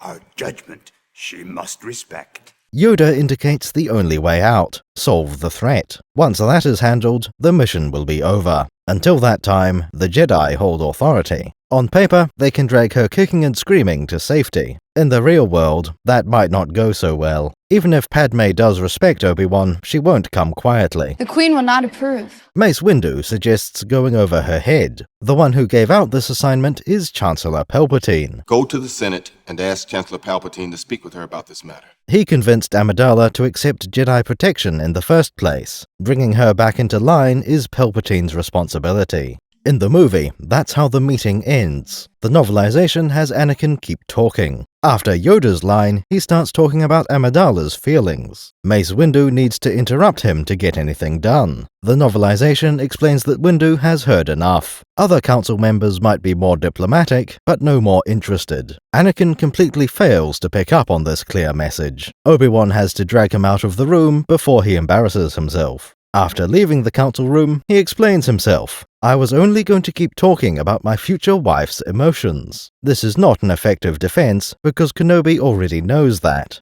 In fact, that's exactly why he stopped Anakin from talking. All things considered, Anakin is having a good day. In the wee hours of the morning, he got to drive a very fast vehicle. After sunrise, he gets to spend time with his two favorite politicians. Yippee! His first stop is to visit the ruler of the galaxy. Technically, Chancellor Palpatine is more of a figurehead. The Senate is supposed to hold the real power and make decisions. That was certainly the case for Chancellor Valorum. However, Palpatine has accumulated a considerable amount of power. On his current trajectory, he would eventually rule the galaxy. Perhaps not for centuries, but the trend is in that direction. Still, he seems like a good man, so it's probably nothing. The novelization begins this scene with Anakin's mood. He is currently standing in a very significant room, the personal office of the Supreme Chancellor. Anakin is here to have a private conversation with a very busy man. It is true that he's here on both senatorial and Jedi business. That's enough to make someone confident, but not comfortable. Anakin doesn't truly understand what's going on here. Palpatine has talked to Annie a few times, but mostly kept his distance. The boy might never have become suspicious, but the Jedi would have. Your friendship with Chancellor Palpatine seems to have paid off. This meeting is where Palpatine really starts to manipulate Anakin. The two have been discussing the Amidala situation. I will talk with her. Palpatine can solve this problem, like he always can. Senator Palpatine spent decades becoming that effective, the only person who can reliably get things done in the Senate. In this case, Palpatine intends to make an executive order. Senator Amidala will not refuse an executive order. Amidala believes in the Republic, so she must comply with this. Essentially, Palpatine has to sign an official document to get rid of her. And as my first act with this new authority, you are hereby commanded to stop preventing us from saving your life. I am sure Padme will be very upset about staying alive, but at least she will live to regret her choices. The rest of the meeting is entirely about Anakin. Clearly, this is the first time Anakin has operated alone. Or at least, he has never been entrusted with a task of his own. They've finally given you an assignment. This time, the Jedi Council has formally sent him off to fly solo. Well, your first big assignment. The way Palpatine phrases this is an attack on the Jedi. By stressing finally and patience, he insinuates the Jedi are unreasonable. They've finally given you an assignment. Your patience has paid off. He makes it sound as if Anakin has been ready for years. Practically a knight, but unfairly held back by the Order. In the novelization, Anakin confirms that he feels this way, that Palpatine has consistently pretended to urge patience. I suspect he was really trying to foster resentment, assuring Anakin that he is so skilled and powerful, the Council will need him. Palpatine will also have phrased his advice in terms of trust, that the Jedi do not trust Anakin, so they keep him from his duties. Another prong of the manipulation is also about trust. Your guidance more than my patience. You don't need guidance, Anakin. He says that Anakin doesn't need guidance, and therefore training. In fact, that Anakin will be invincible after learning to trust himself. In time, you will learn to trust your feelings. Then you will be invincible. This is not true, based on what we know of the Jedi. Anakin has at least a couple of years before he will become a knight. He hasn't completed the Jedi training, and he does need guidance. Trusting in himself will certainly not make Anakin invincible. The only way that might work is by trusting the wrong feelings. That is to say, he can easily gain power by falling to the dark side. From our perspective in the audience, we know he will become invincible. However, this will be after a bit more Jedi training and a lot of Sith. You don't know the power of the dark side. Saying that Anakin doesn't need guidance is a calculated lie. It makes him more likely to fall to the dark side in future. Palpatine's next point is very sneaky. He calls Anakin the most gifted, which is true. You are the most gifted Jedi I have ever met. Young Skywalker has the greatest Force talent in the galaxy. I see you becoming the greatest of all Jedi, Anakin. His midichlorian count may be the highest in galactic history. Even more powerful than Master Yoda. On a physical level, nobody can match his raw potential. The reading is off the chart. Over 20,000. Palpatine is correct in saying that Anakin could become the most powerful. The only thing holding him back is Anakin's own mind. Partially, this comes from his incomplete Jedi training. Anakin couldn't reach his full potential without becoming a knight. To really develop, he would then need to take an apprentice and train him. Unfortunately, Anakin Skywalker will never get an apprentice. Lord Darth Vader might have one, but that's a story for another time. With the required flattery handled, Palpatine is finished. He doesn't need Anakin's presence for the moment. In the movie, Anakin is being escorted to the door. Your work here is finished, my friend. The Padawan has an assignment, and a long meeting might look suspicious. Besides, Anakin will be eager to spend more time with Padme. Everything has been handled as quickly as possible. Palpatine has been efficient with his manipulations. Thank you, Your Excellency. Contrast this with the novelization, where they linger. Palpatine delivers a few compliments, seemingly unaware of their impact. Then he walks to the window and stares out, with no apparent concern. Anakin hesitates for a long time, then moves to stand next to him. Side by side, these two look out into the galaxy. Only one of them has any idea what the future will bring. With that, we have reached the end of the beginning. Attack of the Clones has finished its introductory chapters. We haven't yet reached the really interesting parts. There have been no clones anywhere in the movie, as far as we know, nor has there been a real lightsaber fight yet. The most complex machine we've examined was a flying car. Personally, I'm looking forward to the rest of the movie. We hope you enjoyed this part, and that we'll see you for the next one. Thank you for watching to the end. There are two ways to support us. Become a patron at patreon.com/thebreadcircus, or subscribe, like, and comment. Only the former option guarantees that your name lives on in history. The other is embarrassing YouTube-y stuff.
What, you think you're some kind of Jedi waving your hand around like that? I'm a Toydarian. Mind tricks don't work on me. Only money. No money, no parts, no deal.